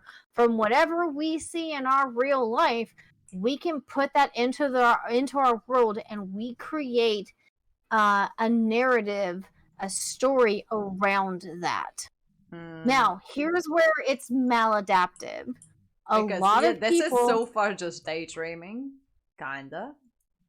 It's daydreaming, but it's actually, it's not daydream. It's voluntary addictive daydreaming is a better way to describe it. Okay. Addictive voluntary daydreaming. Because where it becomes maladaptive is where you would rather be in this fantasy world that you created than be in the real world where you have to pay bills, where you have to go to work, where you have to get up and take care of people or take care of animals or take care of this or do that or do anything. You would rather stay in bed and be in the world that you've created in your head. Mm-hmm. All right, Hals. So, Sorry. All right, Hals. Thank you for the lurk. Talk to you later. Yep. But yeah, no, like I do suffer from that. That is something that I have worked really hard to get away from. But the thing about it is, like, there is actually a healthy approach to it, just like cutting, like telling the person not to do it or trying to keep the person from doing it causes a lot of issues, because that is a coping mechanism for that person. And I can tell you straight out that is absolutely a coping mechanism for me. Like, when the world gets too fucking hard, I need to escape to a world, and sometimes video games are not enough for me to escape. Mm-hmm.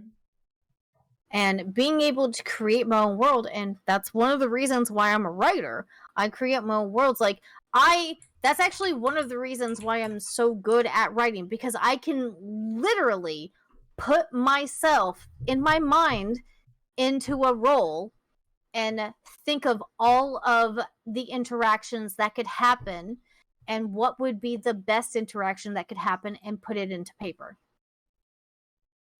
Okay. So there are a lot of cons, but there are a couple of pros to it too. Well, at least you're a good writer, and that's a plus, I guess. I've actually done really well to not continue doing it, like to reduce the amount of maladaptive daydreaming that I do. So I have worked really hard on that. But it's still something that I do realize that it's something that I do have a need for. Mm-hmm. I still need that escape that even video games can't provide, or even movies can't provide, or books can't provide. Mm-hmm. I still need, and I count that as my me time. Like, when people need alone time, that's my alone time. Mm-hmm. I need alone time to just be in whatever world I created. Most people, I as far as I know, I don't know, but I would imagine, like, people when they have their alone time, they're in their own space that they created and they're happy with that. And that's kind of how I look at it. Mm-hmm. It's a space that I've created for me. It just happens to be an imaginary space instead of a literal space that's been put out into the world. Okay. So, and you go, well, yep, no, she's absolutely fucking crazy. I'm never talking to this woman again. I'm just trying to follow. And it's just getting, like, it's almost 1 a.m. here, and I'm just okay. like, I'm still trying to follow. No, it's okay. You can probably tell that my native language is indeed not English. So I'm just, sometimes when I'm getting a little tired, I'm just like, okay, I need to concentrate to understand. But I will understand. I just need to concentrate for it. Hey, if you ever want to ask about maladaptive daydreaming, I will not, like, I normally don't put it outright, but when we start talking about, like, ADHD, autism, and things like that, and different conditions, I do kind of, I will pop that out every so often, because it is an actual thing. It's something that's not often talked about. Mm-hmm. I do apologize for popping that out just now. That's all right. Like I said, it's not often talked about, but it is a thing that actually happens. And it's more common. And so we were actually talking about, when you know that it has a name, when you know that, it's actually, that's why I was saying it makes a difference when you know that it has a name and you are not alone in this. Because I can't tell you how much of a freak and a failure and how terrible how much I hated myself for having like the maladaptive daydreaming. I hated myself so much. I despised it, but I couldn't get away from it, but I couldn't I couldn't stop it, but I still hated my like it was a vicious cycle, and it just got really bad because I really felt like that I was a freak, I was not natural, and it didn't help that when my mother found out that I was doing when I was doing maladaptive daydreaming, there's a lot of people when they do it, they have a certain like bodily motion that they like do, like they'll rock or something, and it doesn't look right to most people, and they misinterpret it as something else, and my mother did, and she shamed me so hard for it. Oh, I'm sorry. And it wasn't what she thought, but she shamed me so hard for it that I felt like I felt like there was something wrong with me. I felt like there was something broken with me. I felt that I was wrong in everything I did. So I had a lot of issues regarding this. So based off of like I'm trying to get to based off of what we were talking about, this is where I got to. I'm trying to follow the timeline back.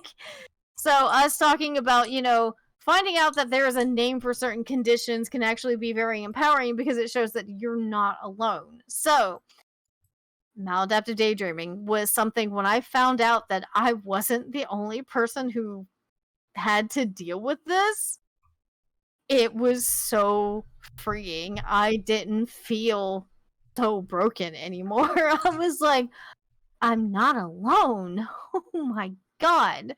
Wait, other people have to go? Like, it's a bittersweet freeness because on one hand it's something that you probably don't want other people to have to go through, but on the other hand at least you're not the only one who has to go through it.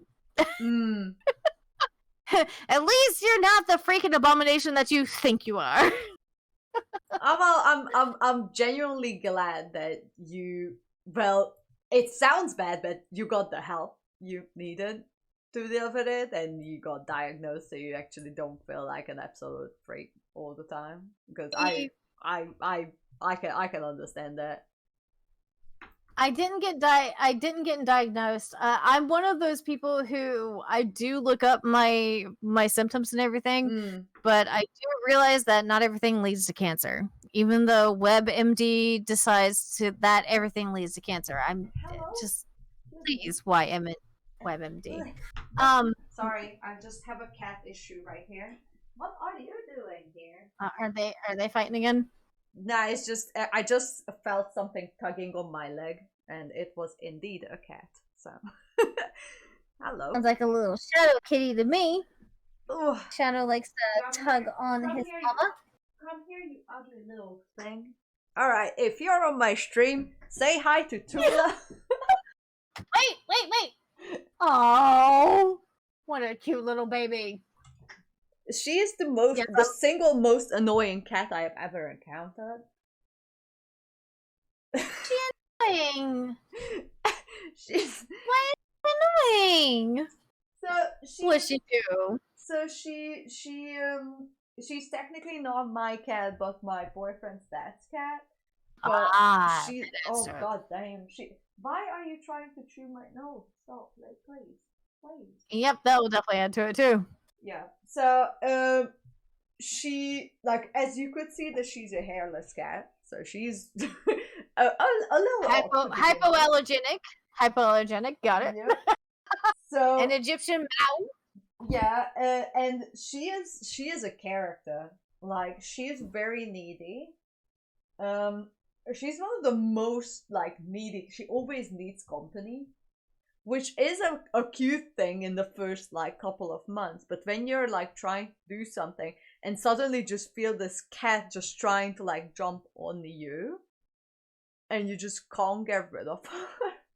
She can be a bit annoying when you just try to do stuff and the cat is just trying to like merge into your body, because she really needs the company. My cats like to wake me up at like 4 or 5 or 6 a.m. and go, "Food, mama! Food!" Like, get off my back! But yeah, she's a regular in my streams just because she adores being with me. for some reason. I don't know. I've never given her any, special attention, but she just loves being here. Also, she has the stinkiest spots, I swear to God. So oh my god, that shadow. She loves. Oh, there she is. Yep, oh, there she is. You know what? She thinks you mama. She thinks you're mama. I'm actually the second favorite. My boyfriend's dad, the actual like master of the cash. He's the number one, but he's not around right now. Exactly. There it is. So right now, I have this cat 24/7. Yup, just jump right back into your lap. Oh, and she's persistent. She's stubborn. Why no baby in the lap? Like, does she squirm around or something, or? What she does is that she just tries to like. Sometimes she loves to sit like right here, so she puts her face like on my chest and tries to like pick my face for some reason. I don't know why she does that. Oh yeah, no, that's not good. I don't know why she's like this, but she's also getting quite old. So she's about 10 or 11 years old. I'm not 100% sure. And what she also does is that she loves to jump up on me mostly, but sometimes she misses and she just claws in because she tries to hold on. Oh my god. So yeah, my cats will miss like actually jumping onto me and then will dig their claws into my flesh and I'm like, ah! Get off of me! Yep. Yeah, that. So if you hear that scream, that's because one of the kitty cats decided to dig their claws into my flesh. Hels, do you mean that what planet is the cat from? I'm not sure, but she's definitely not from Earth. Just look at her. So I have a little shadow kitty who is actually very shy for being on stream. He is not a lap kitty.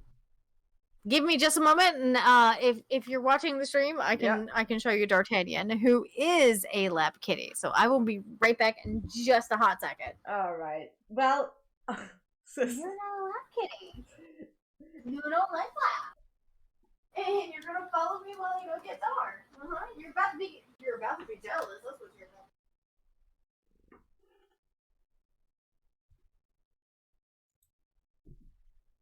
Can we eat it? The cat? Hels, what the hell are you on about? No, we won't eat the cat. Even though she's single-handedly the most the most annoying cat I've ever met, we're not gonna eat her. Okay? Why not? Cause okay, come here, Dylan. You're gonna be on camera. She is. Just look at her. Would you eat her? Look at that face. Look at it. Look. She just wants to be in your lap. Well. Okay, so my kitty cats are not hairless. This is D'Artagnan. Oh, that one has fur. Yep. He also has. Oh! He doesn't want Mama to show it. No, he doesn't. Oh, he won't let Mama show it. Hold on. I will. He has a little. So right here, you can see it. He has a little spot in his belly. He's very upset with me showing this. There's a little spot in his belly right here. He's mewing in my ear right now, like, Mama, stop it! That is his belly rub spot. I see. So he has a little mark for it too. Yep, he has a little mark for it. That's my hair baby. Well, he said, Mama, why you do these things to me? Because I love you. And he's like, put me down. Yep. And this is probably why Shadow is not a lap kitty. Because whereas D'Artagnan is fine with, he gets over this pretty quickly. Like, look at this. He's luxuriating in the pets. Nose boop. Oh. And he just did a nose boop. Yep. Whereas he luxuriates in the pets even after I've disrespected him. Let's be real, I disrespected him. He's very forgiving of Mama. So this is my little darling. This is my little D'Artagnan. My little Dardar. Yep, I even have songs for this cat.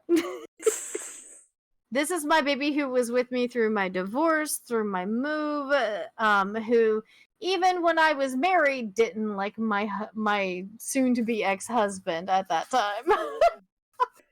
Cats know. Cats know. He knew. He did. He literally put himself in between me and the man who would be my ex-husband. He was like, "Nope, don't you touch my mama." Like, no touch. Nope, no touching. No touch.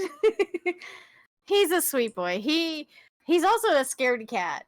His name is D'Artagnan, but he is the scariest of scaredy cats. Hi, Shadow. He's scared as that cat. The little silver kitty cat over here. I can barely see it. Yeah, I can kind of see it. Let's go over here. Can you? No, you can't? Okay, alright, fine. He said no! Access denied, right there. Yeah. Ow! What are you doing? But little darling is like, I'll take them pets. Look at this cat. Look at this cat. He's just happy. He's just happy for the pets. Nuzzling up into the pets, you sweetheart. Mwah. Give me a kiss. He's like, Mama, don't do it! Mama did it. And he's still in my lap. I think I slowly move out. It's 1 a.m. here and my brain is slowly shutting down. So I think I'll just move out soon with Tula. Can you not, please? Thank you. Could you just take me to bed? No, I'm Tula, no. Stop. There is a whole bed here for you. That's your bed. Just no. Take me to your bed, damn it. I want to be with you. My first person's not here. Let me just sleep with you instead. Well, I already have a person sleeping in my bed. There's no room for you. And you dirty the sheets. So no. I'll just sleep on you instead. And then you can take a shower later. You know that's what the cats actually do think and say. Yeah, just go away. They logic that shit out, man. You're putting holes in my pants, Tula. Stop. Thank you. Alright. I think I'll head out because my brain is not working anymore as it's supposed to. No, that's alright. So well, it was very refreshing talking to you. I enjoy talking to you too. Yeah, finally someone who understands my obsession with Genshin lore. Yes. No, wait. Oh.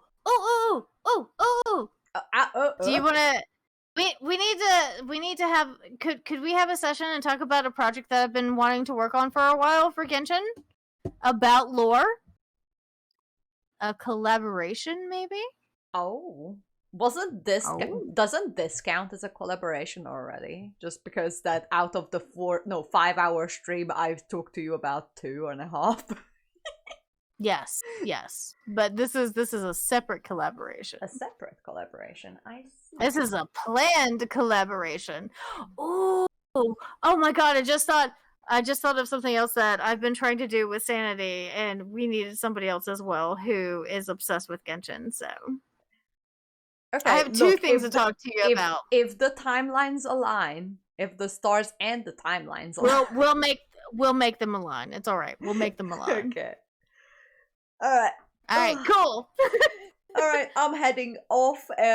For everyone who watched our brain fall out and then just pick out each other's brain on my stream, thank you for sticking around for this long. I have no idea how you're still here, but I'm glad that you are still here, guys. And I'm probably going to stream tomorrow as well. I'm not 100% sure. Starting my new job next week at some point, so I'm probably gonna have less time to stream then after, just because I'm going to be so done with everything. So I'm gonna be online tomorrow, I think. But until then, thank you everybody. As long as you're up into your Discord, I'll be there for you. Yeah, I'm also going to be in your Discord. I think I am already in your Discord. I'm in yours. But we are in each other's Discord. So. Yep, exactly. So, say bye, Tula. Bye. Well, she's not saying this shit. She said, how dare you try to piss me out on stream? It was really nice to get to know you. We have to do another session like this whenever I'm over, maybe the next. Tomorrow I want to do the dessert. Desert. Desert. Desert. Desert. That's the one. The dessert. I can't. Oh, I'll be watching for your reaction to the desert too. All right, I'll do that because I'm over the Ara Ara quests. It's just way too much. Oh my god, the Ara Ara quests were the worst. It's just sorry. Anyways, they're just a long one, and I just can't. It's just fucking chore. Anyways, yeah. So have a good rest of your stream, Ginger, and have a good night, everyone else who's on the stream still. And I shall see you tomorrow, all hopefully doing the Archon quest with the cringy hand motions of mine. That's alright. And yeah, give Ginger a follow. I'll shout out to you one more time just because I can. Oh, let me give you another shout out too. This is who we've been talking to the entire time, Hungry Yana. And this is Ginger. I'm not sure why my chatbot's not wanting to work, but it doesn't want to work for some reason. But my anyway. shoutout's not working correctly. But... oh no. We both have issues with our streams. You know what? It fucking happens. It fucking happens. Whatever. That's alright. Alright. See you guys later. And thank you for the entertaining the theory crafting session. Shall see you soon again. So bye everyone, bye Ginger, and everything. I'm going bye.